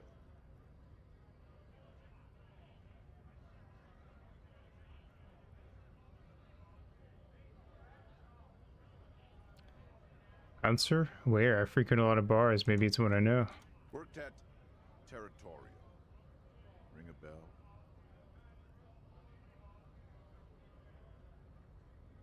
Not right now, but I might have been there. I don't really remember things well. Uh-huh. It was a long time ago. I feel like he's lying, but alright. What exactly is your goal here? We were promised work. We'd be in there, working, if the bastards hadn't shut the gates. And you're unable to reach the entrance. Main gate's locked. Would take heavy ordnance to bust it open. Could try to get in through the secretary's office. Door's locked. The guards blocking the way to the access panel.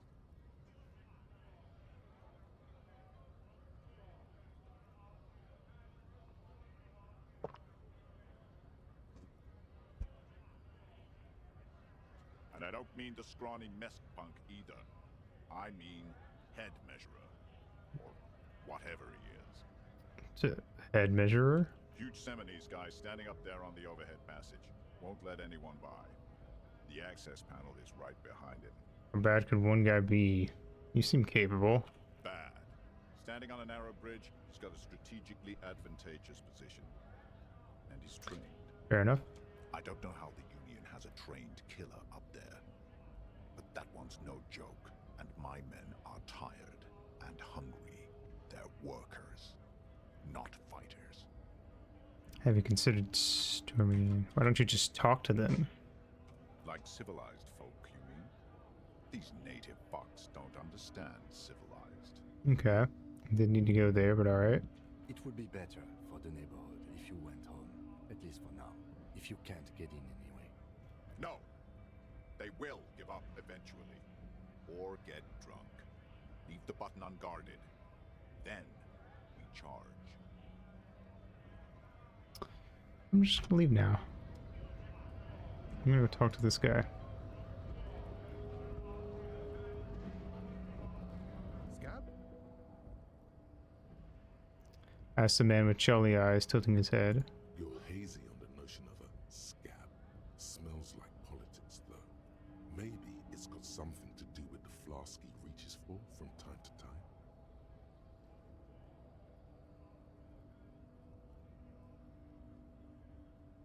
I'm not a scab. I'm a cop. I was just messing with you. No one's ever seen a cop scab. Imagine, you cops going on a strike, but then another cop comes in and says, let us cop for less money. Speaking of, what brings the RCM here? To the Wild North? Come to see the strife?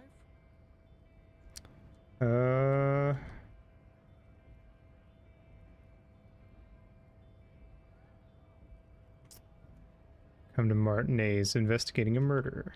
Murder, huh? That sounds like a lot of hard work. You'd never see me investigating a murder.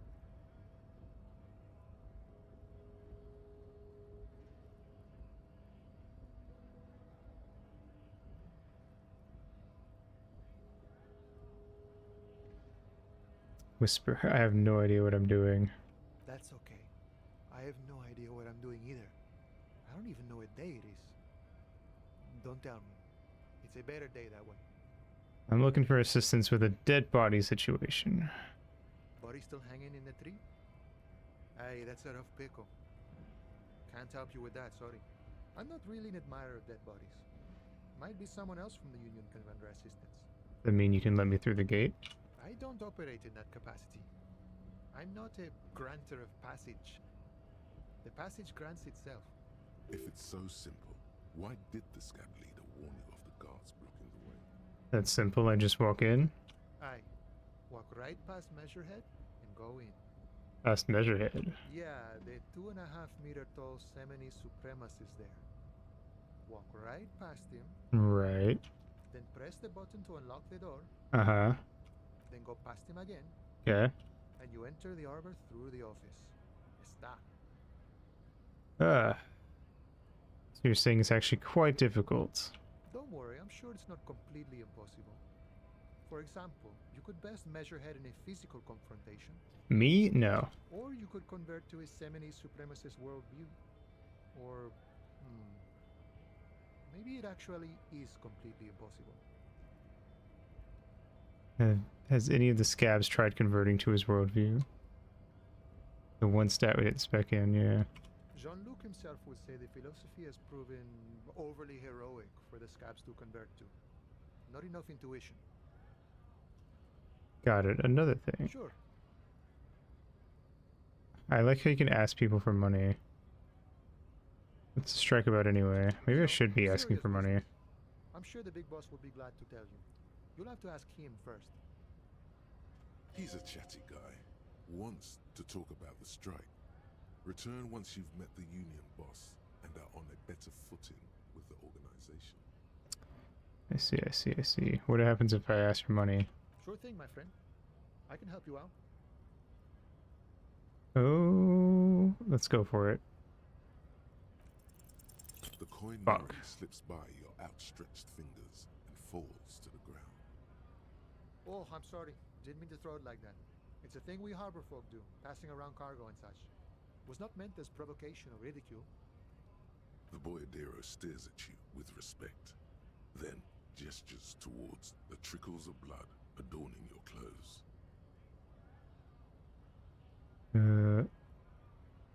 Appreciate it. Right, always glad to help out the RCM. We're on the same branch, you and I. Humans, I mean, not slithering scabs. Nice talk.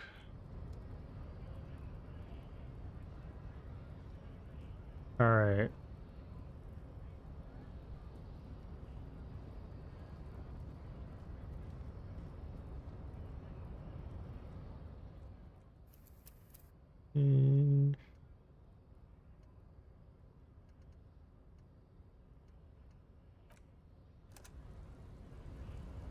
Let's end our night with everyone up here.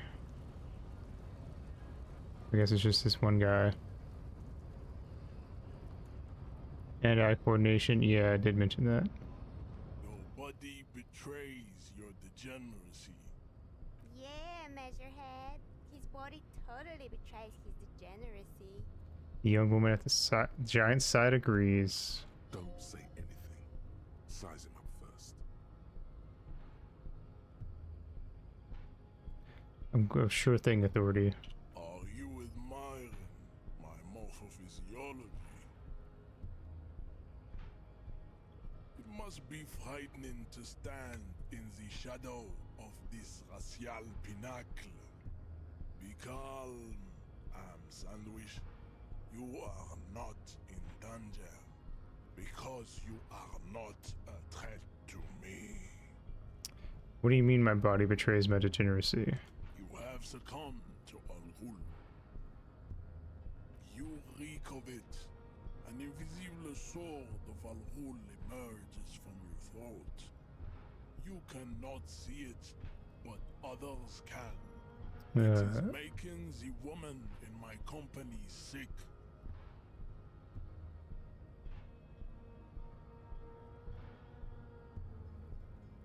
Right, I'm an alcoholic, and I need that dead body to no longer be in the tree. No, you don't. You need to get another drink. Occidental Haplogroup B4 is done giving orders around here. The influence of the ham sandwich race is waning.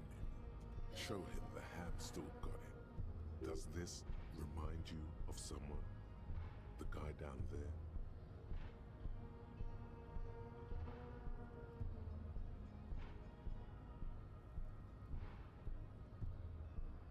Hmm.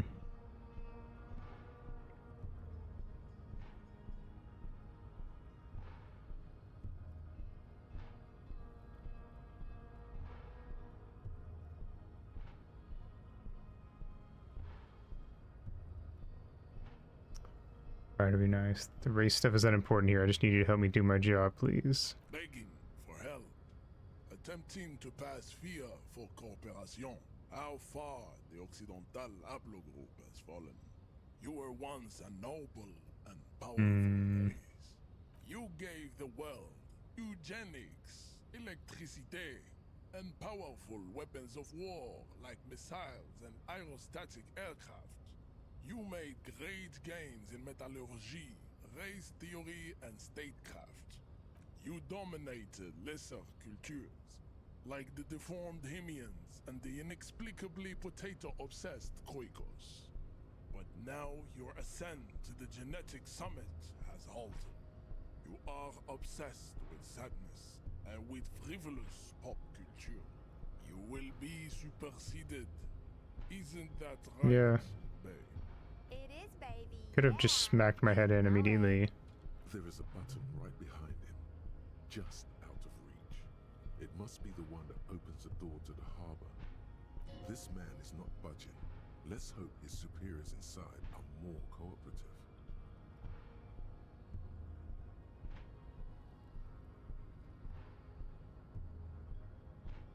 We still need to get into the harbor. We need help with the tree situation. Hmm. There must be another way. There's a door back there. I'm wondering if I can go in. Talk to his supposed superiors.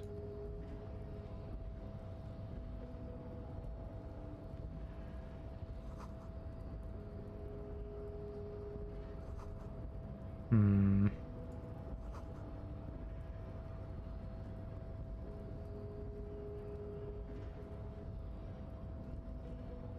Maybe not.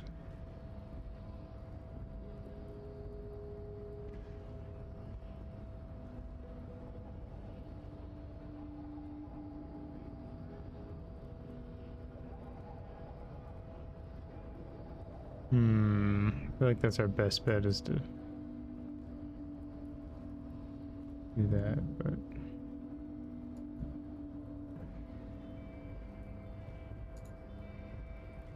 not sure who to go talk to.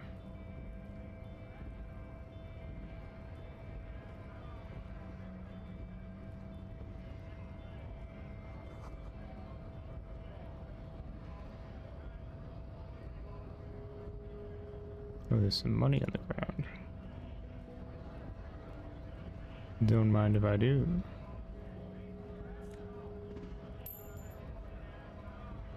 Oh, maybe they're in this place here.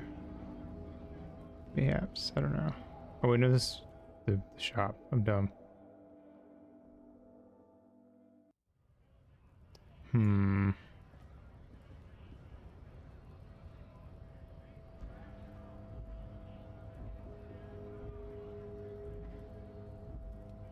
Keeps mentioning their superiors, but I don't even know where to find them at. Hmm.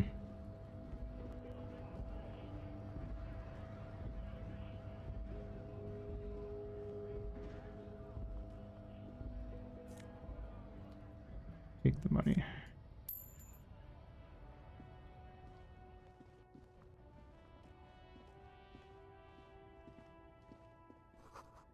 Foreign car kept in good condition. Who's this?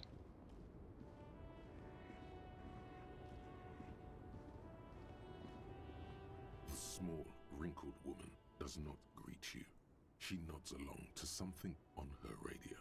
A photograph is clutched in her hands, and there is a warm smile on her face. The photo, an ambrotype from the turn of the century, as golden as her smile. It's the warmth of a winter night's fire.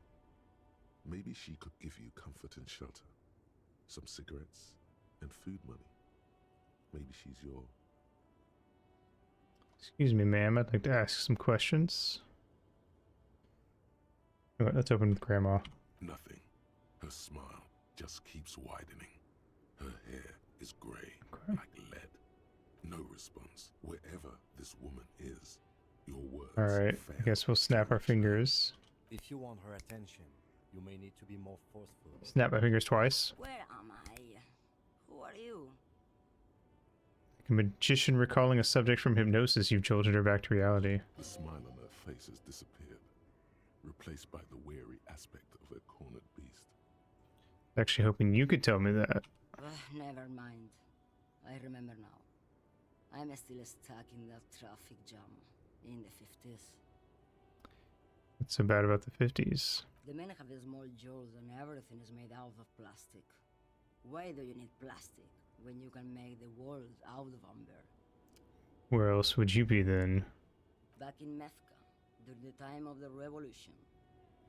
The sidewalks and cafes are filled with young people. I was on my way to see a new Boyadero picture starring Gabriel Buenguerro.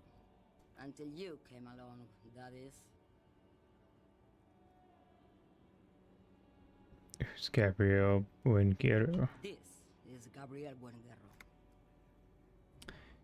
Shows you the photograph in the lavish amber frame. A strikingly handsome man looks straight at you, his head crowned with a wide brim hat. His hair is dark as an oil slick, and his jaw the most perfectly chiseled thing you've ever seen. Nice. This man's got a hold over her, even 50 years later. You can feel it. He was the biggest star of his day. Girls used to faint in the aisles of cinema whenever he came on the screen. And schoolboys used to memorize all his lines. She leans back, savoring the world she's conjured up. In all likelihood, it's a world that's only ever existed in her mind.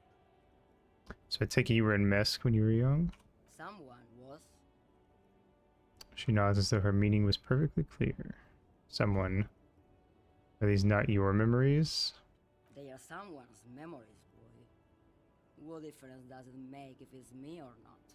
They're beautiful. That is all that matters. Beautiful and true. And they will win. They're coming for this, you know? All of this.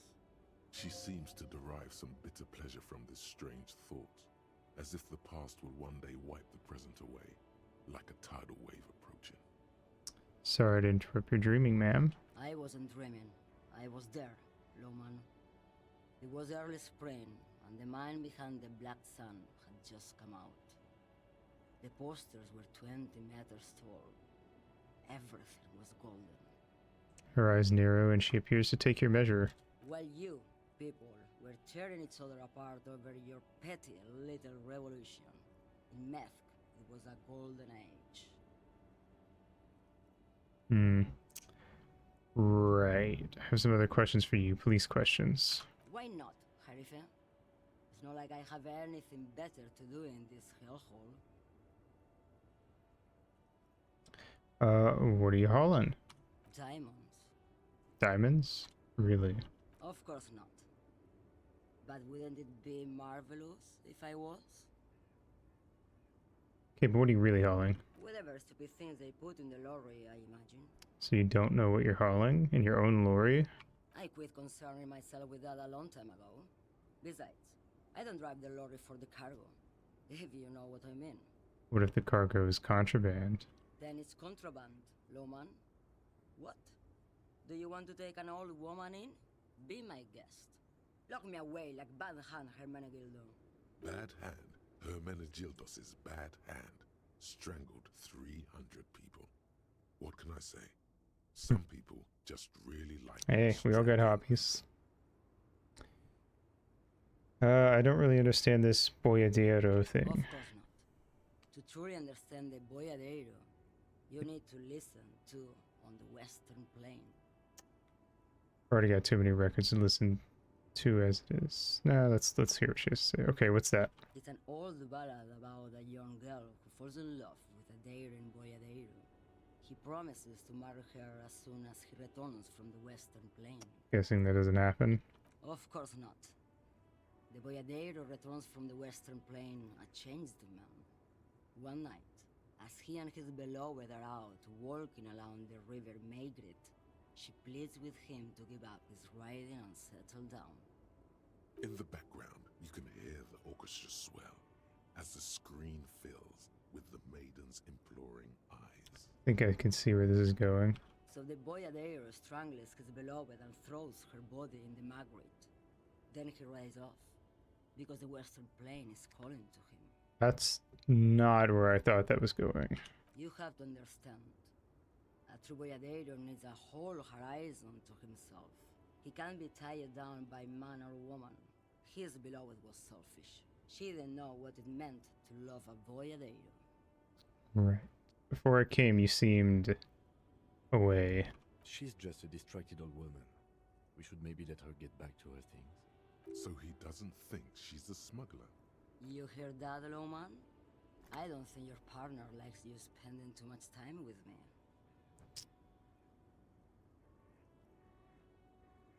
Should you drive a lorry if you get like that? Oh, don't worry about me. I'm one of the best camioners around. I drive routes no one else will. What routes? Lomonosov's Land, Udashnaya Zemlya, the Western Plain. She nods and closes her eyes again, letting her mind submerge. The Transcatalia Magistral. You for 1A. Adestradas du Mirador. All the good ones. The deep trenches. Where the bluebirds fly. She opens her eyes again and shudders.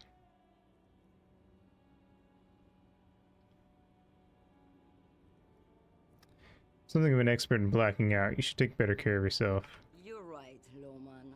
I'm the one who should take my health more seriously. Thank you for looking out for me.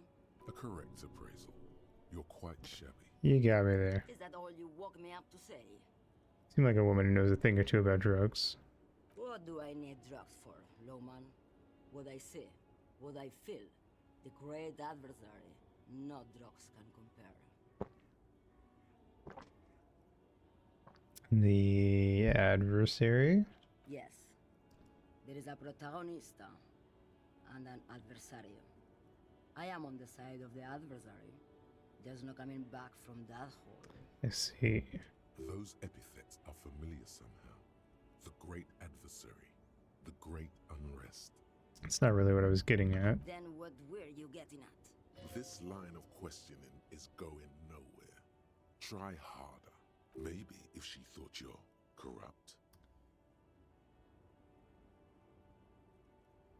I wanted to ask if you'd be interested in smuggling some drugs. Why would I want to do that? For commerce. Lowman, what in the name of God are you talking about? Alright, let me put this another way. Are you smuggling drugs through Terminal B? Maybe. Probably not. Makes no difference to me either way.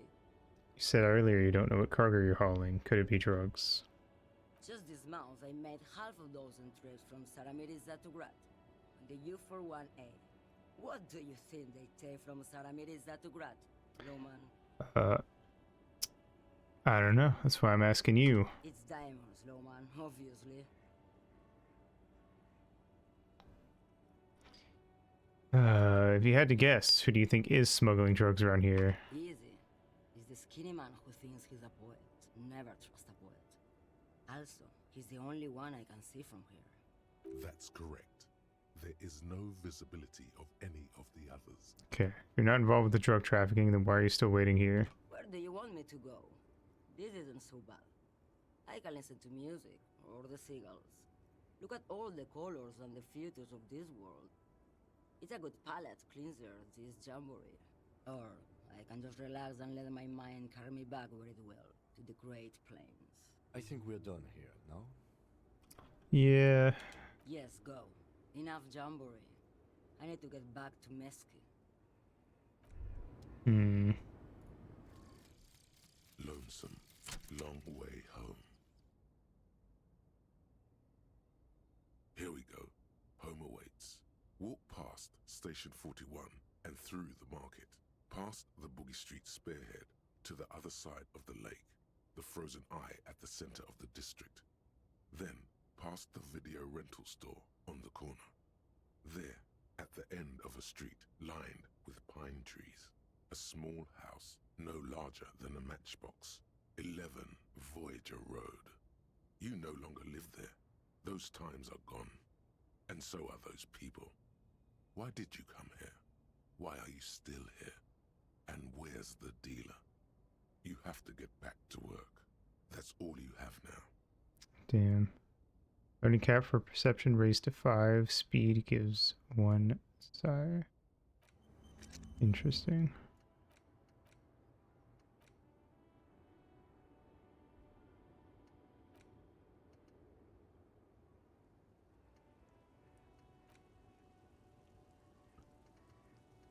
Alright.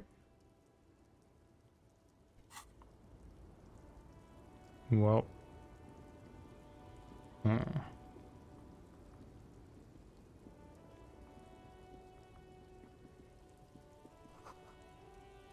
feel like I'm not sure where exactly to go now. But I guess we'll end here for the night.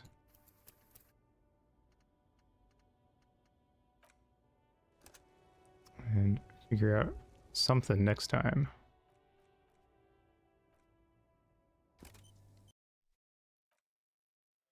This game is interesting though. It's kind of fun just walking around, if like talking to people, if nothing else. I have no idea how much progress I've made though. But hey, we'll find out. So we'll fuck around some more Sunday. Yeah. So tomorrow / later today, I'm gonna be on Don's channel doing Lethal Company at about, I think we're starting about 10 p.m. Central.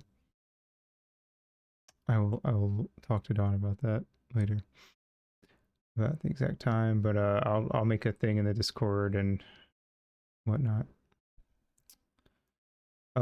Saturday we're gonna play some Pokemon Pinball. I don't know when we're gonna get around to Silhouette Mirage. I'm probably just gonna toss it back on the list.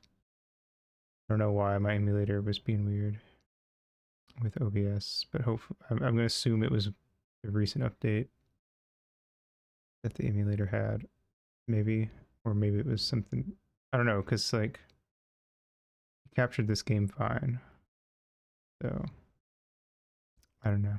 I'm gonna assume it was something to do with Duck Station. So we'll play that game sometime in the future, I guess. Yep. More this Sunday and some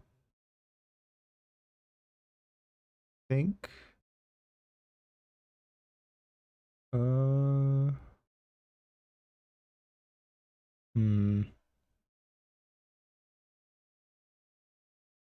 probably gonna play this Monday. I'm probably not gonna do any like special Christmas stream since I'm doing a special New Year's stream. Anyway, yeah. So we'll just play this all day on Christmas. Maybe at maybe if I have like a specific thing I want to talk about on Christmas for some reason, maybe we'll like do that at the beginning or end. I don't know. Anyway, BPR, go follow Ringo, and here's my socials. And yeah, let me go see who's streaming. We can raid somebody.